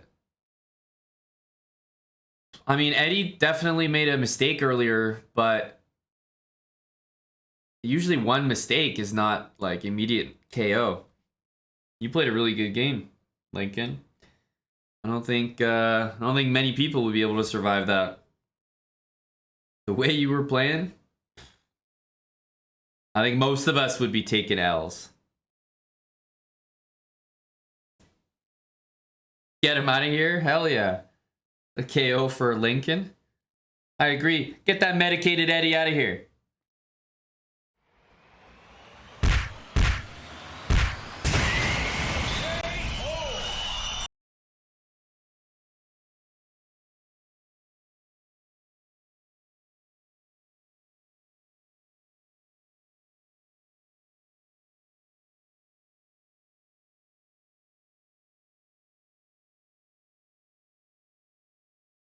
Whoa.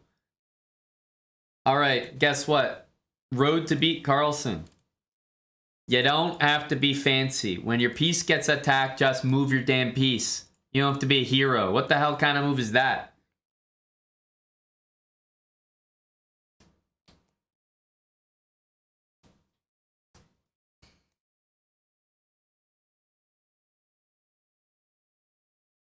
$40 minutes left in the event.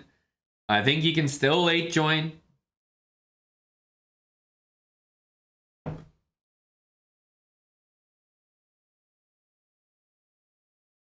I'm drinking my shake slowly.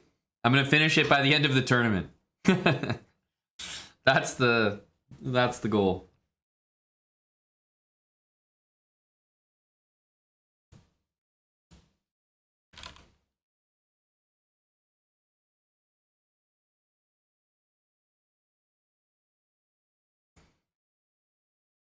Oh, here, let me this.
All right, what's going on in this game?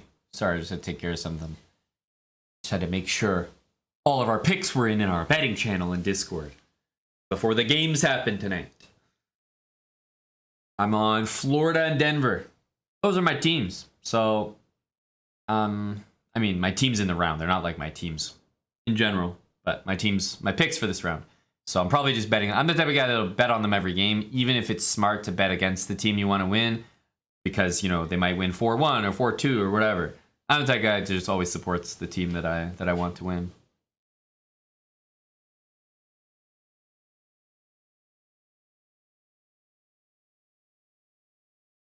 How could I take Florida? Easy. I think their goalie has been playing out of his mind, and I think that whoever wins the finals is going to have a goalie that is insane. I mean, the Vegas goalie's playing well, but I don't know if he's playing out of his mind. The Carolina goalie's playing well. Well, I don't know if he's playing out of his mind. Bobrovsky is like crazy. Jake Ottinger is crazy. And I just think that a team going all the way is going to have someone just literally winning games on his own. That's the type of goalie I think Florida has right now, so I'm betting on it. I also think they're pretty good value, and I don't really like Carolina. So, all that together.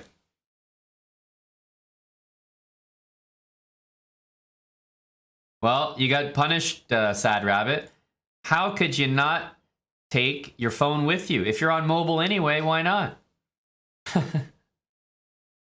Let's check on Chess Tim.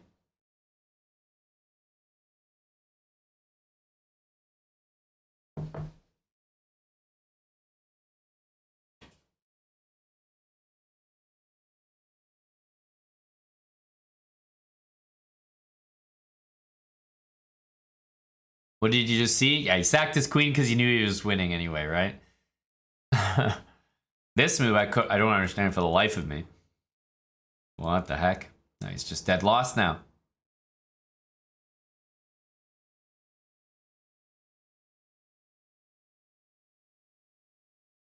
You think so, pose rook? Ooh, that's probably gonna work. Ooh.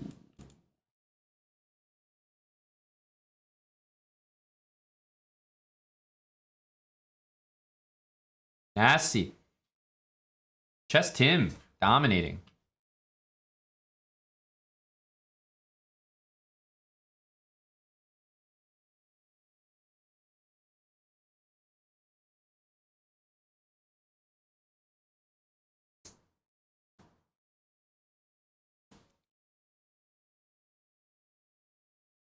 Let's check out another game. Actually, I'll show you guys the standings here. Big Spudge, 8 out of 8 in first place.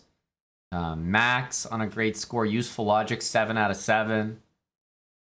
11 games for this guy. He's just playing a lot. Everyone is playing people around their rating. So, for the most part, obviously, there's some exceptions. But that's why you'll see different ratings up near the top. But for the most part, like, So Peaceful is like definitely overperforming.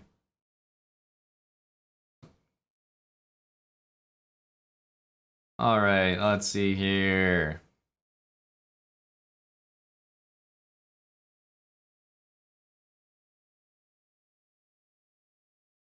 This is a big mismatch, but I'm here for it. I am here for it.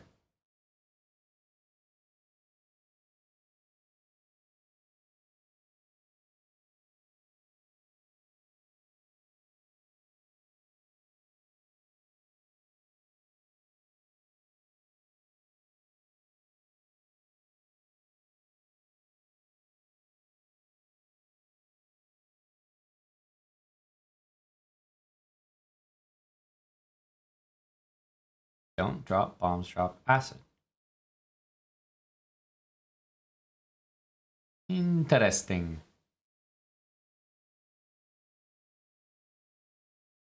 Well, we know what he's intending to do, I think.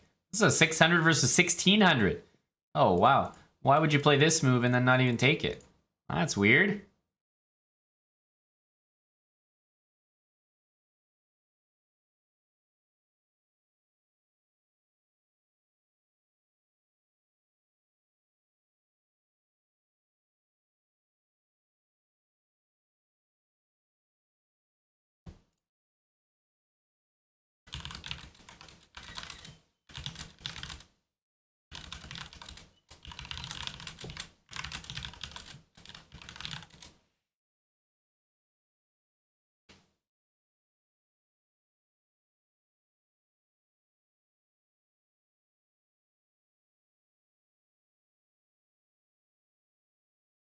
Thought we might see this move, but this does defend. I think the 600 is really playing well. This is a 5-minute game too. Lots of time to go wrong if you're the lower rated player.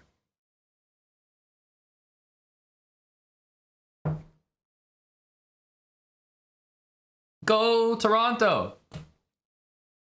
They said Toronto. Yay!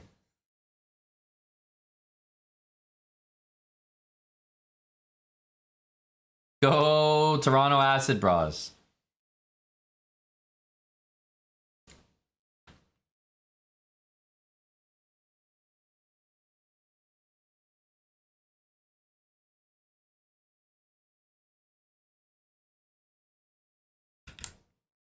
I think something like this was the really testing move there.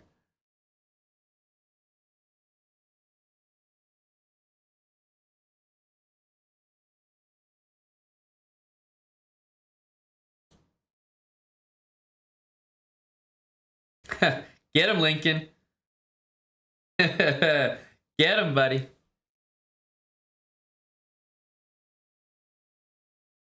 Lincoln gets to stay up for an extra hour tonight if he wins. Go, Link.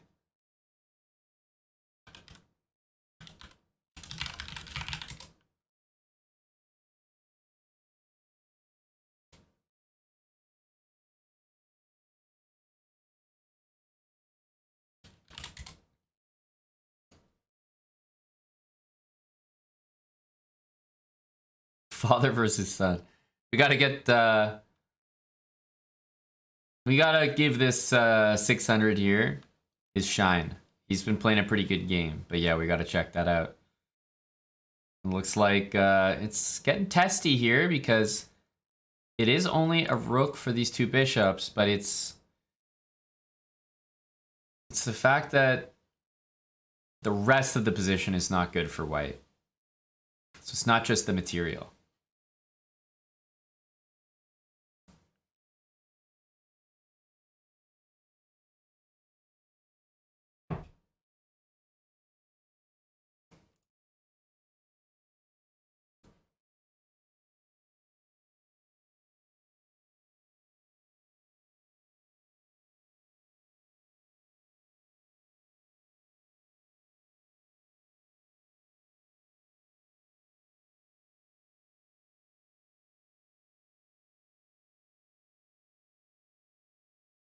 This still exists, but doesn't seem to be on his radar. However, really can't fault white for the way they're playing. Covering this, I mean, yeah, white's honestly playing really well. He's up against the 1600, like, ooh, this is gonna hurt.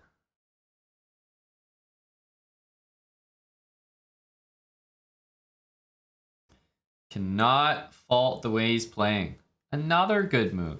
Like, he's probably going to take an L here, but not for lack of trying. Yeah. Mistake comes in with not a lot of time on the clock. But damn, I mean, that's a game I think you can be proud of as a 600. I think that's well done.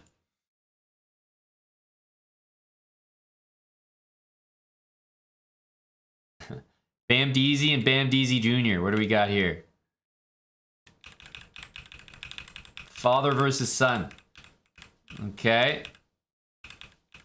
Dad's got the white pieces. Oh, tried to get a little fancy on him. Sauce them with e5. I think white's position is tremendous here, but just slower moves were needed. I don't like that trade.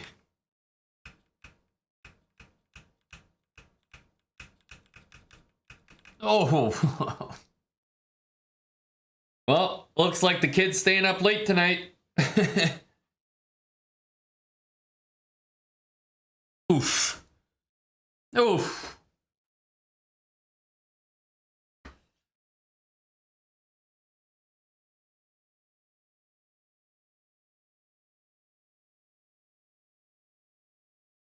Oof. Okay, well. Blundering everything. Blundering everything. Ouch. A Bamdeezy won that game. Surprising. The higher rated one. Spudge is still in the lead with 9 out of 9. And with less than 30 minutes left, there's not a lot of 5-minute games remaining, right? Could be just like 3 or 4 games. Depends how long they go. All right, let's jump into another game here. Got 150 people in the tournament. Great turnout.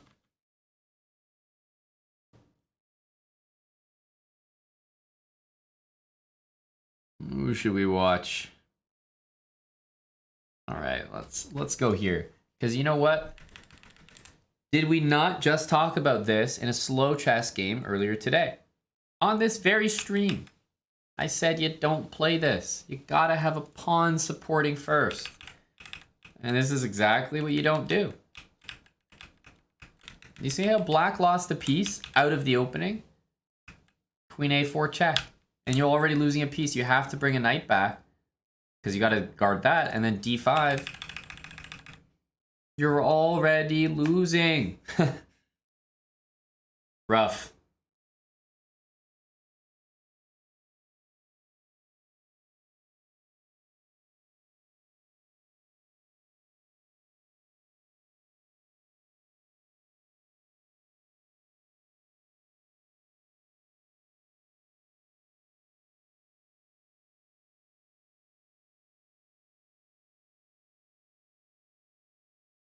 Yeah, the dude is playing really well here.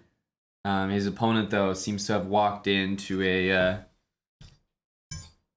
I won't say a trap, but like, it's a very common blunder to make.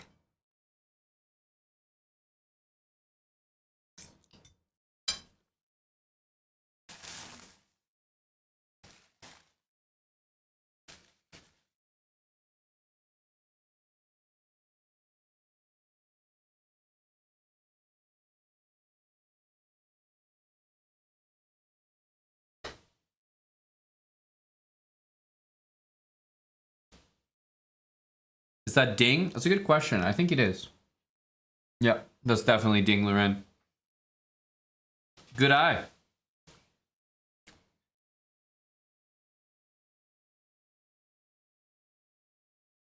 Yep, you're so right, Slicer. It's such a good, simple theme to keep in mind.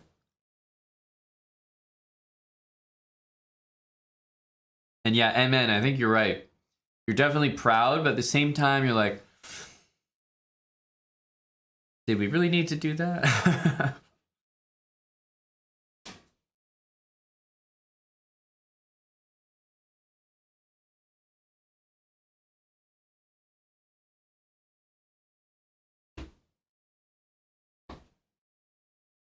You're done, Venus. How did you score?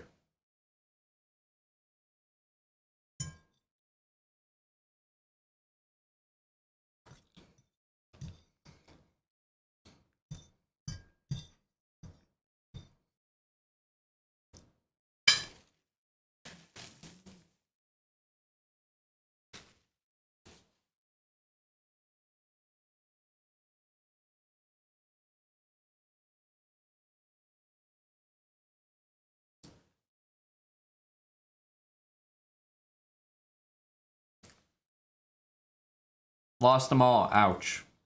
Sorry about that. But yeah, it is nice, I think, to have more time. I mean, who's complaining about that?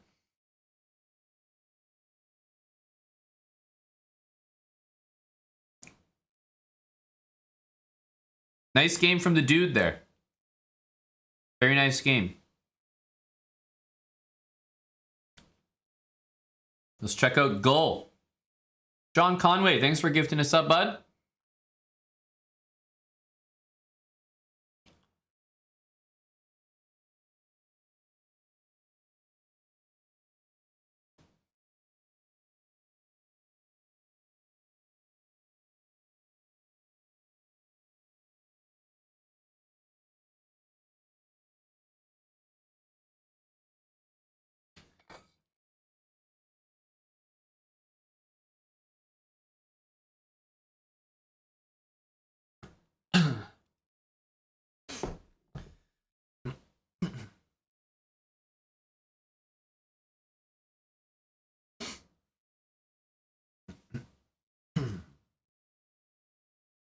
Good habits from Goal. We love to see that.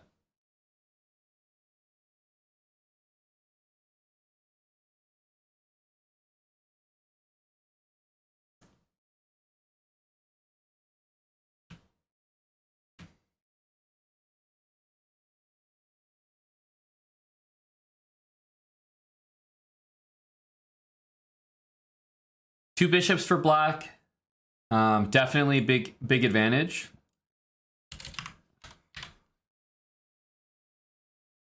So we'll see what white can do here. Black's playing a very good game so far. Very good game.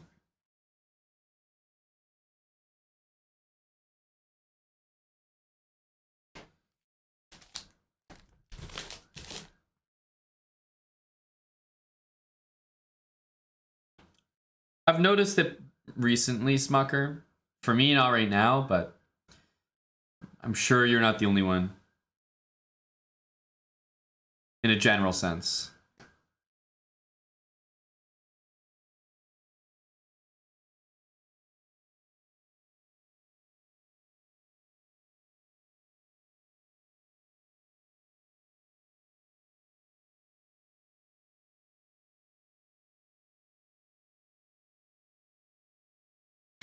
Hey.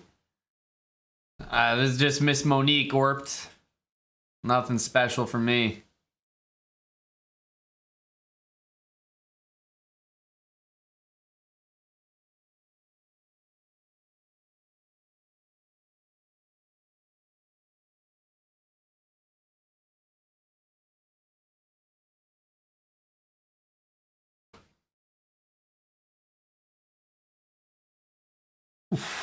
Thank you, Slice Serve. Well, it helps when you got Dill around to cut your hair, you know? No, Captain Feathersword. Nothing special as in, nothing special that I'm doing. If someone comes out on the stream and says, yo, dude, like, yo, the beats are insane, like, you're crazy, like, love the music here, I'm just reminding them, like, it's someone else that's making the beats crazy. It's not me. I'm not doing anything special. I'm just playing the good tunes that are out there. Your second spelling, Slicer. That's because of the blow dryer. That's right. Slicer, can you believe? I was trying to say it's perfectly normal for lads out there to be using a blow dryer on their hair. I mean, this is like, it should be a requirement. Take care of your damn hair, make it look good. All these chess people are like, yeah, I just shower and then I just use a towel and then that's it. Unbelievable Slice Serve, I tell you.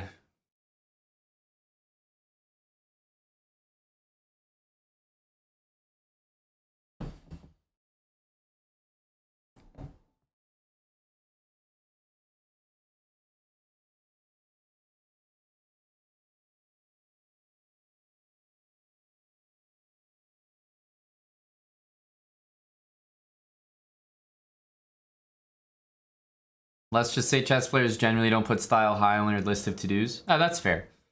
That's fair. I would say that when I think of like a classic chess player type who doesn't put a lot of effort into their style, I do think of chicken pants. So what you're saying does make sense.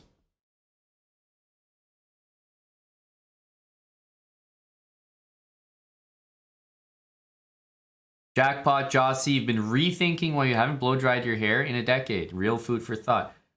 Listen, buddy, I'm being serious. You know who else, Jackpot Jossie? I saw in our Discord today, Spenny Thompson. Spenny Thompson from chat. He said, you know what? After that discussion about blow drying hair, I decided to blow dry my hair, and he posted a picture of his hair in the Discord this morning, and goddamn if it didn't look amazing. He was like, maybe that Amon guy's onto something. Maybe I should be blow drying my damn hair. Well, no shit.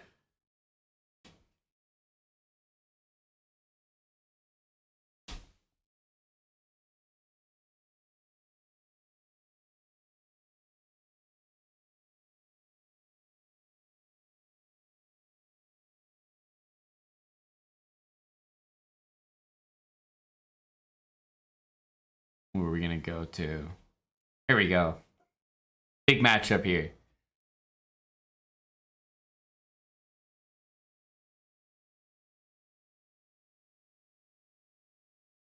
Ain't that the truth, Bonzu? Ain't that the truth?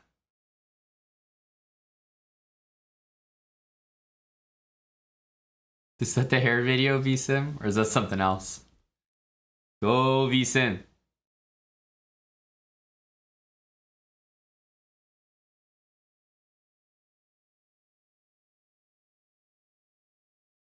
Yeah, I figured it might be.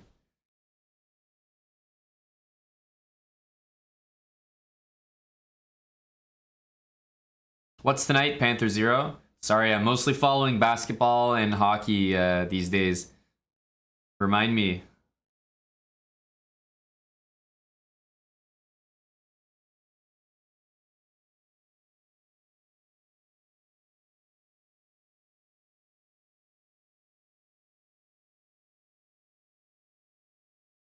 Oh, this is the Lomachenko one? Yeah, I wasn't sure. Sorry if you were talking about UFC or boxing.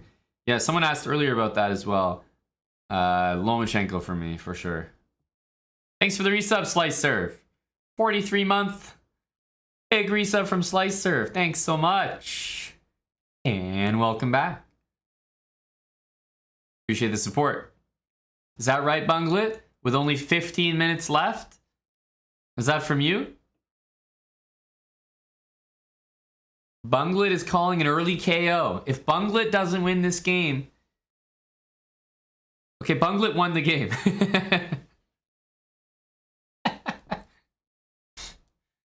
It's like if Bunglet doesn't win this game, we may have to investigate. Early KOs. Look, if you're calling for early KOs, great. But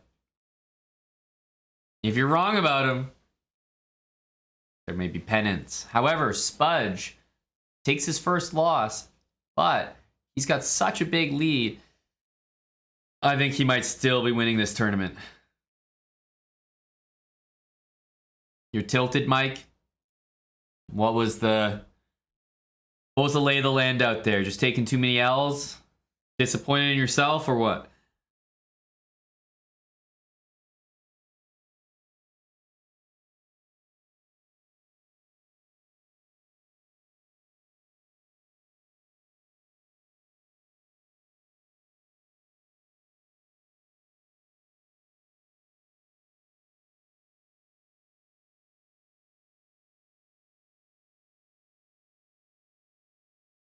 Hoot says, whoever just resigned against me, I was about to resign. Wait, that was the game that we were watching earlier.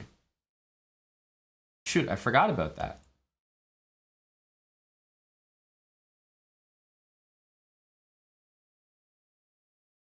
We were watching two 600s and then Bunglet told me that he was KOing Spudge.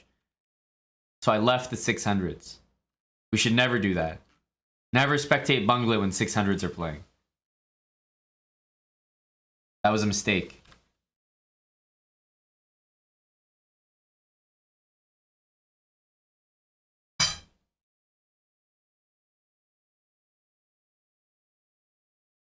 I can't even find those players anymore. Who's Ehud and somebody like from Germany or something? AK for 3, I think. Was it? Or no? No, it wasn't. I don't remember who he was playing. Oh, Soranik. That's who it was. Soranik.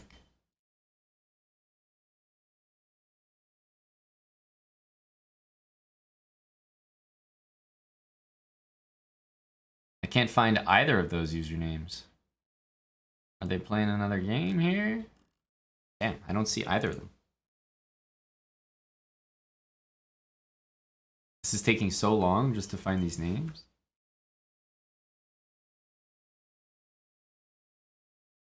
Holy smokes.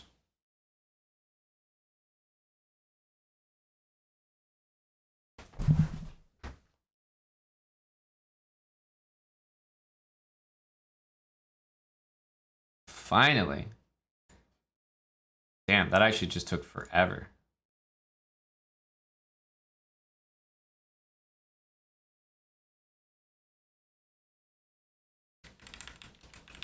The game literally lasted 2 more moves.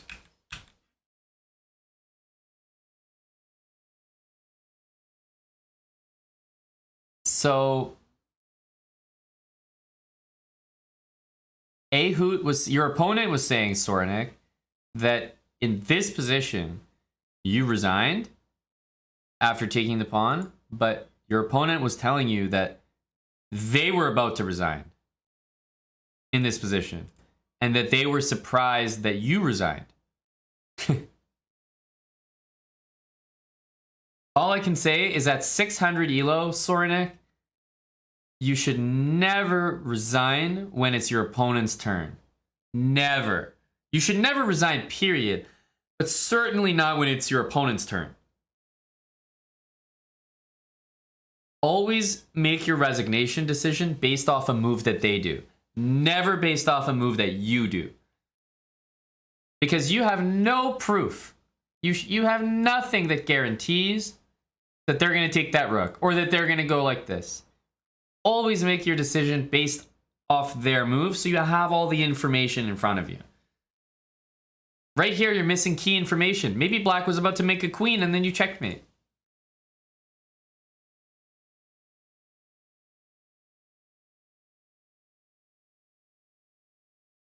Wow, Spudge was ahead like 5 points. And now he's down 3 points. I don't know where this speed is coming from. I don't, how did people just win like 3 or 4 games in a row? That's crazy. Spudge just got leapfrogged by everyone. Ooh, Cappy Chess. I think this is Capong. He is a, as you can see, a Wonstall enthusiast. What a brilliant move. Queen here. He's actually nailing this setup. Love it.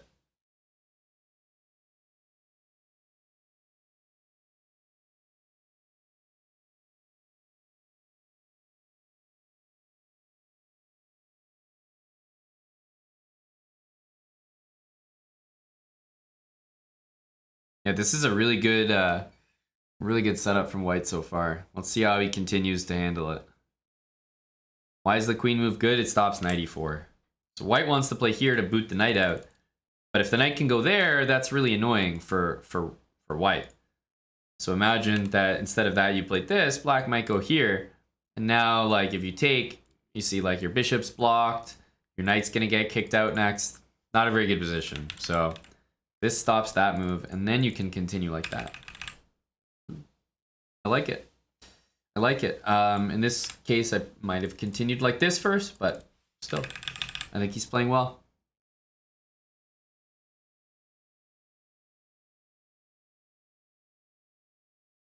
There's 10 minutes left in our tournament. Got 160 people in here. 10 minutes in case you're just starting a game. I mean, obviously that means you have time for one more 5-minute game, and that's about it. One more 5-minute game. Well, you never want the knight to show up on e4. Put it that way, Mike. You never want the black knight to show up there. You also never, ever want to give up your light square bishop for a knight. Ugh. Big non-fan of that. He definitely does, Tien Khan. But always room for improvement. All caps, thanks for the 29 months with Prime. Cheers, all caps.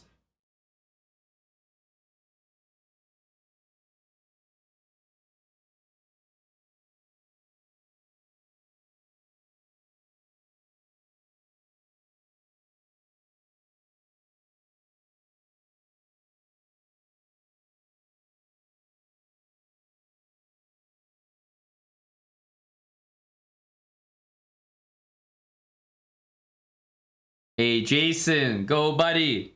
Yeah, 928. Thank you kindly.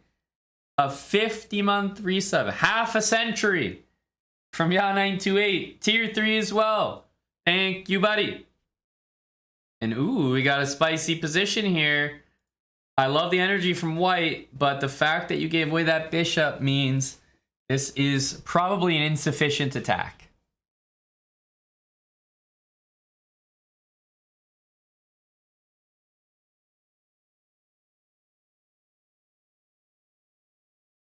Appreciate it, Jason. Zugzwang Ninja, thanks for 20 months with Prime. And Rego1982, 8 months with Twitch Prime as well.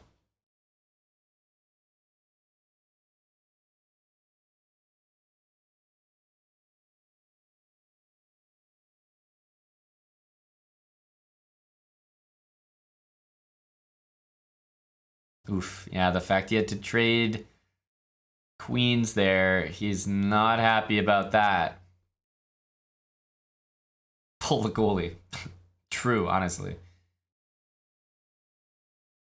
Still some fight here for the white pieces. I don't think he's completely dead yet, but black definitely is way ahead.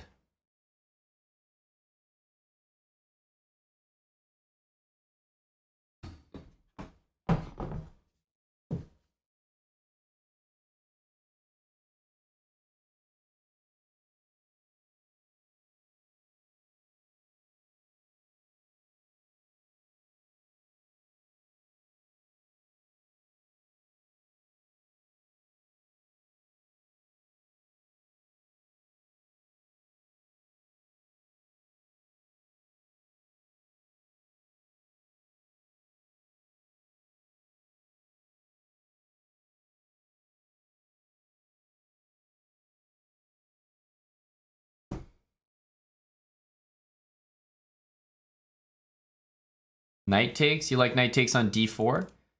J Rebo? I don't know about knight d4. I kind of like white's decision to take with a pawn. I might have taken with that pawn, though, to open the bishop up a little bit more. Yeah, here... I do think white has some options. Like moving the rook. Yeah, I don't like trading too many pieces here.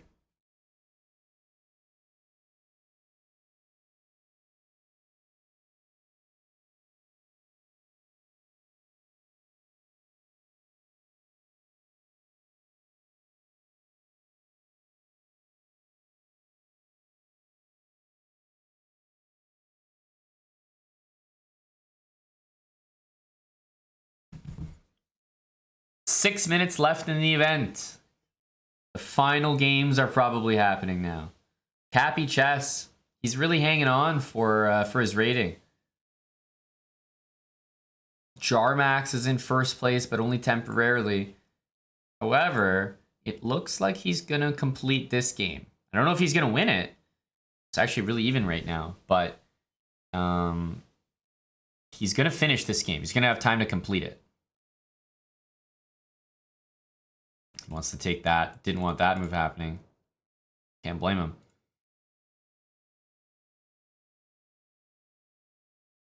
Spudge won again, but he's not on a streak. King of Football 2007 has won all his games. He's literally playing a 400 here, so he's probably going to get another W. Has it, Sad Rabbit? How was it for you?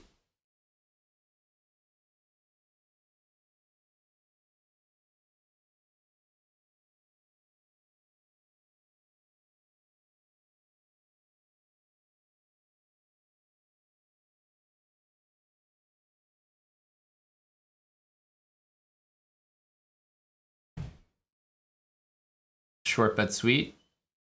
The best feedback. How's our 1400 doing? Oof. Looks like GG.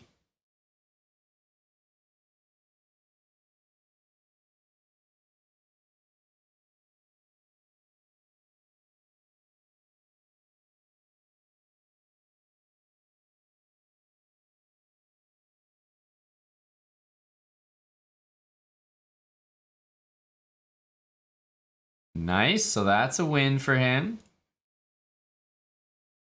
He continues to maintain his lead.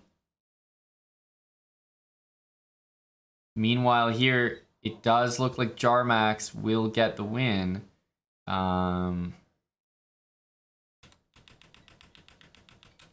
He totally blundered his knight here, though. Wow, corner pawn had the game in his hands. Oh my goodness. This is very close, actually.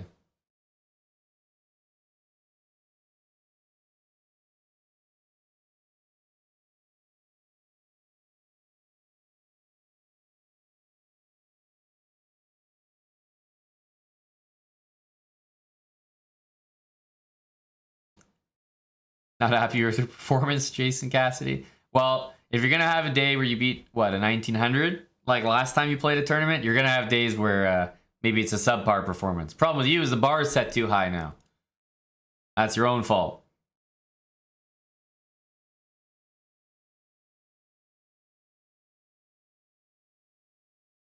Jarmax can win the event with a win, because even though the other guy's playing a game right now, Black can win this very quickly. But there's only 2 minutes left. So technically speaking, there's less time left in the tournament than on White's clock. Now, of course, you could just get the guy resigning, which is great.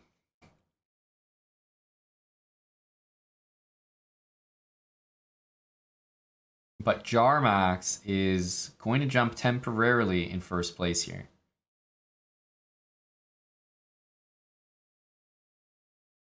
Yeah, Cat Pong, I think that's how it's going to go for almost everyone. There's nothing you could ever do. I mean, I would do the same thing if I had a lost position, right? If there's 2 minutes on the clock in the tournament and 4 minutes on your own clock, of course you're going to let time run out. It only makes sense, honestly. That's the way arenas go. That's the way arenas go. So Jarmax is in first place right now. The only person who can catch him, the only person appears to be this guy with the black pieces. And I think he's actually going to do it. I do. We'll wait and see.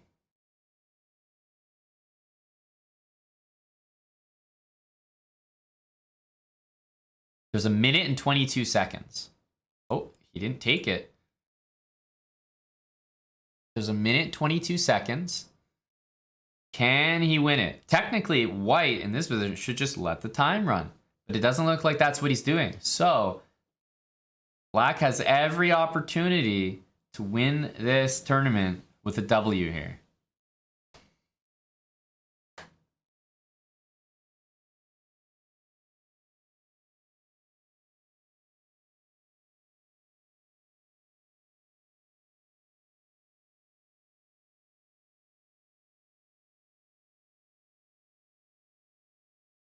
Time for a big think, eh? Time for a big think.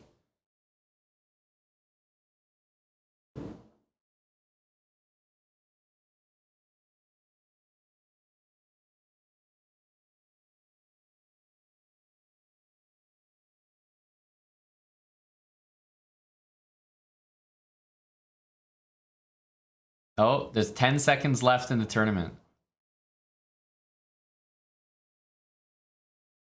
5 seconds. 3 seconds.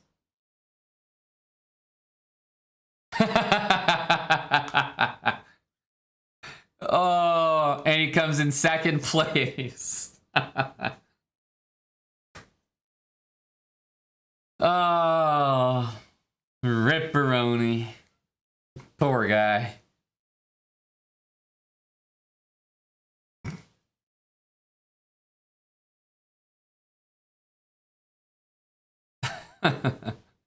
Here are the full standings. Thanks for playing, everybody. Let's see here. Jarmax, first place, 50 points, 14 wins. Berletto Delcium 2201, 48 points. Spudge sneaks third place in there with 46. Well done. Lowest rated player in top 10. Looks like Rubbishstein. Nice username as well. Congrats. This guy played the most games. He played 17 games, 17 5-minute games. He only won 9 of them, but he was up there leading the tournament at some point.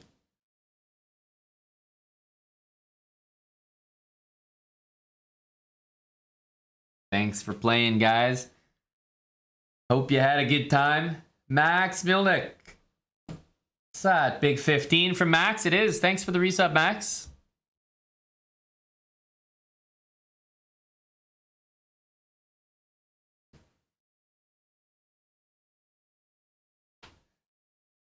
That's right. We had Bam Deezy, 9 wins out of 15, 17th place. Then we had Bam Deasy Jr., 5 wins, only played 7 games. But let's talk about what really happened. Bam Deasy Jr. beat Bam Deasy. So I think he took the most important result of the entire tournament. That's all that mattered. GG's.